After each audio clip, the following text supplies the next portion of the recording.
But enough of this palaver. Let's get the show on the road. No, you father. Opie and Anthony, Jim Norton, you listening. We're live. It's Friday, May 15th, 2009. Dun, dun, dun, dun. Hope you said to remind you about Real Rock TV. Oh, you are the worst. Not yet? Okay. No, not yet. Oh, Jimmy, what a scumbag. I tried to sneak a Deuce Chill theater clip past everybody while we were off for a day. And it didn't get past Jimmy, unfortunately. I'll tell you this much. My hair is horrendous in all these clips. My hair is so bad in this latest clip I put up on the old YouTube channel, Opie Radio. I wish I had the hair from the other videos that we all made fun of. That bad. It's a mushroom head. I am literally wearing a mushroom on the top of my head. You cut the long locks off of the bottom but left the top? Is that what it was? No, we're not going there yet. I just want to see his hair, that's all. We just want to see We'll the hair. deal with it later. It's called How to Wow. Don't even play a it. film by Opie and Anthony. Yeah. I am literally wearing a mushroom. I see it coming out by your ears. I remember I was really into Mario Brothers, so maybe I wanted. Was that it? Wanted to have the Mario Brothers mushroom. Wow. If you spray painted that black, it would be Darth Vader's helmet. Yeah. Without the faceplate. Look, man, you know. Or every father's nightmare. A lot of people could understand when they were growing their hair long back in the day. You had to go through the awkward, is it short, is it long stage? Right. And that's what I was doing. Why not a hat to cover it up until maybe it looked like something? Yeah. We'll get into that a little later. Well. And for the people that are following me, 12 straight hours of explosive diarrhea. Thank you. Wow. A brand new record. Congratulations. Thank you. Did Guinness Book come over and Huh? Did the Guinness Book of World Records come over and Oh, that's not bad. the most fucking diarrhea? Yeah. And everyone's pissed off on Twitter. Are you allowed to take shots of your of the toilet? After you've used it, obviously. I need that answered. I was going to do a close up and then just have people try to figure out what it was. Can you put duty in the on Twitter? I don't know. I don't know either. Wow. I was going to do a close up and then have people guess, and they would have guessed like storm clouds. What did you get your ball? Did you hit your ball in like a creek bed? Yeah, that's it. Here's from the golf outing. It's like, wow, it didn't rain that much. I didn't think it would be that muddy. Figures though, we rarely take personal days. Yeah. Usually when we're not here, it's because one of us is sick. There's a funeral. There's this. There's that. Yeah. We rarely just go, you know what? Let's just take a day and just mellow out. Yeah. Everybody else gets to do it in their stupid lives. Uh-huh. Why not in our stupid lives? Because everyone knows about it when we do it. Yeah. So I was excited to go play golf with my brothers.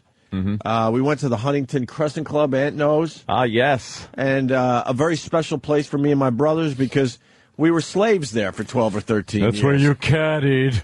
We were Now, winning that caddy tournament, that's important. Okay, Danny. We were slaves. Yeah. I don't call it caddying. We were slaves for a very long time. So to go back there and actually be invited to play golf, they gave us a caddy, they gave us carts. All of us. I thought they invited you back to caddy. No kidding. All of us felt weird where we kind of fell into what we used to do, and we're telling the caddy, don't worry about it, I'll rake this trap. Oh, don't worry about it, I'll go find this ball. I'm like, what are we doing? Can't we just enjoy the day of golf? And then around the sixth hole, started percolating, a little percolating. Oh yeah, and I was just gonna dump duties in the woods on the seventh hole. It just would have gone all over the place though. I was just gonna spray like a cat. Some guy's ball lands in that. How do you play that? Do you get a drop? I got a duty mulligan. I actually was a duty mulligan. It was so bad. I actually got a official diarrhea mulligan for my brothers. So wow. I really appreciate that. That's good eggs of them. For the people out there, the mulligan it doesn't exist in real golf. No, but everyone does their mulligan. It's the freebie. Yeah, the shot that you took that sucked, and it's what is known as a do-over without saying do-over. Yeah, and then I went to the ninth hole and just dumped. lost it all, huh? Well, the beauty of diarrhea. Is there? You rarely hear that as a setup to anything, but Well, all right. I've been sitting on this diarrhea thing for 12 hours, so I've been thinking about Literally. it. The first part of diarrhea is nice because it's all just loosey-goosey. You know what I mean? Like they're still logs, basically, but they're sliding. Like the flume ride. The log flume. Yes. They're just sliding. There's no block, nothing. They're just like, you just have to sit down and you just feel heaviness coming out of your body. Yes, of course. Which is awesome, right? It is. We all want good one of feeling. those. And then by the 15th hole, not so awesome. No. Now I'm ready to just spray, like I said, all over the place. You should have filled up each cup as you went along the course and just put the flag back in. Let the next guy go, what the hell is going on here? If I had a feeling that this was one and done, I would have done just that. Yeah. But I think we're going to be invited back. Oh, we did very, very well. You're not invited back to Butchwood, sir. You shit in our cups. And then by the 18th hole, another round of diarrhea. Not so loggy log. Yeah. Not so, but still kind of. Oh, would you have to keep running to the bathroom? Oh yeah. Here's everybody that was playing with Opie as he ran off. Well, we're waiting. Yeah, it's terrible. Yeah. Thanks, Jimmy. People are commenting about the video. We're not even playing it yet. You truly look like a dickhead. Not you are a dickhead. You look like a dickhead. Yeah, it that one part, it did kind of look like penis head. Wait till you see me Big helmet. turning sideways in. So then we swine flu. Goes so tight. Thank you. Is diarrhea part of the swine flu? Because that's what I'm starting to think. I don't know. But I feel fine. It's just, Anyway, then we get to a restaurant to celebrate the birthdays of my twin brothers, and the whole family was there. Literally, it finally really kicked in. Literally every 5 minutes, getting up to the point they laughed, to the point they took my food away. They knew I wasn't even eating. It's just liquid at this point. Dude, burning liquid. Oh, that's the worst. Just stomach acid. Burning It's liquid. nothing worse than sulfuric acid coming out of your hiney because that's pretty much it. Burning liquid because I've been wiping a little too hard lately, so I think I got some scabbage back there. Oh. Carry those little wet wipes with you. Yeah, that'll hurt. I wet wipe. Yeah, I'm the that's the king best. of the wet wipe. That'll hurt, though. But I don't bring them in here. And it was like I said, pure water for the next 4 straight hours. Wow. And then I go to bed last night. Not so pure, but water. Right. And then I get home and I'm like, I feel good now. I'm going to go to bed. And I had a great night's sleep, but I woke up going, I think I got one more round in me. And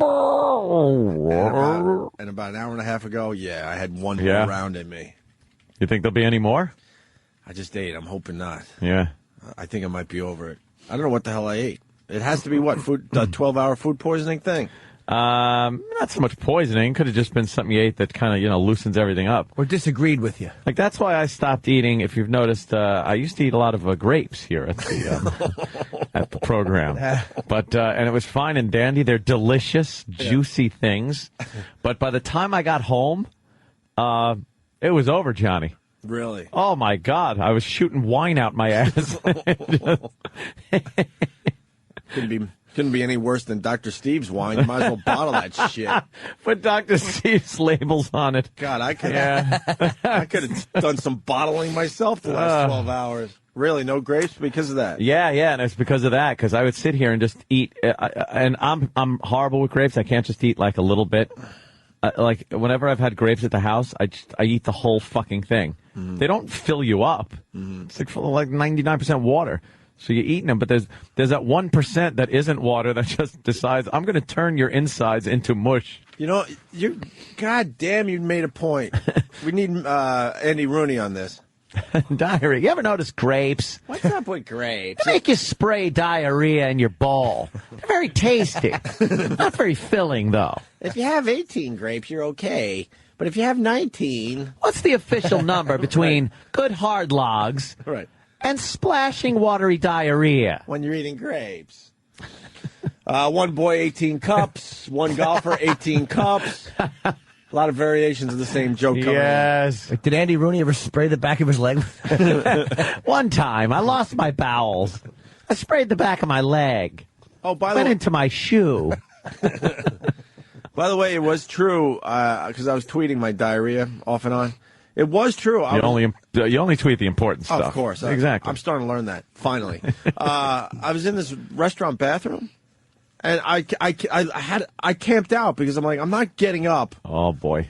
Knowing 5 minutes later I have to be back in here, knowing that the restaurant is pretty busy, and I could take a chance of being online now. Other people too are going to be out there going, "Oh, who the fuck is in here?" So I decided to camp out. I didn't care. To the point where people were pounding on the door, and some stranger actually said, "Are you okay in there?"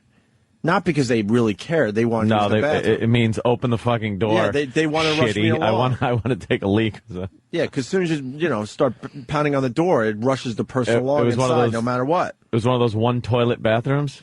Yeah, the locking door. It was one of those bathrooms. Maybe we could discuss this too. These sick fucks at these establishments where they have a toilet and a urinal. Toilet is just in the open, urinal in the open, and the bathroom is definitely big enough for two people. So if you're the guy that's on the bowl, are you technically supposed to keep the door unlocked so someone could come in and take a leak? Yeah. No, of course not. A barracks? But why the hell would you set it up that way? Yeah, put up a little fucking I'm not talking stall. I'm not talking it's a little closet. I'm talking the bathroom might be, well, we're in a small space these days, but maybe a third of this place. Yeah. It's big. How are you supposed to have discretion with no stall? Right. You're not supposed to just stand there getting a blowjob from the gentleman on the toilet. Eat a little hole. So that was the fine personal day that I took. It was still a great time. Want to thank John Shobe and the gang at the Huntington Crescent Club. Want to thank our caddy, Shakespeare. Ah, Shakespeare. Who does rock and roll mime. And claims that he's going to be meeting Robert Plant any day now. What the hell is wrong with this guy? That was one of many things he told me when he found out who I was and decided not to caddy for my brothers anymore and to only shadow me for 12 straight holes. Yeah? Asking me all sorts of questions. So he was like your caddy? He was supposed to be everyone's caddy. But he just came up to you. He came up to me and he goes, "So how is it like to be a celebrity?" was his opening line. And then it continued for 12 straight holes. Oh, Jesus. I got a little video of him doing his rock and roll Shakespeare. Boy. What is that? Oh, mime. I mean, yeah, rock and roll miming. Rock and roll mime could be, or Shakespeare could be good too. But just think mime. Yeah. And throw on a rock song in the background. So he's air guitaring with no music. No. Think of, you're a mime? I was a mime once on Real Rock TV. Right. I'd like to forget it. You were damn good to it. Wish they pumped Zyklon B into that cube.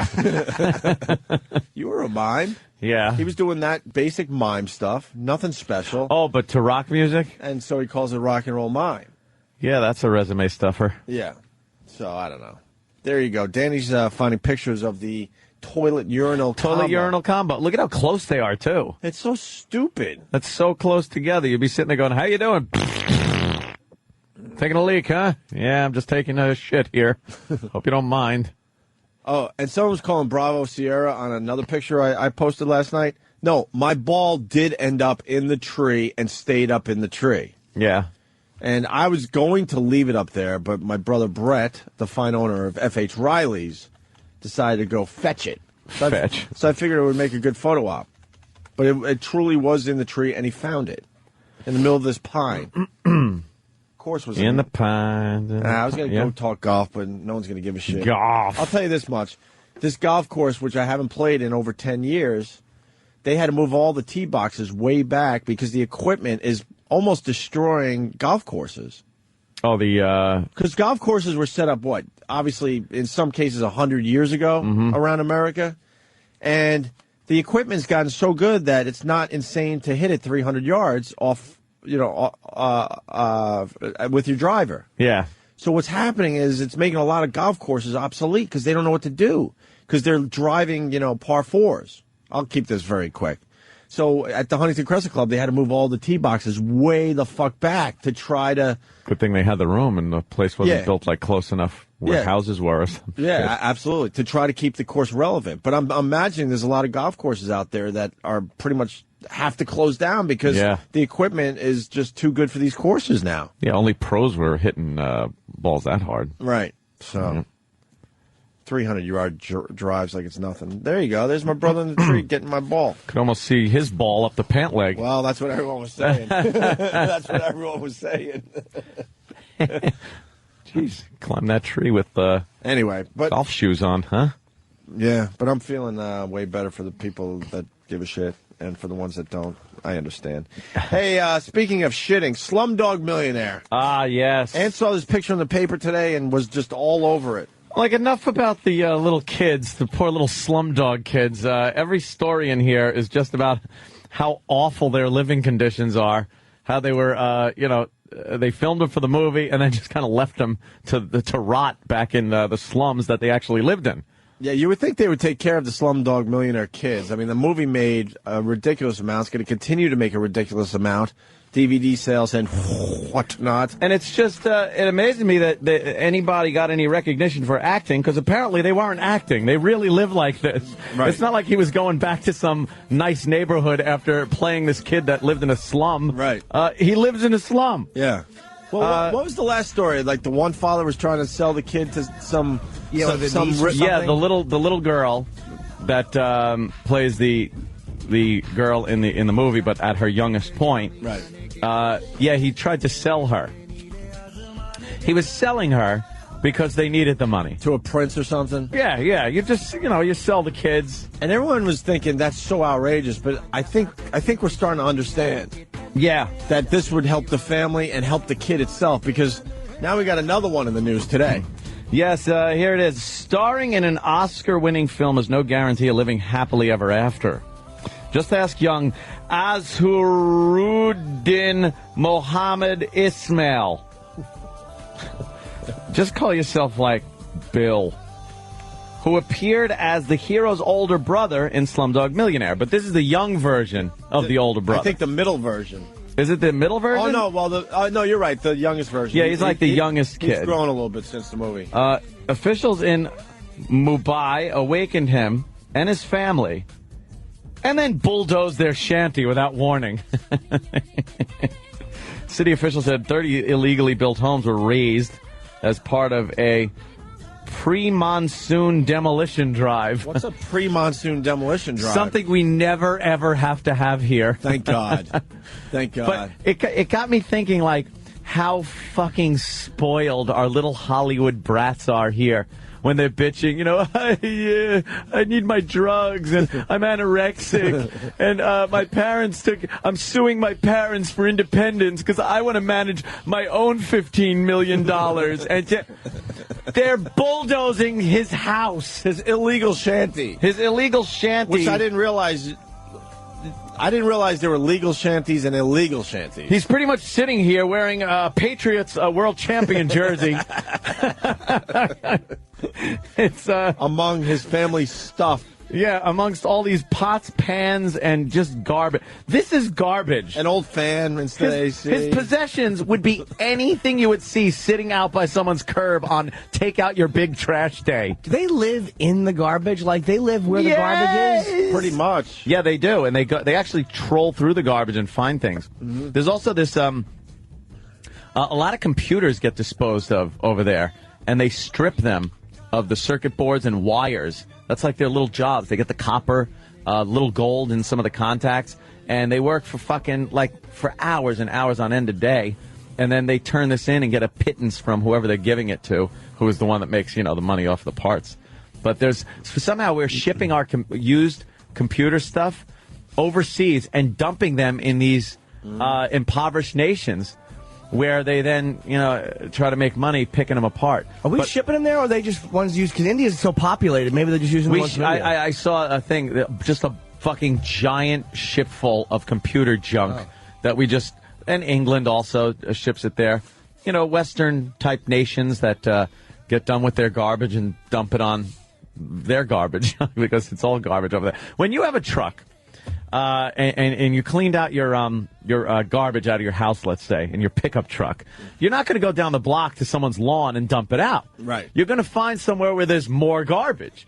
And then you just dump it on top of the garbage and no one notices. Yes. That's what we do over there. Yes. The whole country's garbage, so we just dump our garbage there. And that seems to be what's happening. And look at this poor little kid. Look at him. I was in an Oscar-winning movie. Oh, we got video of the guy going through his stuff now? Yeah, living in his... Amazing. And that I would have paid $200,000 for that girl. She'd probably grow up nice. It's an investment. Make her work around the compound. Yeah, she could do like a little work until she's old enough to, take on more responsible adult-type duties. Wow, we think our agent, Yeah, right. Talk about getting lowballed. Look, they're all crying. Oh, buck up! You got a stick. We have no windows. I got it. Fuck up! You were in an Oscar-winning film. Yeah. Oh, he's acting. Stop with your acting, child. He's fucking crying his eyes out. Oh, There's a savage hitting a piece of tin with a stick. And then there's garbage all over the place. Can't the movie makers, and again, you can't take care of everybody, but can't they help out these guys? Because it couldn't cost too much to hook them up in some kind of an apartment. Yeah. Danny? They're going to Danny Boyle and somebody else from the film. I think they're donating something like $30,000 to help them get permanent housing. $30,000? $30,000? That movie made a shitload. Hell, Over there, that's like $300,000. Oh, yeah, you got a point. But you know what They happens? live in garbage, and 30,000 goes a long way when you live in garbage. That's true. I'll give you that. It's one of those things. Look, he's smiling there. He's at the Oscars in a little tuxedo. And then a few short months later, he's in a ripped-up sweater sitting on his garbage. Trying to find his stuff. Wow. What a fucking mess. That's sad. Look at that place. It is a shithole. But it's even worse because it says here that the residents of this Garib Nagar vowed yesterday to rebuild, although many have yet to pay off the loans they took out at 20% interest a month to reconstruct the shanties they lost when the city tore them down last year. 20% interest. To rebuild. The government is killing it. Yeah. There's definitely a upper class and lower class there, Sure. and that's about it. Well, it sucks, but it doesn't suck that much because we don't know the kid. So Yeah, it's far away. So good luck to you, little fella. I don't care about places that are dark when it's light here and vice versa. That's pretty much how I draw the line. L.A.? You don't care about L.A.? Well, within a few... Actually, I don't. I don't care if there was an earthquake there and it cracked off and went into the ocean. I wouldn't really care that much. Making it to Arizona Bay, right? Yeah, right, man. everybody? And I don't mean like, a couple hours, Jimmy. Okay. I'm talking like, it's high noon here and it's really kind of nighttime there kind of a thing. Yeah. How much of that song, by the way, was Hicks? I like that song. I'm not a Tool fan. I like the song a lot. Tool pretty much worked Bill Hicks's entire bit in that song. Was it the whole bit? Pretty much. They tweaked it a little bit. I would love a printout of that. That's kind What's the name of that Tool song there, Danny? Anemia? Is that, yeah, okay. Oh, might be. Did I miss something? How did this even come up? Wow, isn't that fast?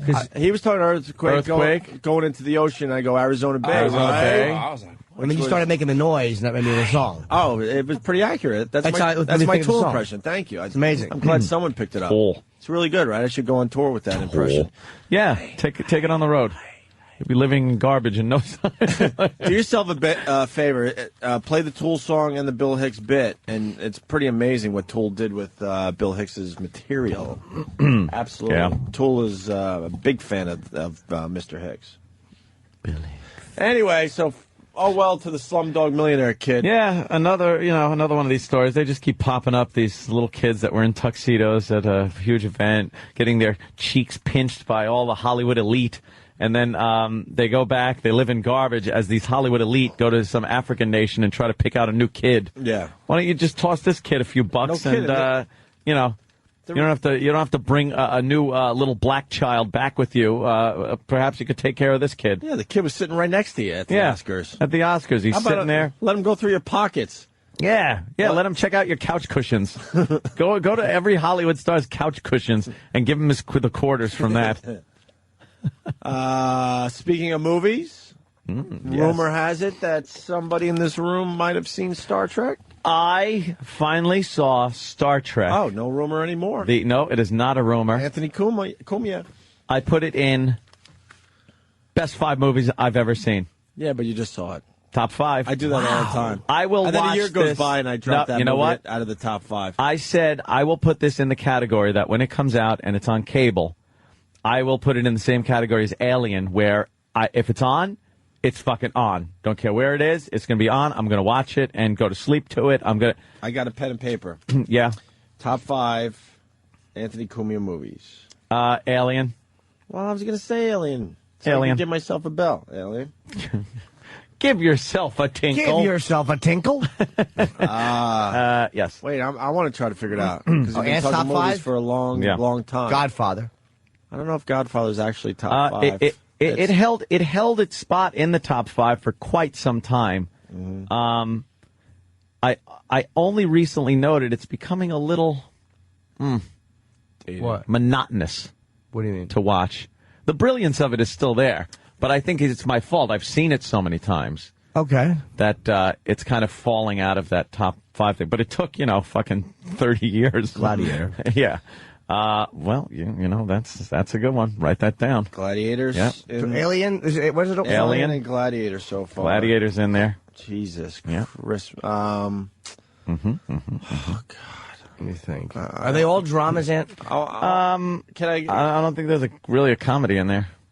can I go with Pulp Fiction? Pulp Fiction. Top 5? Top 5. Wow. Oh shit! Yeah. Give myself a bill. You guys are rolling. Pulp Fiction. So And now, we of got course, 3 you got out to of put the 5. Star Trek in there. Yeah, but I want to know what movie got bumped. Oh, pre. Okay. All right. I'll Pre, tell you and then you tell me which one. what movie got bumped. Yeah. Pulp Fiction. I want to say Raging Bull. No. No, that's not. Goodfellas. Very good. Goodfellas. One of the top 5? Dude, Goodfellas Holy is shit. absolutely one of the top 5. All right. And then the movie that got bumped will be the last one. I want to go. I want to go Braveheart. No. Not even close. No. Shit. Give me a Night at the Museum? Wow. Jimmy nailed it. No, I mean, yay. Is it Norbit? Norbit. Stupid Norbit. We get it. You're multi-talented. Now go pick up a tranny. I'll give you a hint. Jimmy would be very surprised at this. Well, give us a category. Let me see. A Patch of Blue. Exactly. Guess who's coming to dinner? Give me Roots. give us a category. It's not a Category? It's a drama. I would be very surprised. It's drama. Not very surprised, but you'd be surprised because I think you think it's overrated. I think it's overrated. Yes. Oh. Danny knows. But it's getting bumped to 6 right now, by the way. What kind of, is it a drama? Yeah, it's drama. Pure drama. Is it one of Danny's top 5s? Danny, would you put in your top 5? Hold on. If it's what I'm thinking, then yeah, it would have to be. Don't say the movie, Dan, but just say something that rhymes All with right, it. then it's not. Then it's not the Prestige. It's not the Prestige. Prestige is in my top 10. All right. Definitely. I never fucking saw the Prestige. You're insane. You must see it. You I must. don't feel like buying the DVD because I don't know where you buy DVDs anymore. I think it's on demand. I can't find it on demand. What channel? God damn it, on the on-demand movies. No, it's not. Check on. the PlayStation store. I'm pretty sure. I don't know it's in how to there. use that still, Dan. Oh, that thing is the shit. I got PlayStation. Turn on your I got PlayStation and go to the PlayStation 3 to PlayStation play. Turn it on and go. I've had my PS3 for almost a year. I play Tiger Woods. That's it. I don't download it. I don't watch nothing. Well, See, somebody it's crazy. finally hit it on the phones. Well, give us a John hint. the trucker got it. Give us a hint. Knew that was going to happen. If I said it's overrated, Full Metal Jacket? He said Sisterhood of the Traveling. Full Metal Jacket I thought of, but I never thought that was rated that high. No, it's not that high because, it's 2 movies. The first half is brilliant. I love it. The second half, when they're in the nom, it gets a little It's okay. dicey. I've obviously said it was overrated, so... Yep. I'm reading it right now from somebody that Give us a is hint. writing in. That doesn't give it away. Yeah, give me a hint, Ant. It's bothering me that You know I what said I that. mean? Like, Danny, Oscar winner? I don't Best- know best Oscar picture? winner crap shit. That might help me. I don't think so. No? Maybe we're talking about different Okay. things. No, we're talking about the same one. Okay. Yeah. No, I don't believe it won any awards. Referenced on this show. A lot. How do you know? That was a question mark, obviously. A lot. Maybe not a lot. Maybe Back it's just to the Future. No, that's a fun little movie to watch. But as far as putting it in your top 5, even I think that's silly. I watched it again this week. Maybe yesterday. I don't want to look at instant feedback because they're. I've said it was overrated. Wouldn't be Sling Is it a Blade. war movie? No, it's not a war movie. All right. So it wasn't Saving Private Ryan? Or which is in my top 10, I believe. Schindler's List? Private Ryan would be in my top 10. How about an adventure drama? No. I already know. No. A drama mixed with a little bit of mystery and intrigue. Intrigue. You use mystery, you got to use intrigue. Yes. Yeah. Mystery and intrigue. Yeah, Overrated, a drama mixed with mystery and intrigue in a web of something. Yes. Remind me to tell you. Screenplay from a novel. The World According to Garp. No. And by novel, I don't necessarily mean novel. Oh, shit, because you're not a reader. Clockwork Orange. Thank you. I got it. No. And he's right. All right, number overrated. 5. Now you got overrated. it. Yes, from a short story. Jimmy just got it. There it is. And the Rita Hayworth part was taken out. yes. Let me give the answer. Sure. After all those clues. I knew I had said, yes, you're right, it is overrated. Shawshank Redemption. I'm shocked, dismayed, and hurt. That as well you should be for not thinking that movie is a fantastically made movie. It's good, but it's I didn't think it was great. I haven't seen it in a thought while. it was a great movie until I left the theater. Redemption. Then I went to the halfway house and hung my old ass. Damn. I got to watch Shawshank again. But now it moves to 6th. Oh. Shawshank is out of the top 5, and Star Trek is in. There's no way a brand new movie stays in your top 5 forever. This will Dude, last about a year, and then you're going to have to... I had never sat and watched a movie and actually had what was like laughing, saying "holy shit" at parts, just like on "oh man," and at the end thinking, "I wish I could erase my memory so I could watch that again for the first time." It was that fucking good. Well, let's start with this. You don't like going to the movie theaters. Right. You hate crowded movie theaters. Yes.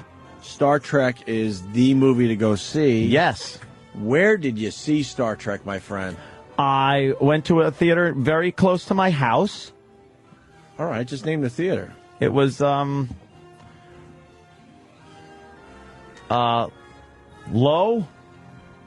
Lowe's? No, it wasn't Low, but it was Low. The theater's Low. Yeah. It was. The? Well, no, not quite. It was a mere stone's throw away from my house. Very close, which is good. It's convenient that way. Stone's throw or drop? Well, it's very close to my house, which was handy. And the audience, weird though, for a movie that is out now and getting such rave reviews and making so much money, a little light on the audience. To tell you the truth. What happened? Which I didn't mind at all because I kind of like when the theater's a little empty. What, did they add a last-minute screening or something? I don't know what it was. It must have been during a time where not many people are there at that particular theater. Any shot that I could see it this weekend? Yeah, it's playing. You think so? Yeah, it's playing. Would it possibly, if I was in Long Island, would that theater possibly be giving a showing, do you think, on a Friday or Saturday? I'm sure. I'll check the show times. Okay. Jimmy. Let me check the show times. Let's double date. Let's bring our gals to a showing of Star Trek at this special theater. I would like It's that not a lot. special theater. It's a theater. Well, it's obviously one that takes care of you to the point where you didn't mind going and seeing I didn't Star mind Trek going. and no one bothered you. I didn't like mind this. going at all. There was we did have this talk on the air last week. You no found a line theater at where they took care of you. That's no nice. line at the concession. I was able to get a bag of popcorn without any trouble. Bathroom is very close to where the theater is, so you don't have to go down the hall and be hassled by things. It's just a very handy, convenient, close theater that I really enjoy going to if I have to go see a movie in a theater. How convenient. It was very convenient. A willful boy from Jersey writes, was it Ted's Bootleg Emporium? No! That word doesn't even come into play. Yeah, I'm selling a movie called Star Trek. Yes, it's so Prestige and Blu-ray. Oh, $20. $20. Well, give me a fucking Prestige. Someone bring in their damn copy of Prestige so I can watch this movie. I don't think I've ever Mine's seen on my kaleidoscope. I don't even own a hard copy of it. I was the dummy that watched the other one and thought it was good. The Illusionist? Yeah, and everyone laughed at me. Oh, my God. That, watch the Prestige. You picked fucking... that's like you picked there were two Titanics out at the same time. I picked the movie version. The Oscar winner and the one... I mean the movie version. I meant... Oh, fuck. And another one. The TV version. Yeah, the TV version. Wasn't there a TV version out at the same time the movie was out? At the same time. There were a couple of things like that. Like when the two asteroid movies came out. One was a giant blockbuster and the other one, kind of... there was Armageddon. Came out at the same time as...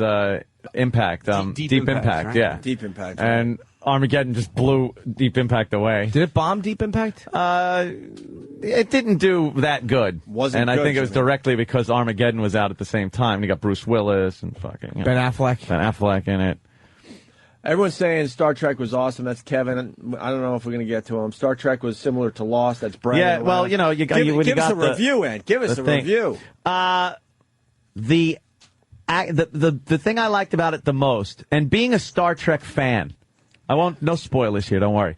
Being a Star Trek fan, a lot of people said you don't have to be a Star Trek fan to just love this movie. Absolutely right.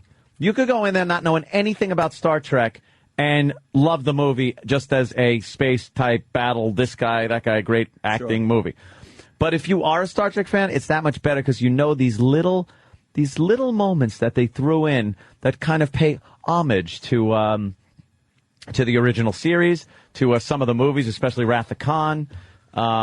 There's a great Kobayashi Maru part of the movie. If you watched Wrath of Khan, you will know that Kirk talks about it, but to actually see it taking place is hysterical. Awesome. The actor that plays young Captain Kirk does a great, and it's not an imitation of Shatner's Kirk, but it's he captured the essence of Shatner's fucking Kirk. Where even I was cracking up when he folds his leg in the chair, in the captain's chair. He does it in this girly... You know how girls fold knee over knee? That's how Kirk sat in that fucking chair every time. And he did that. He crossed his legs. And that's something like, as a Star Trek fan, you look at it and start laughing your ass off, but anybody else would be like, why is he sitting like a faggot? So there were kind of moments like that were very cool. The characters themselves were, again, not imitations of the people that then played them as they were older in the original series and the movies. Right. But you were like, holy shit, I'm getting to see this cast that I enjoyed watching for so many years in the series and the movies, and they're young. Now they're fucking young. It's not like he's getting too old for this. Look, Kirk's fighting and he's going to hurt his hip or something. It's the same essence, like I said, of these characters. They do look very much like you would expect them to look younger. Mm-hmm. Like the guy that played Bones, McCoy. I mean, he looked like McCoy and Sulu cool. And all of them.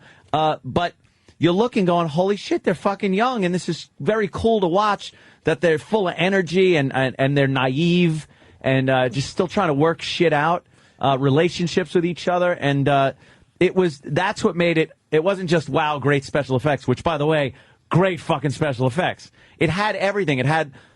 like some Star Treks had good special effects and the story stunk. Some of them vice versa. You know, the first Star Trek movie, horrible. They didn't fire one fucking phaser shot. Oh, really? Yeah, it was just the big 2001: A Space Odyssey ripoff. Yeah. But this one had like fucking everything. You see how some of their names got started, how they joined up with each other kind of by chance, and then the whole thing where the timeline can kind of get skewed a little bit so that you don't have to pay attention to the future Star Trek episodes anymore, and it's completely viable. Well, it's obvious that J.J. Abrams was in a tough spot. He knew there was a lot of Trek fans out there.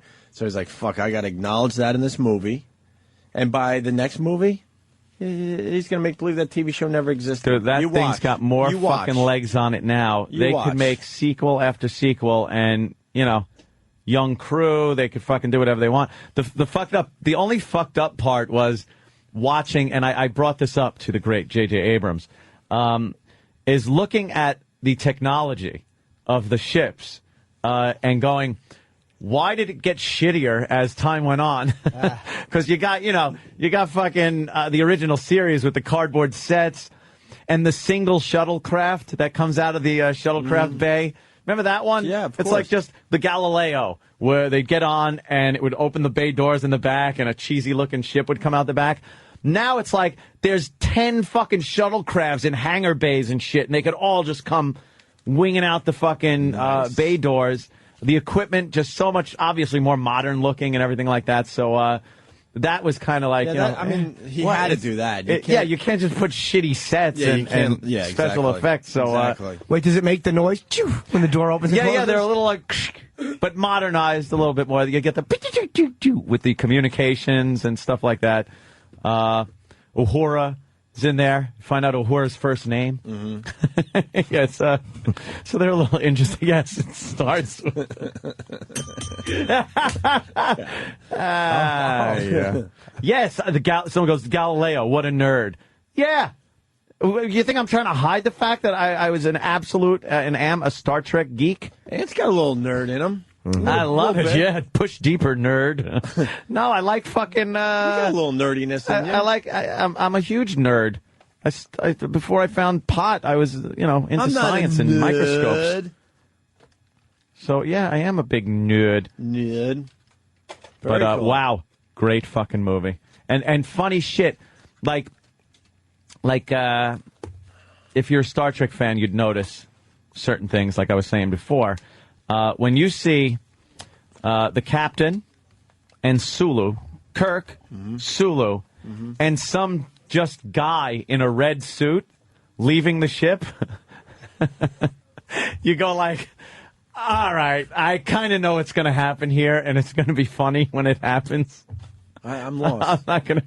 What always happens to the guy that beams down with no name in the red suit? Oh, right. I got you. It was like a fucking joke. You're sitting there going, he is so doomed. Yeah, because they didn't even give him a name. Yeah, you can't didn't even bother with a name. Oh, they gave him a name like later on. It's like O'Brien. Yeah, it's always O'Brien or something happens to him. And I thought that was hysterical because he was in the red. Yeah, see, you could buy a shirt that is a Star Trek type shirt in red that just says expendable on it. See, I'm glad to hear that because I had no desire to see the movie because I didn't really get into the Don't TV even show. have to. Yeah, they go from Kirk from when he's like a kid, from when he's born. Actually, they start out with his father at the helm. Yeah, and that's where time kind of fucks up.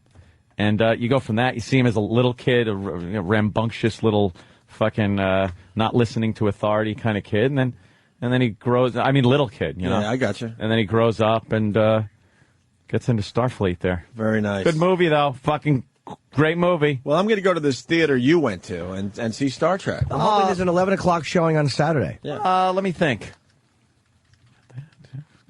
11? Yeah, 11. But I think I got it. 11. Might have to make it a little later showtime. Why? I think the projectionist is hungover at 11 on a Saturday. PM? Oh, PM. Yes, a night PM. showing. You know, I thought you were come morning I showings. thought you were going to that movie in the morning, and I was checking. No, if I have something to do. 11 p.m. on Saturday, there's definitely a showing at this theater. Because if I find out it's 10:30 and I get there at the theater and it's been going for a half hour, not only am I going to demand the projection is restarted, I will talk to the proper authorities. I'm with you, Jimmy. I'm with you. All right. Make sure the popcorn is warm. 11 it is. I checked on my movie phone app that I have here, and it does indeed have an 11 o'clock showtime. All right. Be prompt. There are no previews. Oh, wow. That's great. Yeah, isn't that good? You just want to show up and see the movie. All right. I better pee right before the movie because I pee. Sometimes I miss part of the movie. I kind of know the guy a little bit. And though it might upset some other people in the theater, I'm sure I could get him to pause it. No pausing in this theater. While you can... no. Or if you want, it could play out in another by the bathroom. Is there a screen where they? Sure, it's a great theater. There's a screen there that plays what's playing in the theater. So if you got to go to the bathroom, you can just look up at the screen. Or if you got to get nary missing a moment. That sounds really great. Yeah, it's a really good. By the way, they serve beer at this theater. Yeah. Of course they do. Which is amazing. That they were able to, get their liquor license and they're a movie theater. And the drinking age is 21 and under. Exactly. Correctamundo. All right, ready for reviews for Star Trek from Anthony? Yes, fantastic. As we head into our first break here for a Friday. Speaking of movies, we had Ron Howard from Angels and Demons. I think the papers are doing pretty well by Mr. Howard. I'm waiting to see that movie. That might be on the menu for a tomorrow afternoon, a matinee showing. I'm kidding. I'm totally kidding. No. So it's a one theater, this one that I go to. It's not a multiplex, so. All right, here's a taste of Ron Howard as we go to break. And now, 59 seconds with Academy Award-winning director Ron Howard on the Opie and Anthony Show. Hey, how are you? How are you? Nice to see you. What's up, Ron? Hi. How are you? Well, that was the really?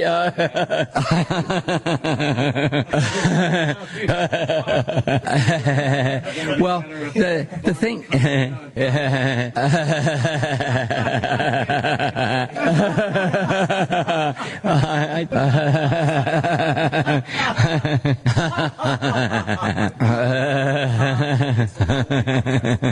It was sort of an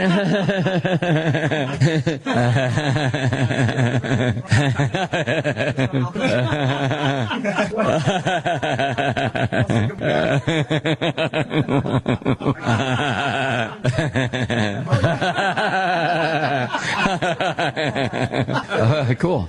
Yeah. Cool. Thanks a lot. Nice. Bye-bye. Thanks. That was Academy Award-winning director Ron Howard on the Opie and Anthony Show.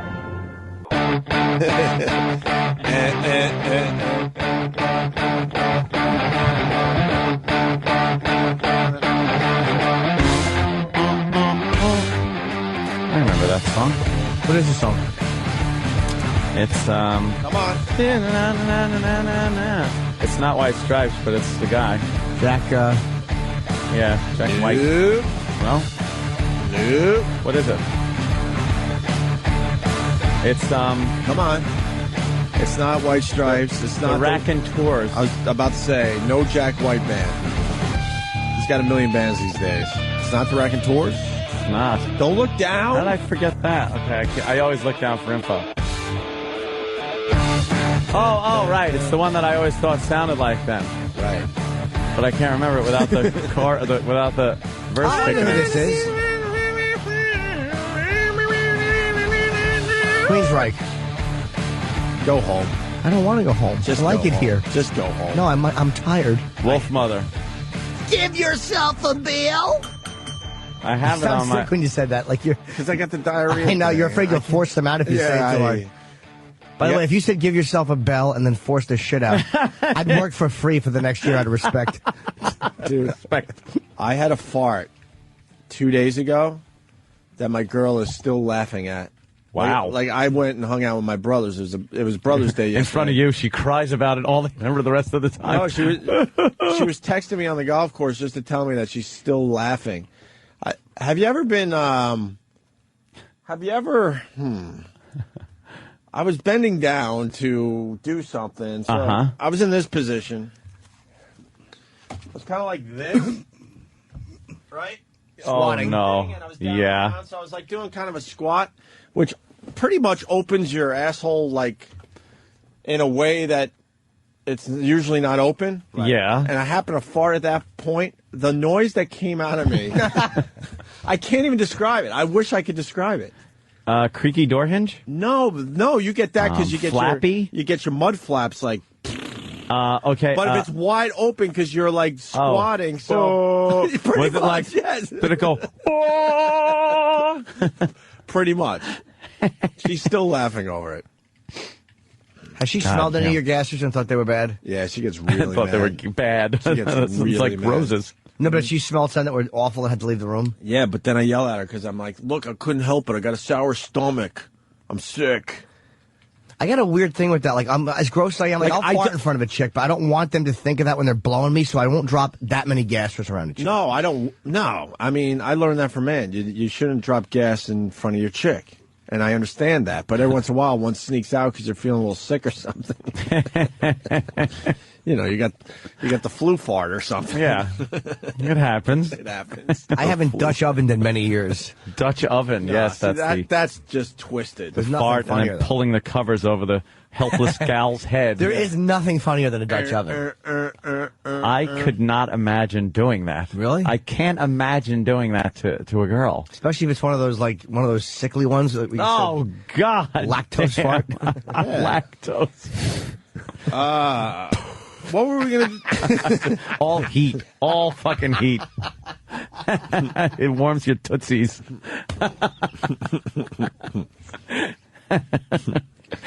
Oh, my goodness. Hey, speaking of farts, George Brett is 56 today. I just looked down at our sheet. All that right. means we get to play the George Brett story today.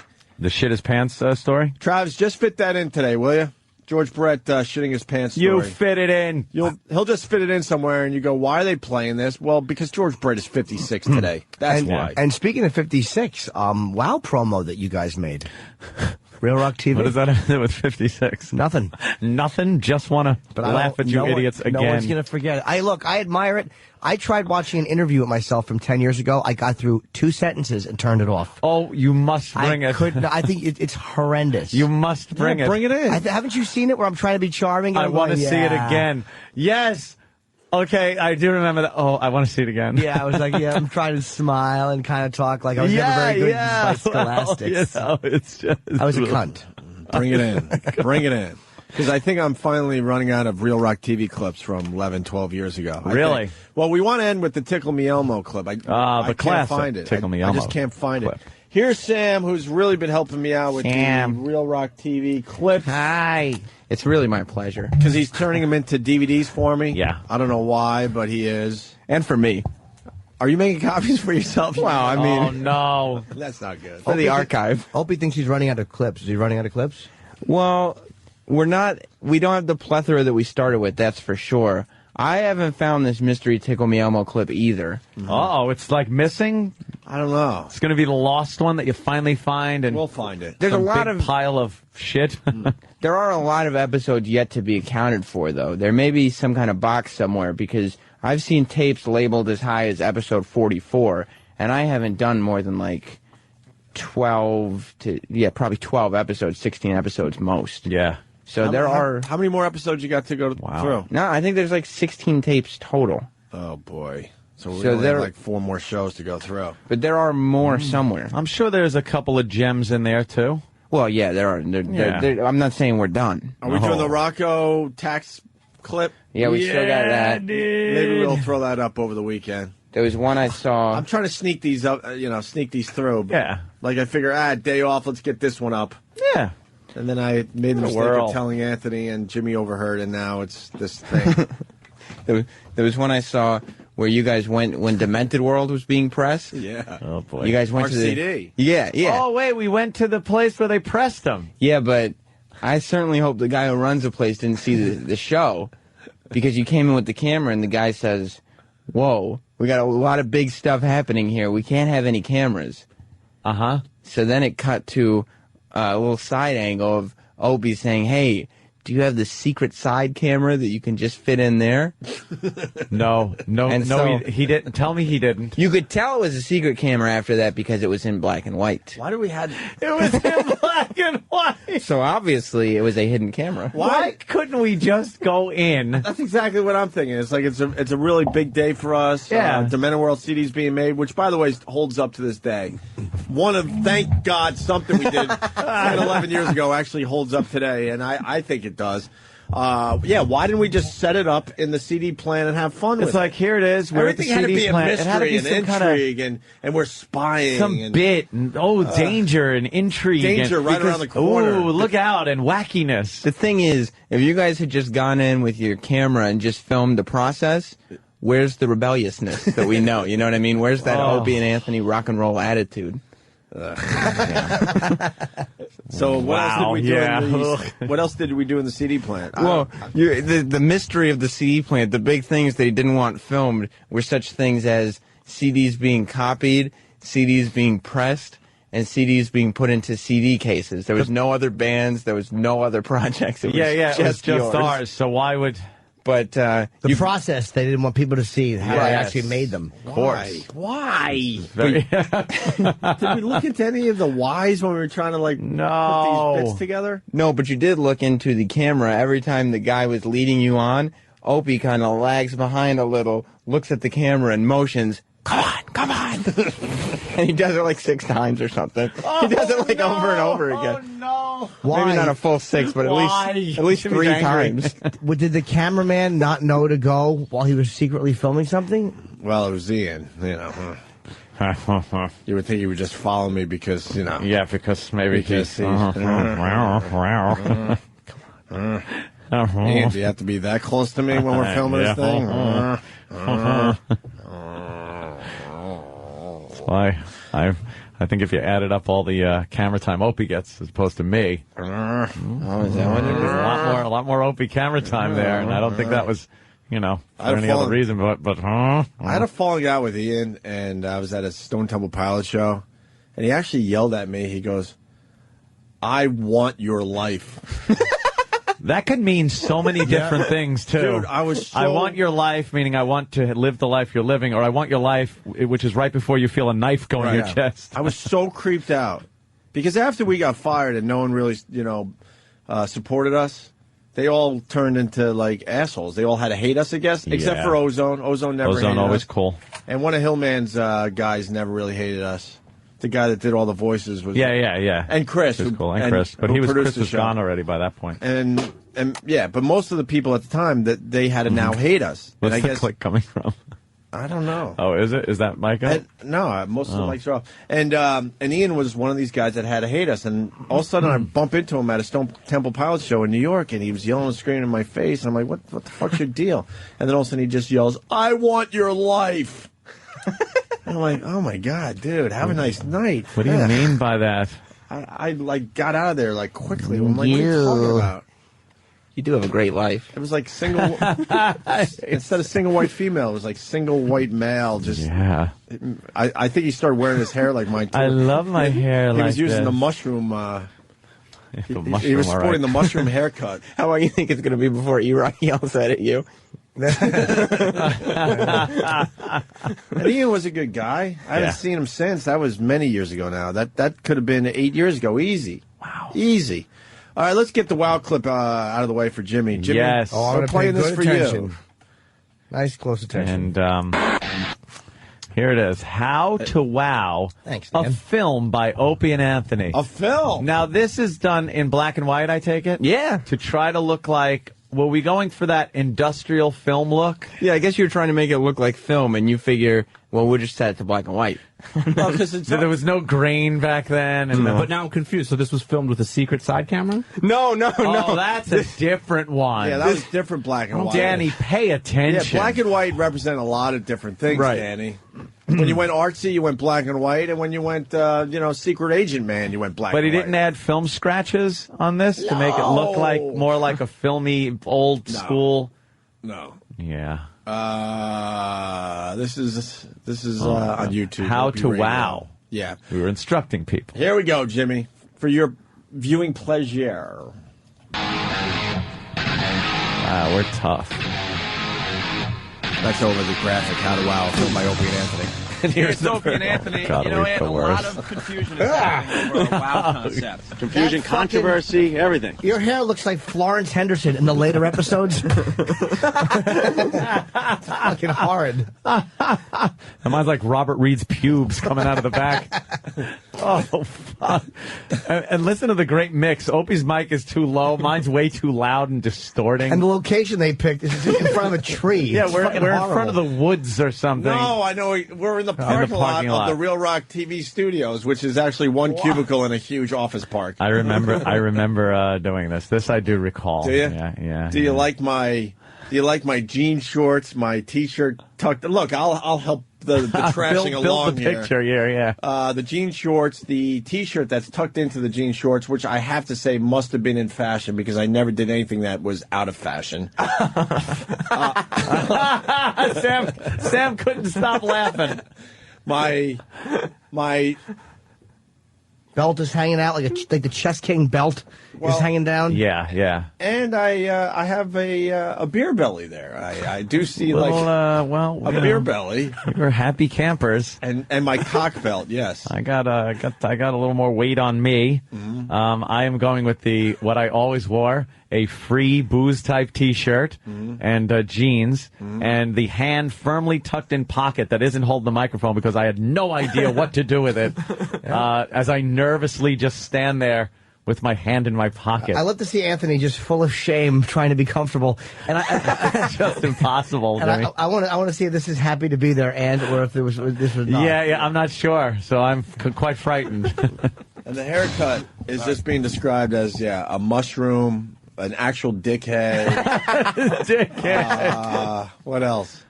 I forgot. The comments were pretty good on this one. Yeah. Comments are pretty good. I have a black cheerleader pom-pom sticking out of the back of my head. And I'm all about getting a trashing under comments as long as I know, like you're a fan of the show. Right. There's other people that aren't fans and just using the opportunity to be they're gonna complete do that. assholes. Yeah, I understand. But there is a difference, and I understand that difference. And I just want people to know that. All right, continue for Jimmy. Hey, it's Opie and Anthony. You know, Ant, a lot of confusion is happening over our WoW concept. Confusion, controversy, everything. So we figured we'd set the record straight and show you what WoW is all about. It's easy. In terms, I think... What did you like? I didn't dislike it, but Ope does a hand motion with his left hand where he kind of stops, kind of squats, and takes his hand out in front of him and gently brushes to the left. You're brushing your hand off to the side. For some reason, like you're pushing something aside. Yeah. Your words? What did you say there that he might be pushing off? We're going to show you what WoW is all about. It's almost Doug Henning-ish. Yes. Can I see that again, Dan? Sure. Figured we'd set the record straight and show you what WoW is all about. It's easy. It's such a bizarre thing to do with your hand. It didn't make it. It's not like we're going to push away the blinds or we're going to push away the curtain. No. Or you just, there's no reason to make that. Making people feel very... at ease. Yes, you were being more animated with your hand. That's a motion of let me just put you at ease. I like how I finally took my hand out of my pocket for a moment. It just stayed there like Terry Schiavo's arm, just laying lifeless at my side. It's the Opie and Bob Dole show. Dutch boy is coming in. Dutch boy haircut. Yeah. All right. In terms I think everyone can understand. Exactly. We got a little demonstration plan for you guys. Very scientific. And we got our bosses supervising this to make sure we don't go over the line in our demonstration. Oh. Okay? Okay. All right.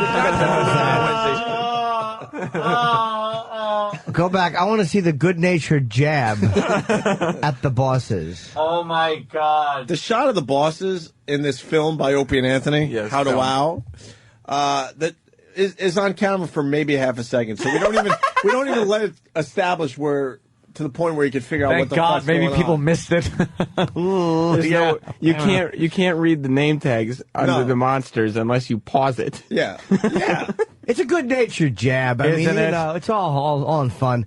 The two bosses are monitoring, but the funny part is when you go there, it's not at all the two bosses, but two monster dolls. Yes, one is Godzilla, I believe. Yeah. And the other one, I don't know. Some kind of bird monster. It has one head, yeah. And it says Mr. Mittman and Mr. And Douglas. Mr. Douglas, our bosses. Look, we were always giving one to the bosses, Yeah.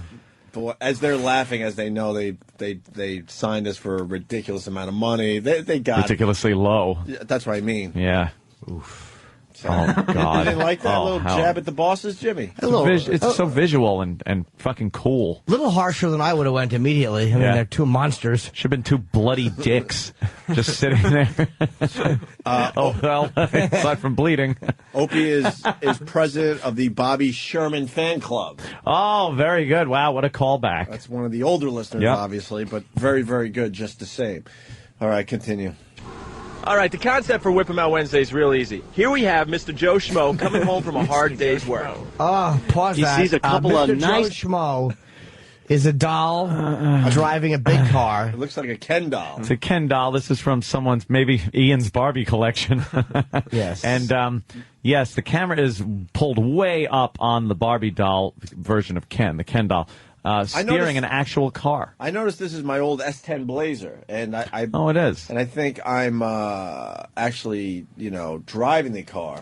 Well, I didn't think the doll was. But it's shot in such a way that it looks like the doll's driving the car. Mr. Joe Schmo. Yeah, we went with a funny name, Jim. Isn't that a funny name? Yeah, I could just say some guy. But no, Mr. Joe Schmo. Yes. It rhymes. Schmo is silly. Of the Ronkonkoma Schmoes. All right. We were ripped Should have off. picked an easier place. The Jersey Schmoes would have been faster. We were ripped off, though. Greatest reality show of all time, the Joe Schmo Show. Huh? Yes. Well, Thank you. Sure, we were ripped off. It's true. Go ahead. Here we have Mr. Joe Schmo coming home from a hard day's work. He sees a couple of nice girls, willing participants. Two of Barbies. Wow. They have a Wow on their own car. Their little Barbie car. He looks over. They look back. Let's see what happens. See? He's a lucky man. Look at the smile on his face. He just got wowed, and he'll be smiling for weeks, Anthony. He's going to go home a happy man. Now that was a good sighting, and there he goes. Pause it.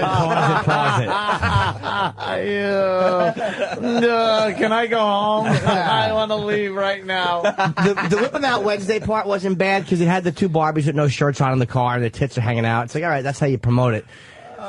But then it goes back to Open Ant, and Ope goes, and that's the way it is. But he's like, his little body is moving every time he talks. He's like kind of dipping and pointing, and that's the way we gotta. Wow.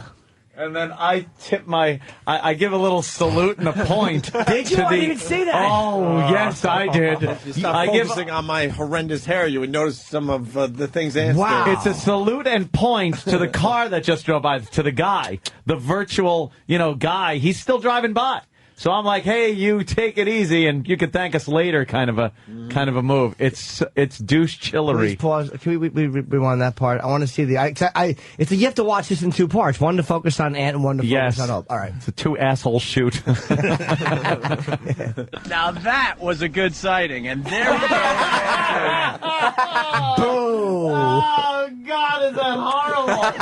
What the fuck? The hat tip point off. Hey, guy, you're one of ours. Just a guy being a guy. That's it. I'm acknowledging it. Wow, that's fucking horrid. Douchey. Off camera, a fucking machete should have just come down and hacked your arm off and threw it in a pile of inoculated little arms in Vietnam. All right. Very good. Mm-hmm. Now that was a good sighting, and there he goes home to his lovely bride. A happier man. A happier man. Much happier man. Now here's what the cops think happens after a wow sighting. Check this out. See the car flipping over with the Barbies. Why do the cops think that happened? Well, pause this. See, the state troopers try to shut down WOW. So this was our little dig back at them. They were saying WOW is harmless. But here's the problem in the demonstration, which was pointed out on the comments. It stinks? Well, besides that, and this is something I never even realized until I read the actual comment. Yeah. Why is the girl's car The girl's car should be flipping over. Wouldn't it be the guy's car? Yes. Because all of a sudden he's distracted. He's all of a sudden distracted by nice young tits and all of a sudden he doesn't know where the fuck he's on the highway and he does something horrendous. I have another continuity error. Yeah. Yes. Why is the girls? I mean, obviously it's okay for girls to have WOW on their car, but I didn't see the WOW sticker on the Ken's car. But I see the WOW sticker on the girl's car. Because if the guy has the WOW, girl's car. We haven't really explained the WOW thing in a while. But if the guy has the WOW sticker on his car, then the girls go, "Oh, this guy wants to see my tits." Yeah. Yeah. We never see the WOW sticker on the Ken's guy's car. car. This video just Only makes on them the look like girl's car. whores. Yes, they're just whores, and they deserve to flip over. They just see a in guy this smiling vehicle. at them. They decide to take their tits And off. it was probably a few frames. Couldn't they have rotoscoped out the hand that you see flipping the car over? I didn't see that. I mean, couldn't you fucking... didn't see there's a... go back. Rewind. You see the hand Look, we didn't have flip the car over. We had no money in the production budget. Come on. 3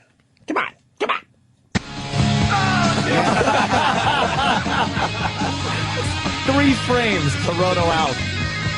And the girls are dead. They're dead. tragic. Certainly is, Opie. Don't let this happen to you, fellow wowers. Be careful Fellow out there on wowers, the highways. what? Show your tits and then roll over? Why did I say fellow wowers? It's not like... And we're... Oh, that made you're no queer sense. and you like when guys wowed you? Thank you. Yes, it's out. Yes. Yes. Oh, was that just badly done? Yeah. Yeah. I've seen worse. Well, by you guys, but I mean, that's... well, of course. Yeah, just listen to today's show. Oh, that whole tip the fucking point thing. Hey, we had a good idea. Douche chill. We should have the girls in my car. And then Ken... Right, and then Ken was in there with the wow, and then he flipped over. And then he flips over. I got black and white mode on this camera we could do it again. Yeah, I don't know why the guy wasn't in the car. Yeah. And the... shut the fuck up. Okay, faggot, what's next? So that one's not bad, Jimmy. Nah, well, you know, if that was the first one I saw, I'd be very, very disgusted with it. But you make a relative comparison. All right. Sometime this weekend, I'll put up another clip. Just follow me on Twitter, Opie Radio, and I'll alert you to the awfulness from the past. All right. Intern David's last day. And This is it, huh? And somebody just handed me something. Usually we like to do the whole I remember you thing for people. Yes, you know that song, and it's very sensitive and touching, and then we play moments of their tenure here. Well, David insisted on doing his own. Yes. Instead of having the talent of Derek or Steve or Danny or Sam and the rest of the guys. No, intern David decided, no, I need to do this by myself. Does he know how to use the equipment properly? Believe it or not, he informed me that when he was at Connecticut School of Broadcasting, he did indeed learn how to use the basics of audition and produce audio. However, he has never done any production for this show because he came here and liked being on the air, so he didn't want to do Exactly, production. so he didn't want to do production. So this is his first piece of production since he's been here. Yes. That I'll put together. Now, does he know about things like bringing the music down during some of the talking parts, maybe a fading in and out of certain clips, and... Well, I mean, building to a crescendo with the music, and then bringing it down in another very poignant, sensitive moment from him being here. He's not bad, but there are subtleties that come with experience. Yes. I can only imagine. He did okay with his own I Remember You? He did all right. It's not as good as like the Roland one because that was professionally done. Of course it was. Professionals like ourselves did it. Well, yes. But we're trying to get Roland back. It just might happen. You never know. Really? You never know. Ixnay. You never know. Ixnay. Let's hear the David piece. Yeah, Cigars and Scotch writes, I will remember Jew.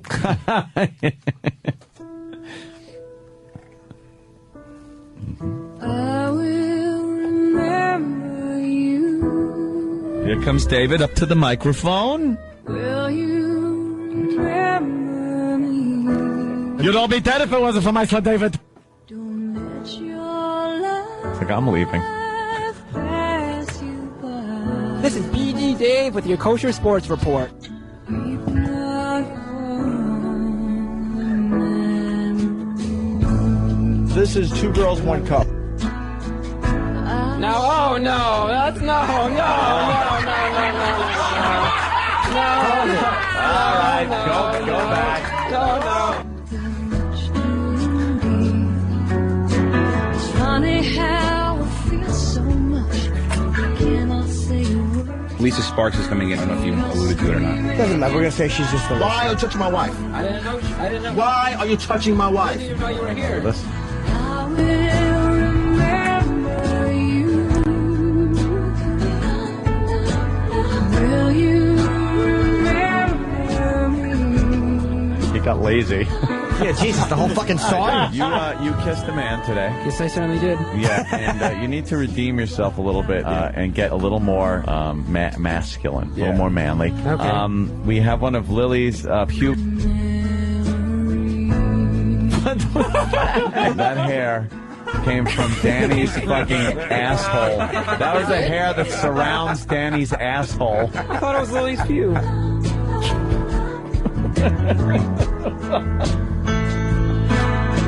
So afraid What were you looking at? What made you rock hard? She was looking at people's Facebook pictures. Some yeah? of them, one of them was, some of them were girls that were in a bikini or like, yeah, like showing some skin. Doesn't let me choose.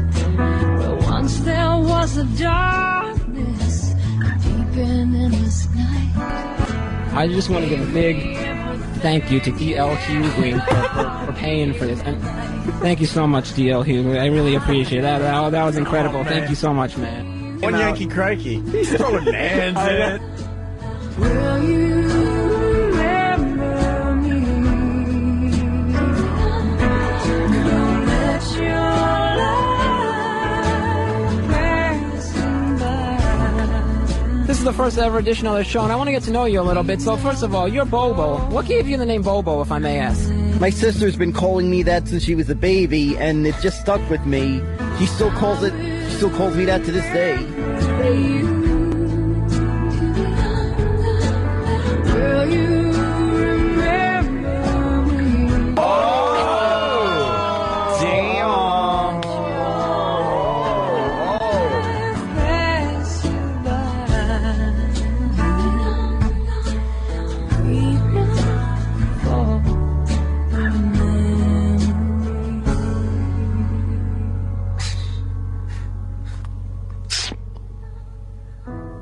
Weep not for. Very rarely does this song make me happy someone's leaving. Oh my God, Dave! For someone that interns at a radio station, how come he got the song off of YouTube? Did you hear really? the terrible quality? Yeah, of the it? bad It was quality. Not only that, we heard much too much of it. Like, there are so many clips of you that could have been, more interspersed in there instead of just listening to the lousy song. Right. And then what happened to the Lily's Pute part? Yeah, I messed that part up. I did. Yeah. Yeah, but you had a chance to realize that before we played it on the air. Yeah. You just didn't want to go back and fix it? I could have. Why didn't you? Why didn't you? Yeah. I don't know. I was too lazy with that one. I wanted to move on to the next clip. Should have moved on to a few more clips. Yeah. A lot of the song was that. You're bumming out a little today, right? Yeah. Last day. Yeah. You sad? I'm sad. Sure I am. Yeah. But you're gonna come back. I'm gonna come back and visit. Sure I am all no, the time. he's not. You should. Leave word with the desk. Yeah. What are you going to do for a job? I'm just gonna keep looking, apply. Accountant, banker, movie mogul. Accountant? No. Just throwing out random ideas that have nothing to do with your background. Yeah. He can't even be happy. He's like, yeah. Well. Did we get David anything special for the last day? Probably not. We gave him a David and Bobo show. Oh, that's nice. Oh, that's a great present. Yeah, I know. The last David and Bobo show is Ham today. sandwich? No. Ham and Swiss? No way. All right, I just thought kind of good food. Do you feel kind of bad and a little jealous that Bobo will continue to be on this program and you will not? Uh-oh. And that he's openly promoting a new David before you're even gone? He's been doing that for the past couple of weeks already. I would imagine that the David and Bobo show is going to be all about Bobo trying to find the new David. I just think that he should call it Solo Bobo. Oh, just himself. Like Solo Bobo. Solo Bobo. Not even have a co-host? Yeah, he could just be, hey, I'm Solo Bobo. It kind of sounds cool. That does sound like or Bobo Solo. It almost sounds like a character from Solo Star Bobo, Wars. yeah. It's almost like Boba Fett and Han Solo put together. You're listening live to Solo Bobo. Right. How about that? And you'll be off somewhere working at a fast food restaurant, perhaps. Yeah, I would say so. That's a good one. Doing some shitty job, and he'll be in here while we're just guffawing at his humor. Yeah, see, he's very funny. Is minimum wage in your future? It's in my future, yes. Yeah. Yeah. It's in his present. Yeah, that's true, too. Yep. What are you going to miss most about the radio show? Good question. I'm going to miss the whole thing. Like, everyone just, coming in early in the morning, Except you. Ew, I hate that part. Getting just coming in, like, being on the air so many times, talking with everyone, yeah. hanging, doing everything. I'm going to miss the whole thing. David did decide to take a little bit advantage of the fact that today was his last day and get here about 5:25 or so. Oh, you did. That's not Slept true. in a little, did you? Yeah. That's not true. I did not get here at 5:25. What time? It was I got here at 5:22. 5:05. Okay, 5. I'll say 5:15, That's and that's wrong. on That's his also side. wrong. Bit of the doubt. Yeah. Why That's would you also be wrong. late on your last day, David? Yeah, I you did not was. come at 5:25 or Everyone's 5:15. paying attention. The bosses are down the hall. I see them in their offices. I came at 5:05. Bad day to come in late, man. I did not come at 5:15. That's not true at all. What's up with you? Yeah. So, David, what do you miss the most? Is it the first time you've ever felt like really like one of the guys and really belonging? Oh. Maybe.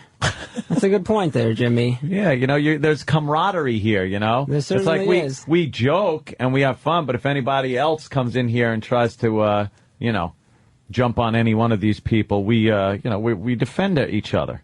You certainly do, yeah. And now you won't have that. No. You're an accepted member of the group here. Yeah. How about that? Welcomed member. Rarely happens with interns especially. They come and go. I barely even know their name most of the time. Do you know the names of the other interns that are leaving? Nope. Evan, Jill. Oh, is Evan leaving? Jill's leaving? Paul. When is Bitch Jill Hips is leaving? She was just doing kung fu in No, the hallway. no, Hips he's coming back. Oh, swivel Crazy hips? legs, yeah, Crazy crazy legs, whatever you want Jill's to call got them. another time, doesn't she? No, she's out. She's out. She had You're another out, semester, but she declined her second semester. No, she didn't decline. She graduated, so She she couldn't get graduated. credit. Yeah, graduated. okay. Yeah. Oh, so when does she leave? All right, good. I can start hitting on Today. her. Today's too. her last day. So Yeah. why are you so special? I'm going to pull my dick I don't out know. Why at am I so 11:05. special? Yeah, exactly. She should be even more special. She's the executive intern. She should be very special. Oh, that He's was not an you, old David. bit. He never forgot that one, huh? I know. I never Sure forget didn't. it. I didn't get to put that one in my tribute thing, but I didn't forget it. Yeah. Yeah. Here, you're considered a very funny guy here. We all enjoy you.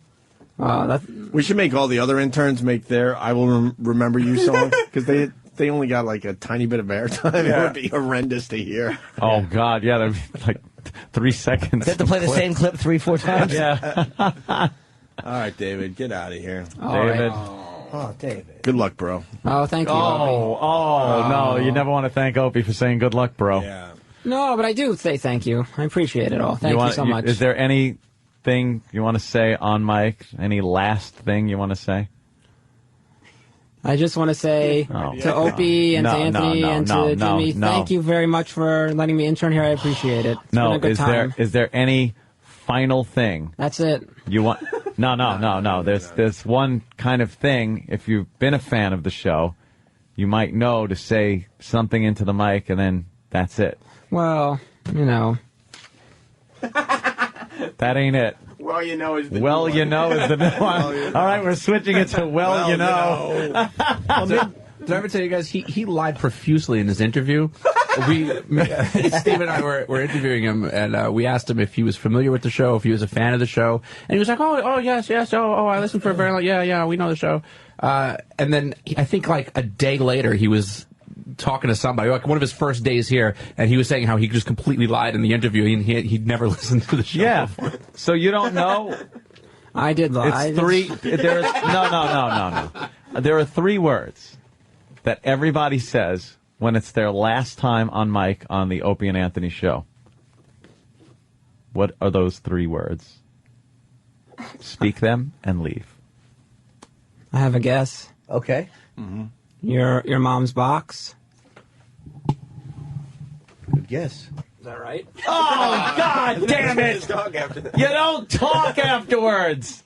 Oh, he blew it. I knew he was going to say something, too. Actually, incorrect. Pat from Winaki's got it. Your mom's locks.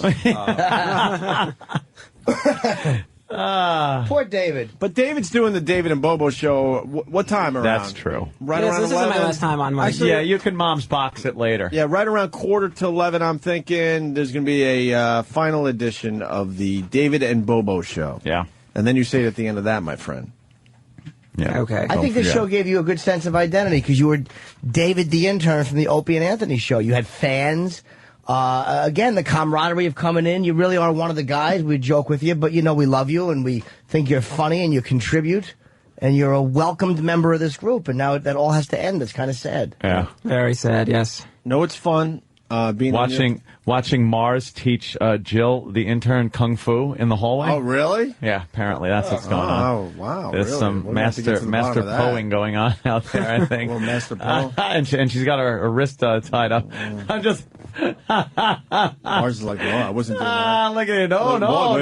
What? No, I wasn't doing that. Look, hey, we can see him through the glass, but they can't hear us. Yeah. It's like, fuck off. What? So you're teaching the girl she's going out on her own now, night out in the town, and she might need some self-defense tips. That's all. Yeah. David, let me ask you a question. In school, were you kind of like a bit of most of us are outcasts a little bit in school, kind of considered not part of the group, right? Were you kind of like that? In high school, yeah. Shut out a little bit? Yeah. And then here you kind of come in and you feel the camaraderie. Definitely, you got it. Yeah, it's kind of hard to walk away from that. It certainly is, but doubt it's it. life. Yeah. Yeah. That's what people say. We can't invest in you Flying anymore, so high, you should leave the studio. All right. Because, He just leaves. we got to like start focusing on people that are going to be around here for the next few months. for a while. There he goes. He's so bummed I out. know. Through the door of obscurity. Right there. He just walked right through it, didn't he? Yeah. All that fame and exposure you got, watch Gone. that just drastically drop in the coming weeks. Think of people like your Facebook numbers, everything, the phone calls, his name? all that. Remember just Pat? Pat Duffy. Remember Pat Duffy? The guy he was the Beatles of the Opie and Anthony show when he was riding high. And now I couldn't remember his last name. It was Pat, and I'm like, what? Oh, Duffy, right. How about this name that nobody even knows who he is? Cream Pie Jones. Wow. Holy shit. Remember Cream Pie Jones? How we hit every word. We hung on every word of Cream Pie Jones.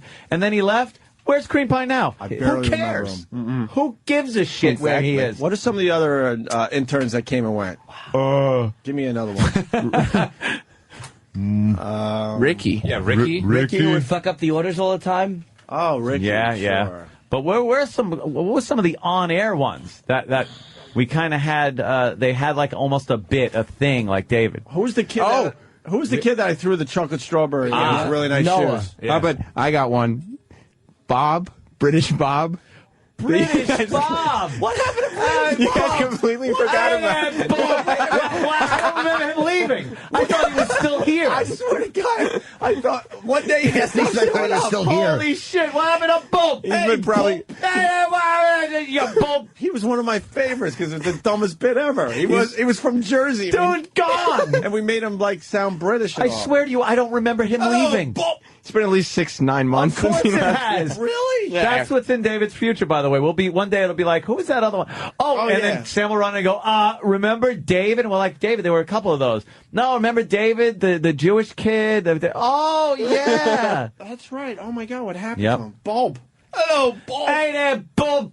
I miss Bulb. Oh, Big Boy makes a duty. Big boy. Remember Cream Pie? He grabbed a handful of shit and nobody remembers him. He made a duty hat. He made a duty hat out of my duty.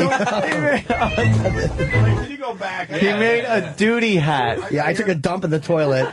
And Yeah, Jimmy took a massive dump, a very by the way, muddy dump. This video and this bit that we wrote out we lost so many listeners doing this one. They were convinced we finally lost our minds. I think G.G. Allen at some style. point we had, but yeah, this is Big Boy makes a duty. And my acting is very good in this. yes, Jimmy did this whole. All right, We set this whole thing up. one. We wrote this.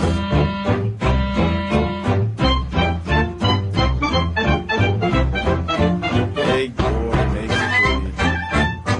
Hey, Jimmy, what happened in there? Big Boy made a duty. Did someone say Big Boy made a duty? Here's a duty hat.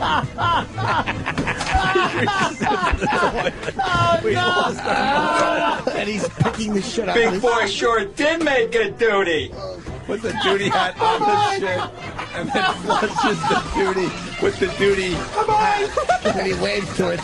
Waves goodbye to the duty. We lost our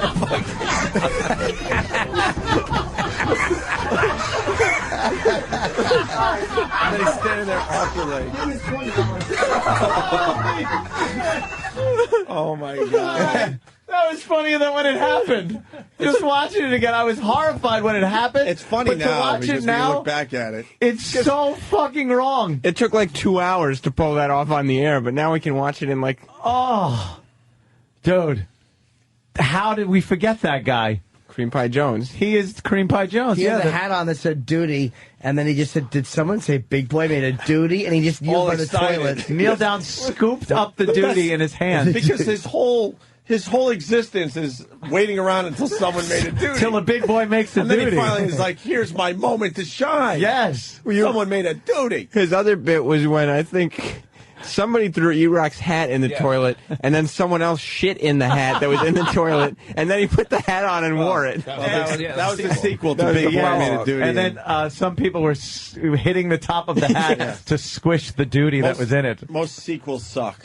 Yeah, yeah. I don't even want to acknowledge the sequel. I like the original. Big Boy Makes a Duty is classic. Where is that video? That has to be in. God, is that so bad? Which one? Big Boy Makes a Duty. If you Google it, you'll find it. You'll find Just it. Google Okay. Big Boy Makes a Duty. Big Boy Makes Yeah, there aren't many that have that title. He comes put in quotes. Someone said Big Boy made a duty. Yeah, like it's his job. Can you That's watch what it that was. one more time, please? We can. Just one more time. Oh my God, I Cream can't Pie see. Jones. Great Right now the music. toilet's in Big focus. zooming in on the toilet. Zooming in on Jim Norton's. Just a mess of a shit, by the way. Yeah, apparently a Mexican. It's not even a log. What happened in there? Big Boy made a duty. Did someone say Big Boy made a duty? I like this one shot. That's nice. Kneels by the toilet, and he's just scooping. He his notices hand. that there is a duty in the toilet. He he presents it to the camera in his hand. Big Boy sure did make a Puts duty. a little duty hat on it. Pops it back into the toilet. And then he waves goodbye to the duty with his duty hand.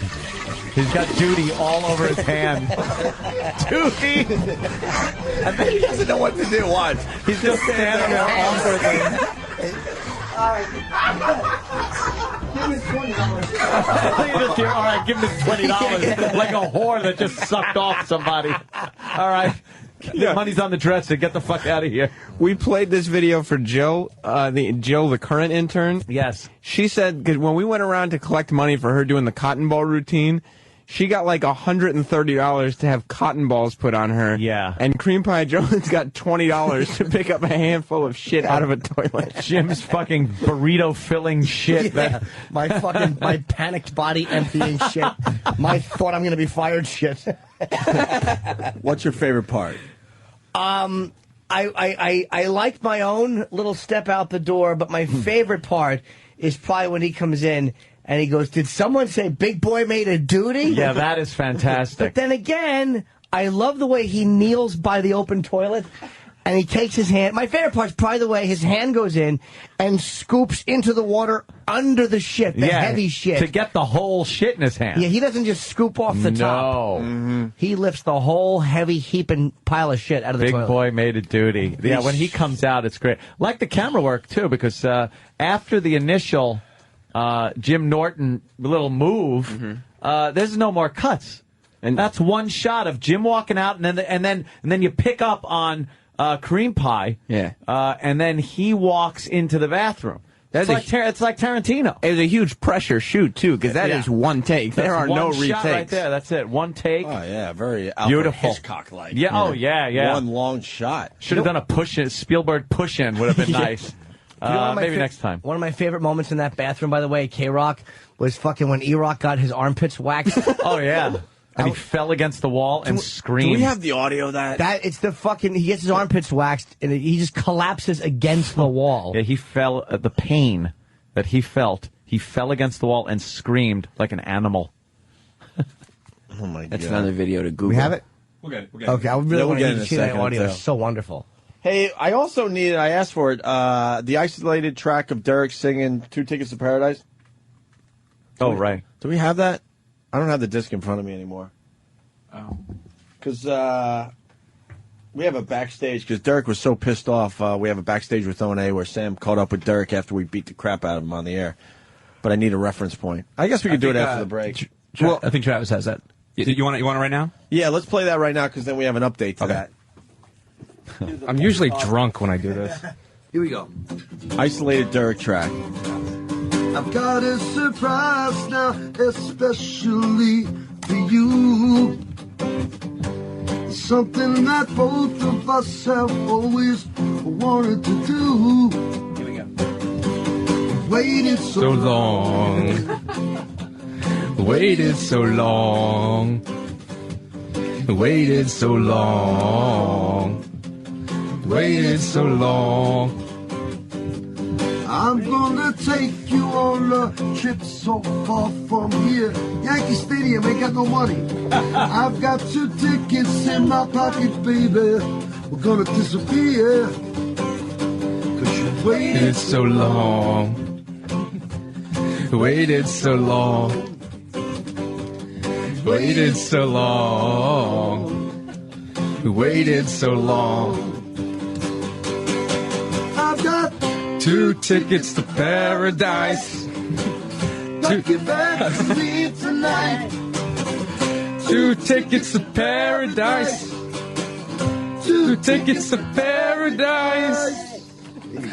Suck. Gotta get the job. Oh my God. So there you go. You had Derek. We isolated his track. In the mix, it sounded okay. But then you just isolate his track and realize, wow. Well, at least Derek. He blew it. He had a chance to sing along with Eddie Money.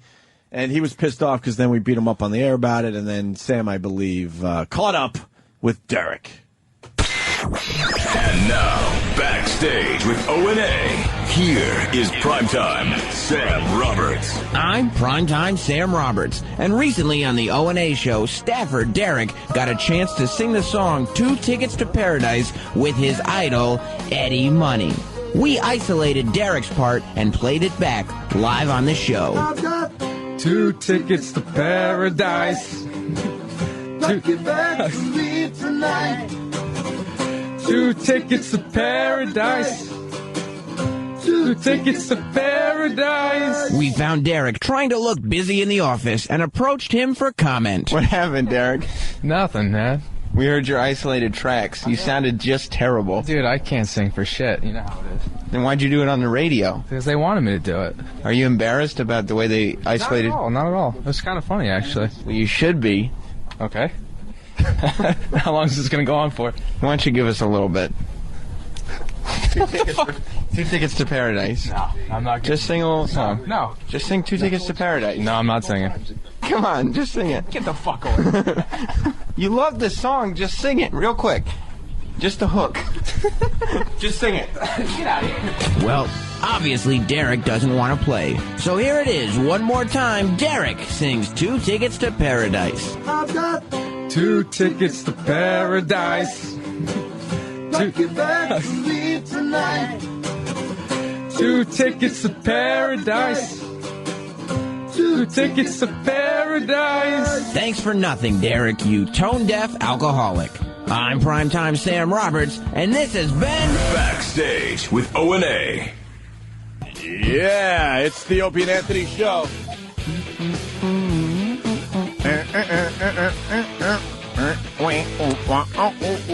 Very cool. I like Friday. Yeah, we're just kind of Friday's screwing off, good. right? It's the beginning of the weekend thing that is going on. Did you want to hear the audio of E-Rock getting his armpit hair ripped out, and then we'll move on to new material? We did bring that up, and I definitely want to. Okay. Definitely want to hear that. This is E-Rock. We got some, wax strips or something? Yeah, it was some chick that did waxing, right? Wasn't it a girl that came in? Yeah, she did it for a living. She was a waxologist, I believe. Well, we're using duct tape. I remember. No, it's a real she wax thing. She smeared that crap on and then stuck the thing on. The sticky stuff. And then ripped the hair right out of his armpits. Yeah. And man, do you get hair removed from your body yet? No, You're a lucky man. But I do have some hair removal things because eyebrows freak me out when I see people with giant caterpillar eyebrows. So I would push up on my eyebrow a little bit, and anything that sticks up over my finger, I take the electric razor and go meh meh. Oh, and hit it. Do I got a tool for you, my friend? What, a tweezer? It's a little eyebrow comb that's electric, and you just go like this. Too scary. Done. That's so scary that you might take off your whole eyebrow. Well, pay attention. The settings. Yeah, but I'd rather It's do a it with my comb. finger. It's an electric comb that's the same width as the eyebrow. And you just go, Oh, frightened. I'm done frightened. in 2 seconds. Frightened. Done. I'm done. I got this down with the electric razor, and then I have less stuff up on the sink. I do that. Then I take the electric razor also and get in the ears. You don't want to admit that yet. No. I mean, it's not crazy, but there are a couple little ones that grow in there, and you're like, I want to get that out of there. You don't got the black moss like Frank Cariola, right? No. And then if there's any stray nostril hairs, you gotta get that out. Oh yeah. So why do guys walk around with like nostril hair sticking out? I don't know. I don't How get can that you one. without like sneezing all the time? It would be like tickle, coochie coochie coo. It tickles in there. I sneeze a lot after I like go in there and gotta and trim down the nostril hair. And then sometimes if one is growing in and leaves stubble and you rub your nose the wrong way, it's like it's like just yeah, snot comes pouring out of your nose. It's like snorting pepper all day long. Yeah. No, I get a couple patches on my back. Oh. So maybe 3 times a year. Get the Really? oh yeah. If it was balanced, I honestly could care less. But it's 2 patches, like one on the. Oh, it's on the side over there. And one on the other side. Like a werewolf. Yeah, and then it's kind of nowhere else really for the most part. So Yeah. I do the little wax thing every once in a while. A few times a year. Whatever works for you. But then we had this girl come in with the actual wax glue, the wax strips.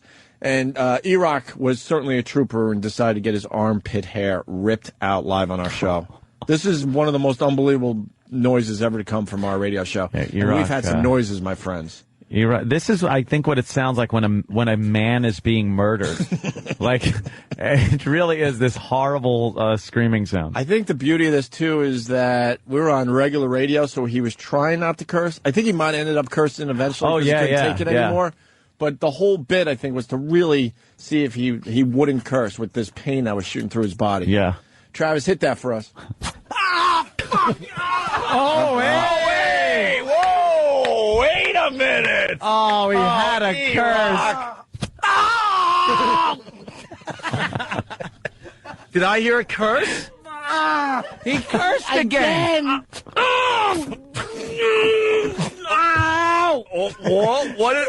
What? Did he think something inappropriate? Wait, what?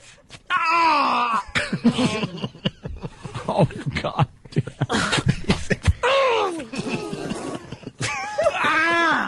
E-Rock, you cursed.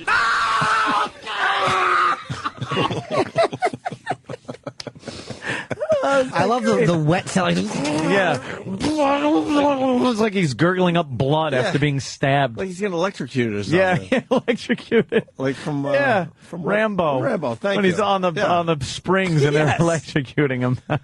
You remember Jiven from the regular radio show? He was the guy in the dump button. Great guy. Right. He emailed me a couple days ago, and now Stunt Brain just emailed me as well. Stunty. They're all obsessed with having E-Rock waterboarded on our show. I think that was worse than waterboarding what we did to E-Rock. That was pretty bad. We'll have to figure it out. Where's your button? Because what would management say? Yeah, we want to waterboard somebody. What? Hello? Keep going. We're what? See, we had this idea. What's the bit? Well, we want to take a E-Rock, and since there's been this big controversy about torture and waterboarding, we thought we could waterboard E-Rock.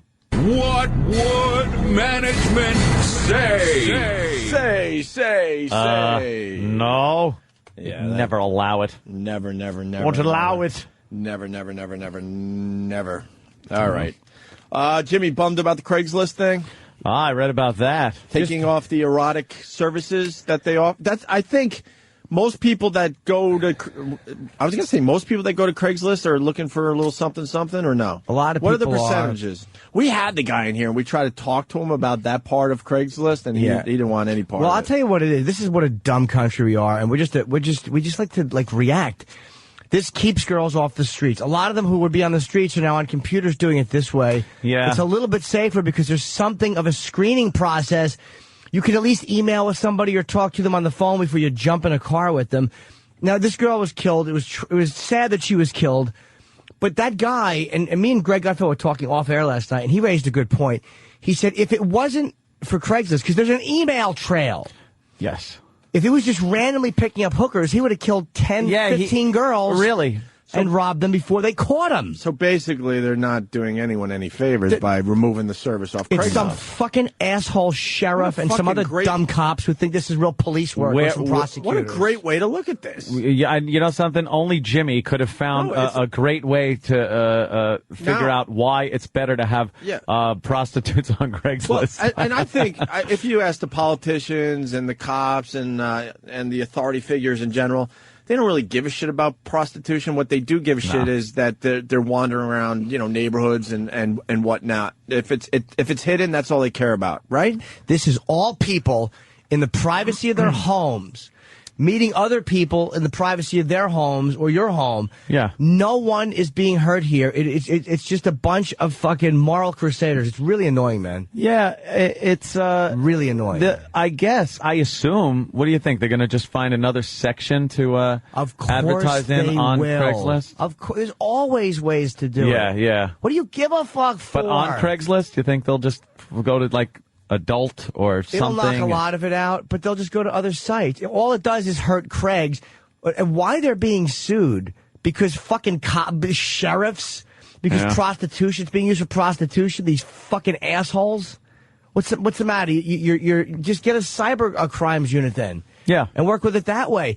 And they talk about, child cases. Well, you know what? At least there's an email trail. Because people who are going to sell their kids or prostitute kids, first of all, you ought to have the penalty be fucking life in prison without parole, so you'd never have recidivism rates, but you don't do that. So you wonder why these people get out again. And if they're dumb enough to do it on Craigslist, there's at least some sort of a fucking electronic trail. Yep.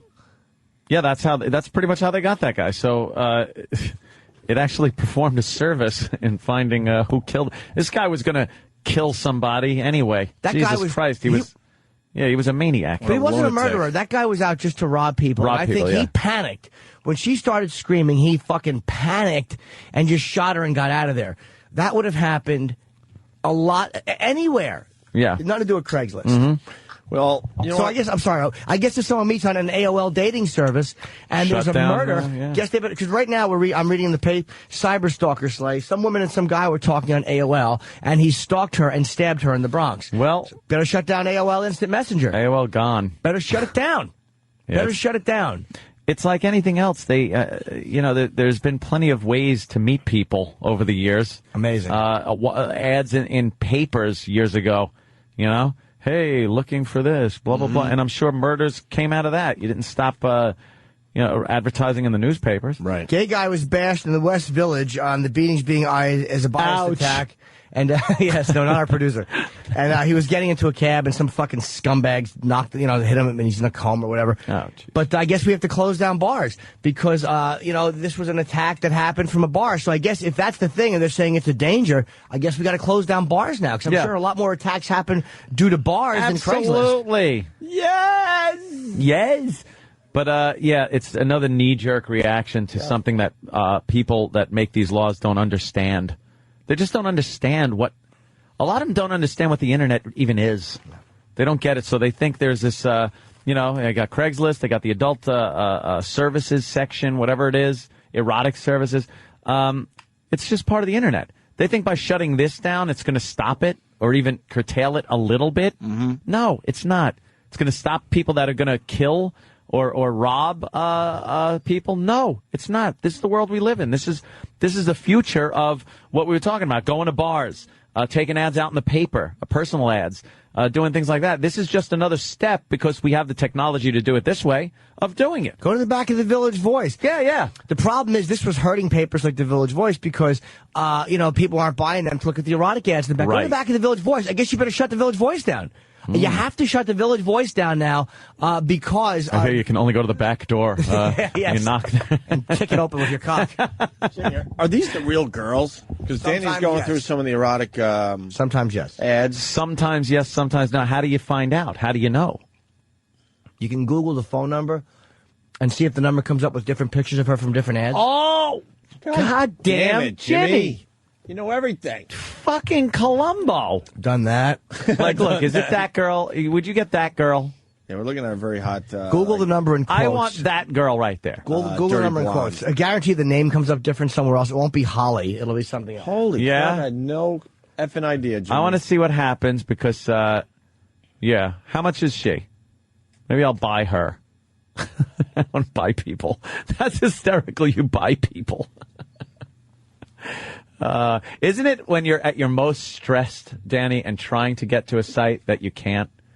Aren't computers like that all the time? It's fantastic. They become aware. I would love to know, like, what happened. Like, when does the computer decide it's going to work, and when does it decide it's not going to work? Like, I didn't do anything. I was on Craigslist.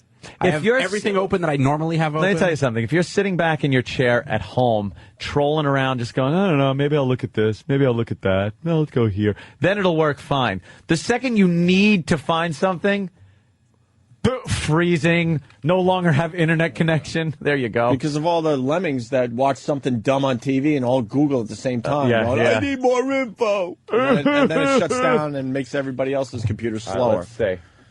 Tina. Wow. Jimmy nailed it. And there's the number. Different name, right? See. Well, hang on. This one's name is Holly. Yeah. Holly, and that one's and here's Tina. Tina. Come on. Click on the picture. They lie. Sometimes lie, they do just because you Pee-wee. can't keep reposting an ad. Sometimes they'll change details just so they can repost again. Well, details, are, you know, maybe the detail is who they're sending to your door. For the love of God, if you call up and want that girl, and a giant black woman comes to your front door, what do you do, Jimmy? Exactly. You say, look, I asked for a giant black man. Get out. No, it happens. But again, you have to, if you say, are you the person? Yeah. Usually you can tell if it's an agency, a lot of times they'll go, yeah, it's the girl. But if she goes, yes, that's definitely me, then you know it's her. Oh, it's definitely me. Oh, then you're talking to the actual chick. A lot of times they say independent. Yeah. Oh, okay. Well, it comes up with that particular phone number. These are more pictures of that girl in that posting. Yeah. And then there is a link to some reviews. So I guess we can see if... That's interesting. Because let me tell you something, Jimmy. I don't want a black girl, I don't want a Hispanic girl, and I don't want an Asian girl. That is 99% of every friggin' thing that's up there. Yeah, you like white girls. Yeah. But would it be impossible? Like if I call for that girl and all of a sudden it's like, hello, I'm like, no, leave. Nobody's saying that it's not her. I mean, there's about 10 reviews, and I mean, good and bad, but there's none that says it's not her. Is that particular girl's getting? Well, this person says drank my cum. She's okay, but will not rush to repeat. Let's see, enjoyable. What does that mean? Not rush to repeat. I won't rush to see her again.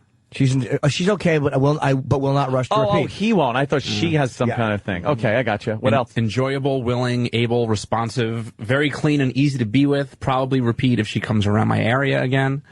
Sounds like a car rental service. This person says dependable, spare tire. It's like getting a zip car. Very disconnected is another one. Disconnected. She just lays there thinking of better places to be. Disconnected. What did this idiot want a conversation? Or what does this idiot look like? Yeah. I mean, let's play it the other way, Disconnected. too, Yeah, she's got to turn her head. For the young lady going, my friend. If you're into hookers to the point where you're leaving reviews on websites for them, chances are some guy had to push her face into his to make him kiss her.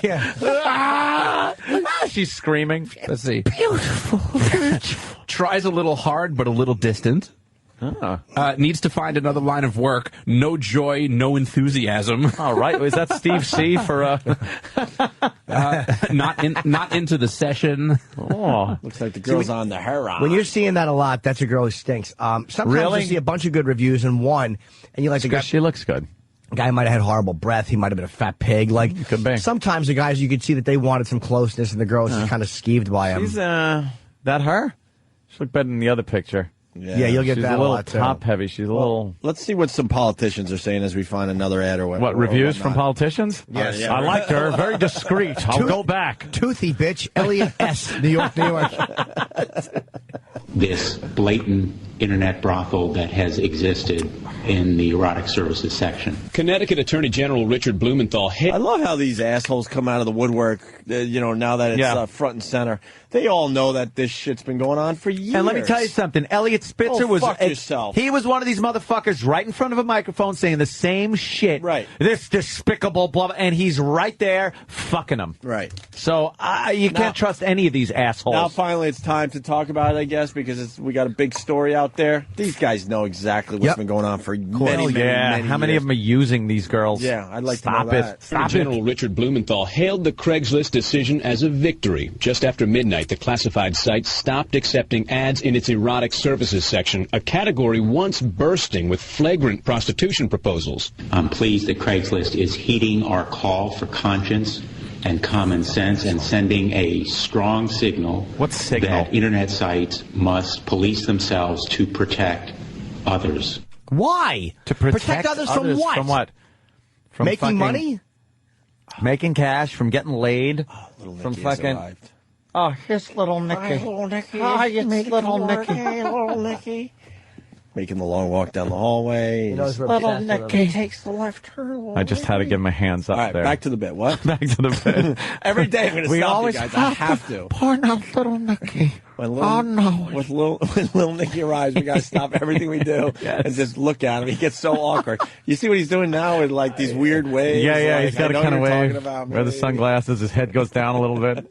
Can't wait to get past that. I know, and the thing is, it's such a long hallway with nowhere to hide. You can't. Like, it's a good fucking minute and a half walk from the point we can see you to you can turn away where we can't see A you. lot of hallways, you're like, all right, I could get past these assholes within seconds. Not this one. No.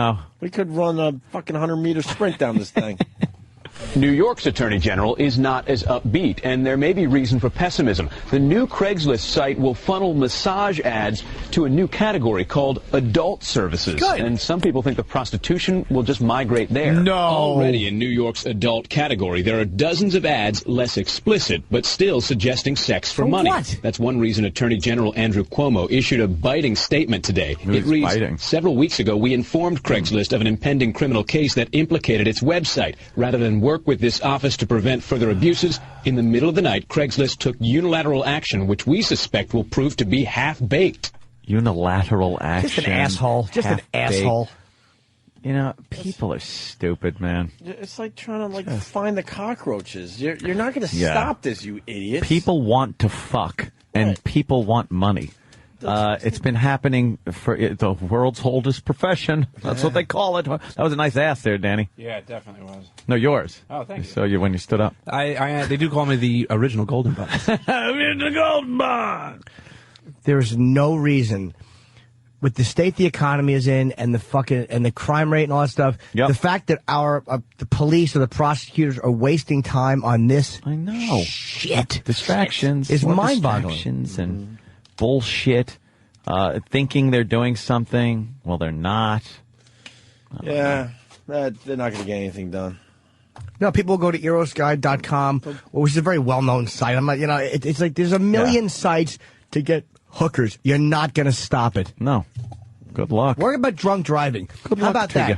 Take any asshole that you have doing this and put him out on the street and let him do random stops and pull drunks out of cars. Hey, people, slow down. I said trucks, cars and escalators. Okay, thank you.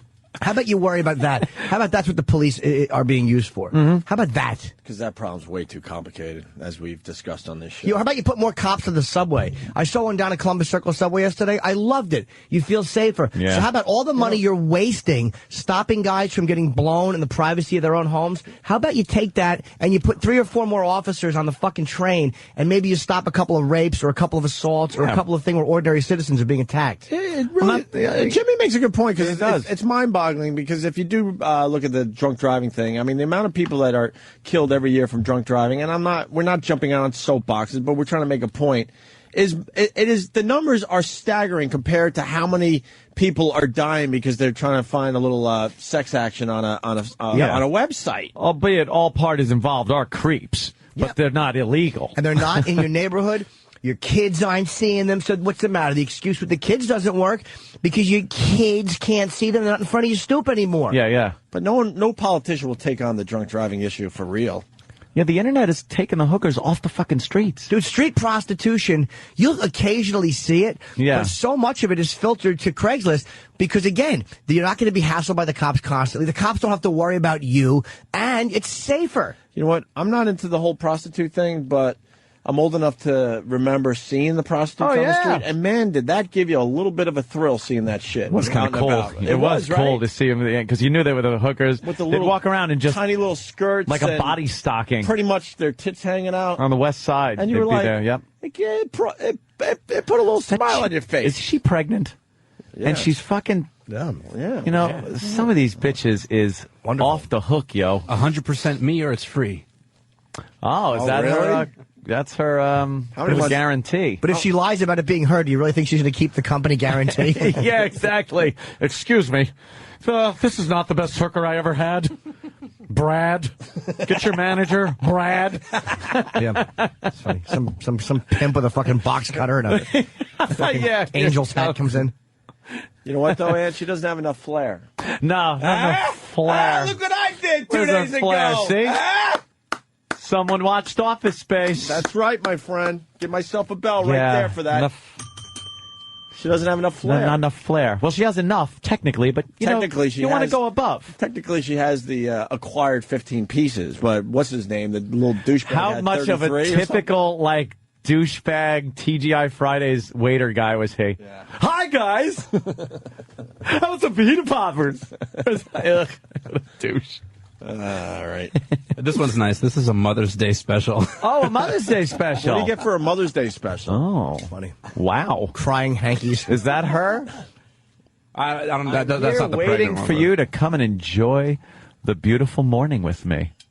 Trust your time with me will be full of sweet pleasure. And you know what the best part is? You know, somebody fucked that and then went to see mom. Yeah. Hey, Ma, I just had a Mother's Day special. It was great. Yeah. Smell my dick. Their cock is still stuck to their underwear awkwardly because they went and saw her. Awkwardly, you piss on Mom's toilet seat because you got a little dried cum at the tip. What's the worst, though, when your dick hole sticks to your underwear? Ow! It does hurt when you pull it away. And with that, I gotta completely stop you, Jimmy. You're a brilliant guy, but that had to come from experience. Oh yeah. All right. Yeah. Come on. Do you know how many You times just don't come up with that. Do you know how many times I've gone places where my dick smelled like sadness? It either smelled like someone's sour drug breath or fucking their asshole or pussy. Jesus, my dick has been fucking... I'm surprised dogs didn't follow me. Fucking... God damn, man. Nice. Well, let's play Man-Fisted by Wife again. Oh. You know, it's always fun. It's a Friday. Come on. Who gives a shit about what's happened in the news? Farrah Fawcett's going to be dead any day. Aw. The Bruins are out of it. Pelosi's squirming on the hook. Squirming. On the Ducks hook. are out of it. Nancy Pelosi, yeah, She's fucking floundering because she knew about this waterboarding and torturing and she was briefed about it, and now they're like, well, what did you know? And then she comes up with some story, and then when you find out later on she knew a lot more and did nothing or agreed with shit, and now she's going, I did blah, blah, blah, blah, blah. She's babbling. She's saying technically that she wasn't briefed, but she was told about a brief. She's fucking lying. I was told about a briefing. This is great to see her finally swinging because she sucks. She's the worst. Do we have any audio of that press conference at all? It was I really heard great floundering. I heard she was like ridiculously floundering at the podium trying to explain herself. Yeah, definitely. Oh, I'd love to hear a little of that. All right, I got it right here. Oh, yeah, rub that prostrate. Yeah, oh, see? Yeah, she knew. She knew. Oh, yeah, push. Rub it. Keep it go. Don't stop. Keep stroking. It's still blowing. Whoa, and so is the air. Yeah. You want a picture of that? Just stop the camera. No, that's all right. I got blood on my hands, honey. A little bit. Ah, jeez. What was she doing? Fuck. She was fisting him. She was fisting him. Do you have that video? Yeah. And there's blood on her hand. How sick is that? How do you... Why... Who, what, why, where, yeah. when, Who? Thank you. what? You just took every thought I was just going through right there. Who? What? Where? Why would? And here goes Danny right to his favorite site. Fuck it. God Spelled damn. a bit differently. You figure it out. Who is this chick doing the stand-in weather? She looks stoned. That's a great fucking muumuu she's wearing, too. Yeah. Ew. A robe. She's wearing a robe. Yeah, you take that off. Oh, the pull. I got it. You got the pull. All right. What? Oh, God. Right, here's the video. Fisting gone wrong, it's called. Is it ever right? Can you turn that a little down? The minute the fist goes in the ass, it goes wrong. Yeah. Oh. Damn She's it. fingering his... Well, she's a real beauty. She's awful. Oh, yeah, push. Rub it. He's bent over. She's like milking She's him. a ring Don't on. stop. Oh. Is he pissing or coming? Keep stroking. She's a ring on. It's still blowing. Oh, it's still So blowing. is the air. Jesus Christ. You want a picture of that? Oh, God. Just snap the No, camera. no, that's all right. Maybe she should have cut her nails I got first. blood on my hands, honey. Jesus. A little bit. Little bit. There's no... But it's only her fingers. She's fingering him, but she got blood on her hands. He's fucking bleeding from the ass because she fingered him and holy mother She had a of ring God. on one finger? Yeah. What a Long great couple. fingernails. Keep going. It's the best website ever. It's still blowing. What are you talking about? What do you mean? Tell my dad drive. What do you mean it's over? You can't just leave me. Oh my God. Well, seems to be the problem going on here. What's wrong? He left me. He broke up with me. Oh man. He broke up with you? Yeah. He told me to have you drive me home. Listen, don't worry about it. He's young. He's young. He's young. He doesn't know any better. So that's a son who is fighting with his girlfriend and leaves, and now the dad comes to comfort the poor girl. Yeah. Oh. What's it from? Huh? What is this from? It's from this kid. His home. Is this your last day? Sort of. Sort of. Sort of. Why sort That's of? interesting. You're coming back with a gun to kill everybody. No, that's hack. Yeah, that is. No, I'm going to try and get another school to sponsor an internship for me so I can come back. So that's pretty smart on this kid's part, huh? Just move the schools around a little bit and come back. I like it. What is this, like a weird porno you found? Steve actually gave it to me. Steve did? Yeah, and I went through and looked for stuff that was funny, and this stuff was pretty funny. What's the movie called? Daddy, please stop fucking my friends. Well, what's it about? What have we got here? Yeah. Wow, they don't leave much to the imagination. No, that pretty much title. spells it out. You know, hey, guy with the mustache, don't fuck girl with bigger left breast than right run. All right, we got it. Right run. Right run, yes. Right run. She's fucking the guy from the rap band Abu. A B, bunch of O's. Exclamation. The father proceeds to put the moves on her because now the son's out of the picture, Yeah. right? Well, you got it at that point. Why do you guys always leave me? What's wrong with your kid? It's not that he's young. He doesn't understand. Why can't he be more like you? You mean older, more sophisticated? Perhaps. Are older guys better? Well, I don't know. I've been told they are. But then I've been told they're not, so I don't know. Maybe we should date older guys. Yeah. Maybe you should. Maybe? Yeah? Oh, what a whore. She just gets done. She's all upset about the son, and then she's right on the father's dick. Wow. I don't think he's coming back, so. I don't think he's coming. Yeah, I don't think he's coming back. So maybe if we. Whoa! What? That's my zipper. What if he comes back? Why? What are you doing? That's great. I don't think he's coming back. I'll bet you the dad looks 2 years older than her. Oh, of course. Yeah. What did she have? Like pigtails in to try to make herself look younger. She actually did look very young, but he was probably almost 50 and bald. Yeah. Oh. Really creepy looking. Yeah, that's the only way that works. If you make him real old. I don't think he's coming back, so why don't you go ahead and take this off? I want to see you take it off. Yeah, stand up. Stand up. That's good. Ooh. Well, I think it's only fair I take mine off, too. You know, I mean, I don't want you to feel lost. And, you know what? I'll put it right over here, and if you take this off, I'll take this off. Okay. Wow. Is that Alan Alda with a chick on the, on the monitor? Yeah. Oh, God damn. Wow. So that's kind he's of negotiating. sexy. I take this off, you take that off. Yeah, I think. Oh, the curtains have just been drawn. Oh, Jesus. Why are we drawing the curtains, Sam? Because there's porno. Just, yeah, if I have anything risque up on the screen, I was told the curtains need to be drawn because anybody could just walk by these terrific glass studios and look right in, so I don't want to offend anybody. Don't And you know what? offend anybody. And if you're offended, then what happens? Really? Does it ruin your day? Oh, God, that guy looks like a minister. What a creep. Oh, is he awful? There's some fucking old guy with glasses. He looks like a minister, and he's spanking some naked broad over his knee. Over his bony knee. What's the oldest guy you've ever been with? Not old.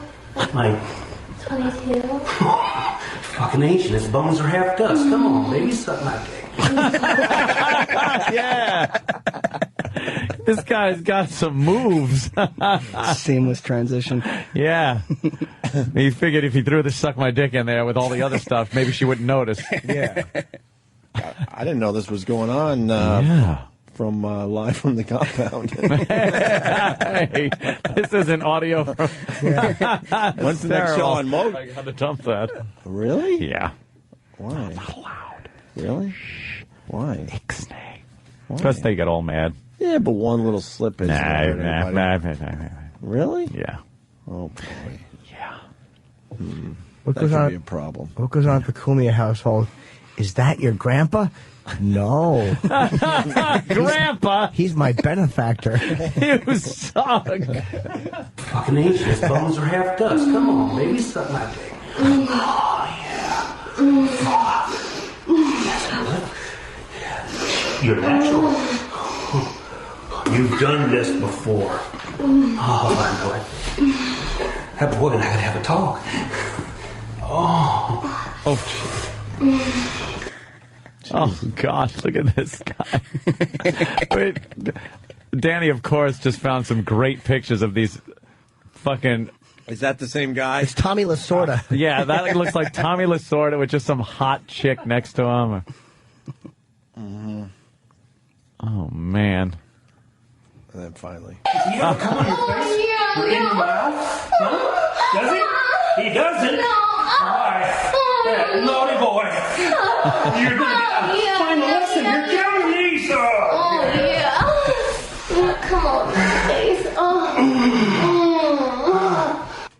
She doesn't all of a sudden sound like some naive, innocent girl that just lost her boyfriend. No, come on, my face. Yeah, she turns into the porn star that has done 500 movies. This guy is a picture of a guy licking ass. It looks like a construction worker straining with a couch, a mover, bringing it upstairs. There's another clip that didn't really work that well, but he says, oh, I got some cum on the floor. I'm a gentleman, though, and he wipes it off the floor with his hand, and he wipes it all over her face. Ah, that's a gentleman. Oh, yeah, That's a gentleman. that's the move, right? Absolutely. What, has he got those heating, cooling pads on his calf in that picture? That's what it looks like, right? Like oh, God. Oh. It's amazing because they just get the most out of shape fucking wrecks banging these hot chicks. Unbelievable. We have another one called Old Bloke Fantasizes About Daughter's Friend. Bloke. Sounds English to me. This is more of the scenario. Hey, Bob! This is more. Where's Bob? Where's Bob? Can you bring Bob back in one day? I'll find him. Find him and just tell him we want to see him. Yeah. All right, good. You want to do the Old Bloke Fantasizes About Daughter's Friend? Oh, yeah. This is more of the scenario that we've done many times with the, what do we got here? Oh, well. Hi, girls. Hi, Dad. Hi, Alexa. Nice to see you again. Okay. So, you girls need anything? You want anything? No, I don't need anything right now. You sure? Because I don't mind getting you something. You sure? Yeah. How about you, Michelle? Oh, fine. I mean, I'll go in the kitchen, I get your drink, something to eat. Come on, Alexa, you must need something. No, I'm fine. Can I do anything for you? Something? No, not right now. Thank you, though. Well, just remember, if you need something later, just call me. I'll be right here. Okay. Right. Bye, Michelle. Bye, Alexa. Thank you.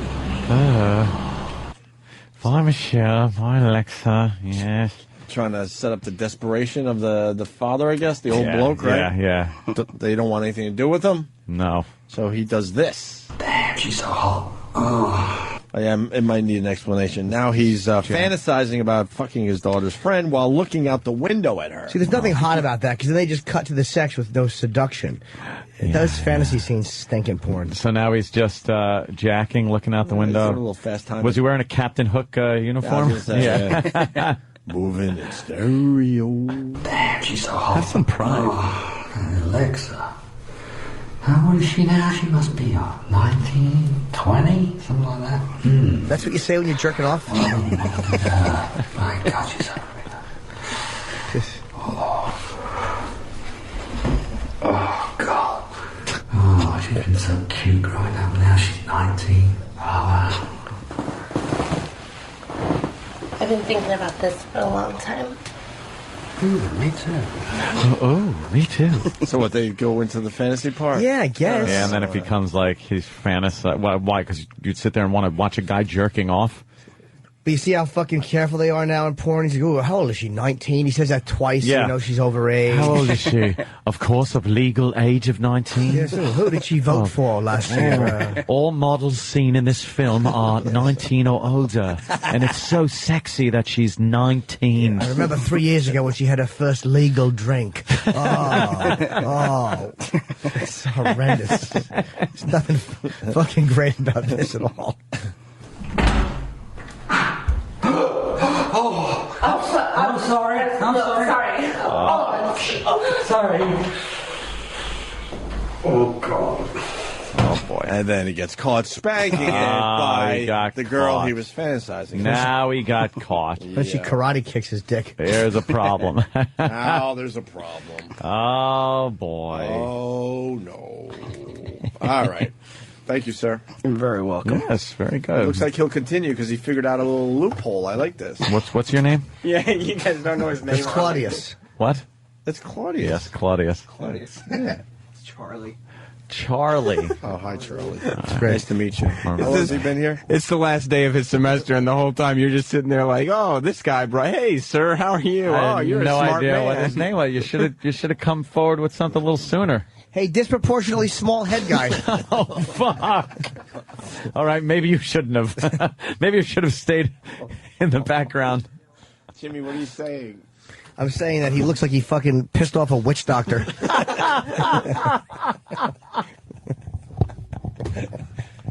Oh, Just a little too small for his body. It's too small for the average child's body. I'll take off for a cap. It bothers you? Wow. I can't even look at him.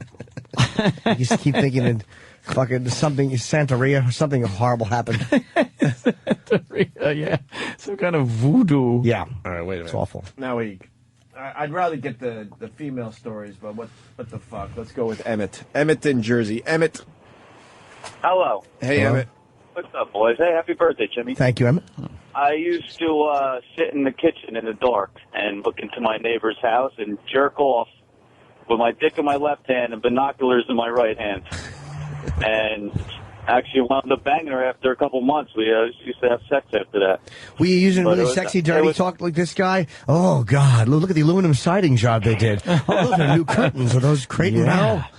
I tell you, it was a hell of a fantasy, just watching her in the shower, and then she'd get in the room and get changed, and, I used to come in my stomach and call it a night. Good boy. Everybody Butterflies. everybody wishes they could see that, but most of us don't see any of that Nope. crap. It's so hard to jerk off through binoculars because they keep getting Yeah, they'd be shaky. shaking. All of a sudden you get seasick. Oh, yeah, you'd start throwing up on your dick. If they had binoculars that you could strap to your head and just jerk off with them, they'd make a mint. Yeah, they had that Night vision goggles. Yeah, they had that weird science.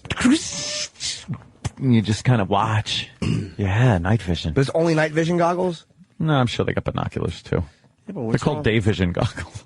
What's wrong with night vision? The two light in New York is probably hard because there's so much external glare. light. Yeah, a lot of True. glare. Mm-hmm. Hey, you know what I want to play again? The Ron Howard thing really made us laugh. Yeah, that hard. was good. His movie Angels and Demons coming out. I like that. He was in studio 2 days ago. We had a great time with Ron. Ron Howard. And one of the Letterman guys, one of the Letterman writers who's a big fan of the show. Yes. Yeah. Justin. Yes. Yep. And his brother's name is Eric.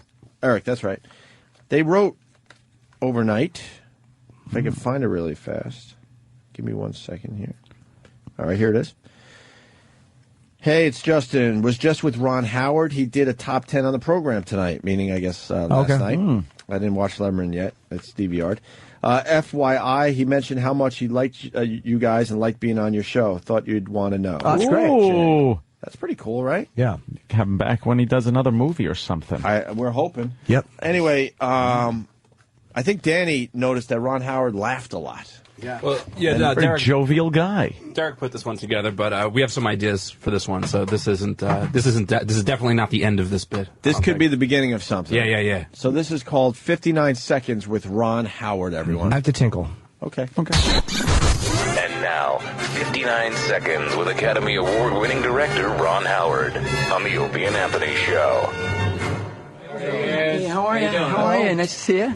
Ron. Hi. How are you?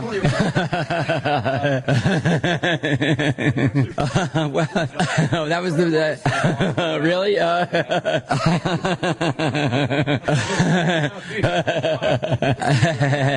Well, the thing.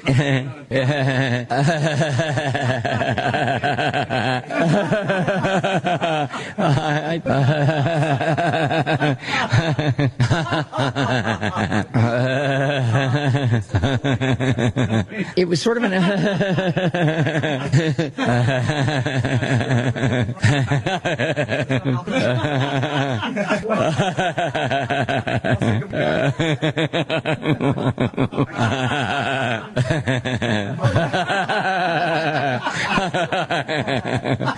Cool. Yeah. Cool. Thanks a lot. Nice. Bye bye. Thanks. That was Academy Award-winning director Ron Howard on the Opie and Anthony Show.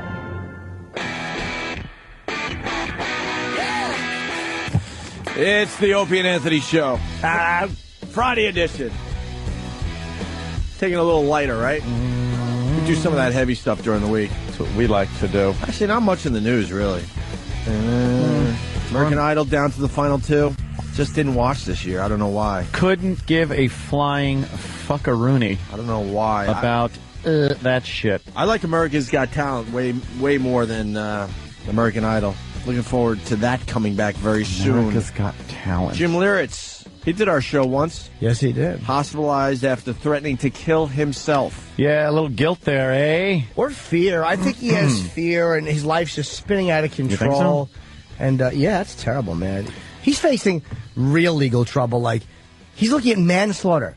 He's going to jail. It's mandatory. The only thing he has working for him is that the girl who he killed was drunk as well. It was two drunk drivers hit each other. Which he'll have to go to jail, but it will take some of the onus off of him, I believe.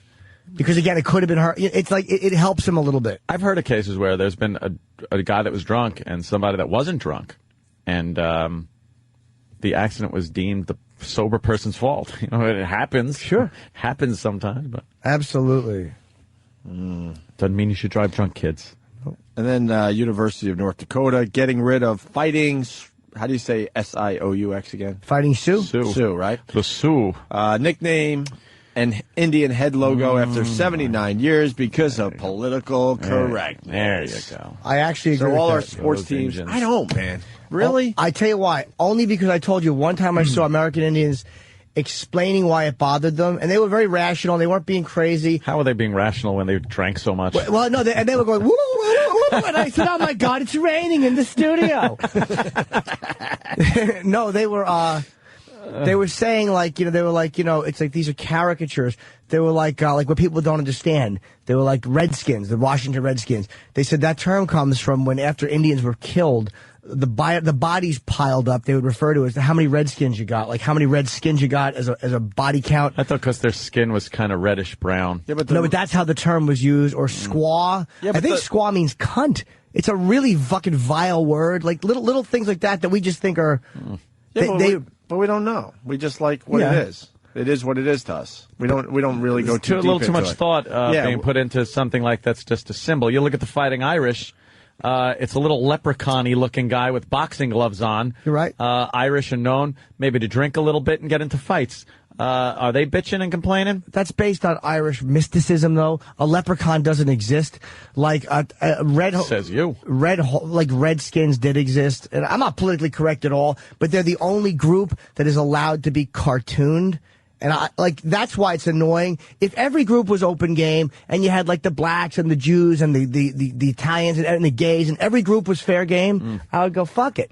But they're the only ones, and those fairies. Yeah, exactly. Yeah, the fucking the cheek clenchers, the fucking Bay Area cheek clenchers. The thing is, most of what the logos and names of sports teams, it's a tribute. It's like powerful. It comes across as like, you know, you want to name your football team after something that's strong and powerful and mighty. So they kind of, you know, name them after Indians and Redskins, Chiefs, things like that. Then why not name them after blacks? Why not call them the whatever a tribal name for blacks? Or why not name them after the Watusi? Well, whatever, yeah, or the Jews or some other group.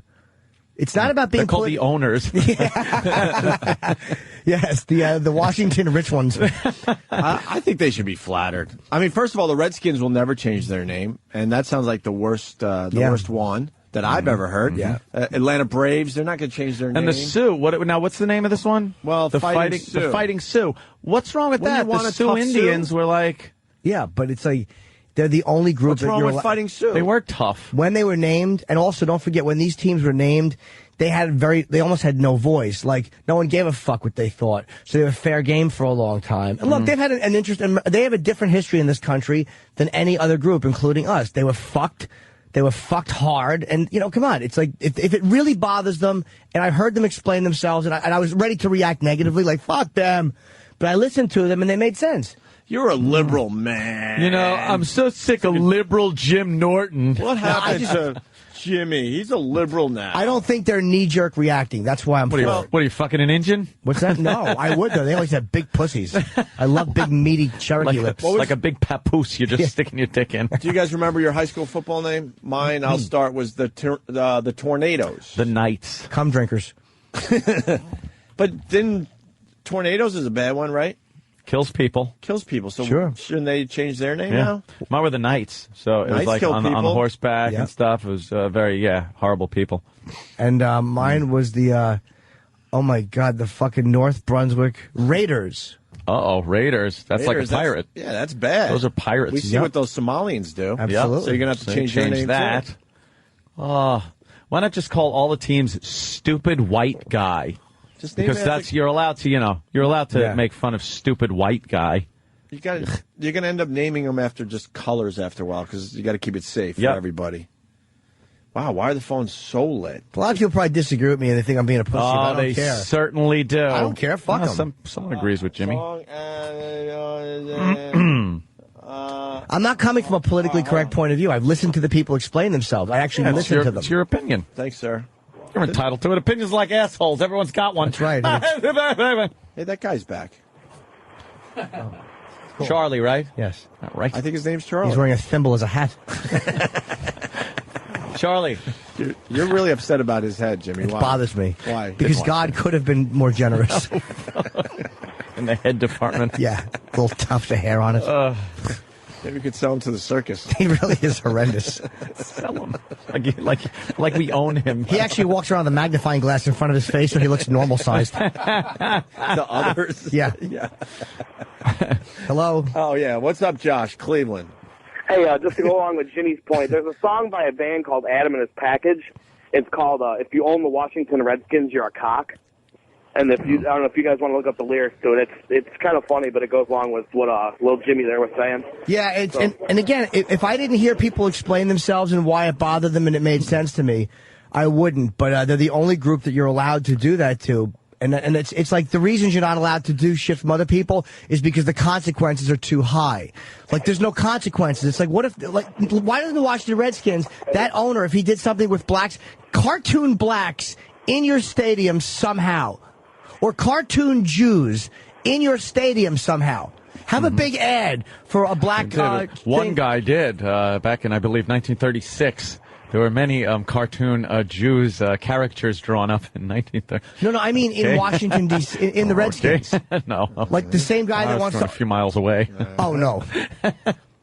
I mean the guy that owns the Indians or the guy that owns the... Like, if you're that adamant about, hey, it's just a name.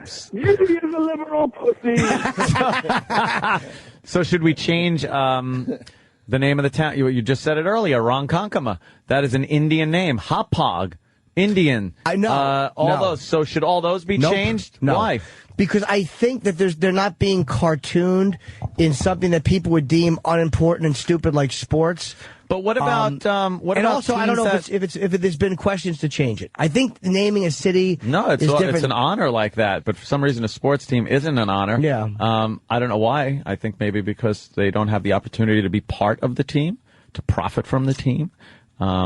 No, I don't think that's it. I don't know. I don't think that's it. I didn't get that impression listening to them talk. Let's get Where'd you listen to Indians talk about that anyway? On I don't remember. I was trying to think of some funny place, but it was some talk show they were on, and they made sense. In between counting their profits from their casinos, and crying from garbage being thrown out a car window to their feet. Man up, man up! All right, it's just garbage. Pick it up. It's one bag. If we're going to do that, then I say they have to pay taxes and then do everything. In the casinos, well, no. No. They want to be equal. They're allowing that because they probably don't want the lawsuits for their land back, which in some cases I think the United States might lose. In some cases, not all cases. Well, that was like I said earlier, or when I've always said this, it was the Monopoly days where you're just going buy. That's true. And then the dealing comes later in the game. It was a time to conquer. It was a time to conquer the world. The strongest people ended up with the land. And then after a while, you kind of figured it out, and there are little skirmishes going on. But for the most part, things are chopped up like they're supposed to be. But early on, if you had a boat and some fucking people, you went over and you kicked the ass of the people that didn't have a boat and an army. Why do we have Americans dying in fucking Korea and Vietnam, like, to stop other people from doing the same thing? Well, that's silly because that was just our fear of communism taking over. It wasn't like they were coming over and taking over Mexico, but we look at Central America and went like, well, that's one step toward Mexico. We were very afraid of the commies. That's why we had a lot of bad wars after World War II. But if you're just talking about, taking over back then, back in the Indian days where the Indians roamed the United States, what we know is the United States now, it was about coming over here and saying, hey, we could use this land. Who's on here? People that could kick our ass? No? All right, then kick their ass and we'll fucking take it. Sure. No one... There were people that argued the point, but not as many as there would now if we just decided to go into some country and take the indigenous people and destroy them. Well, the main reason, too, is information's passed differently now. Back then, it was like people wouldn't know. All of a sudden, 2 centuries later, it's like, oh, yeah, where'd that guy go? Oh, he moved. He found a new land. Oh, a bird flew back the information. A little different back then. Let's say hi to Bill in, Mensch Vegas checking in. Hello, Bill. Good evening. Happy birthday, Jim. Thank you. The perfect opening. Usually I always agree with Ant on this one, but I'm going to have to go with you, Jim. I really, this is something I feel passionate about. The Native Americans, they were just completely raped of everything. In this country. Another faggot on the phone.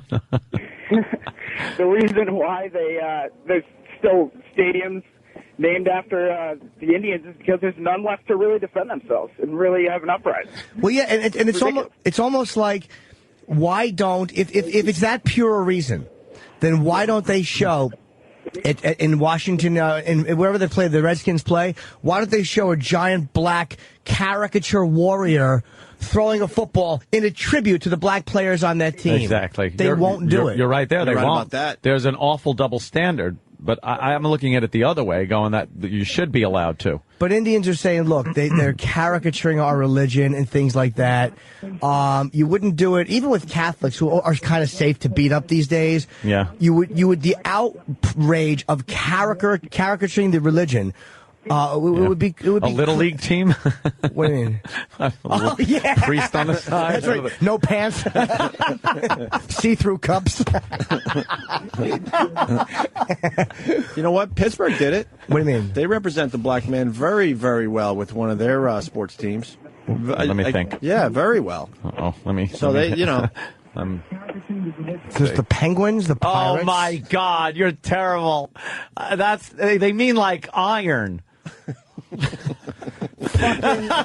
Hilarious.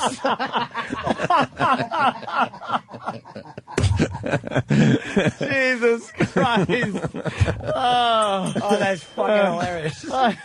Did you just give me self a meal? Oh, yes, I did. I gave you. That was the first one. The rest of them were the inappropriate version. Hold on, let me. Yes, Jimmy's belling. That's a damn good one.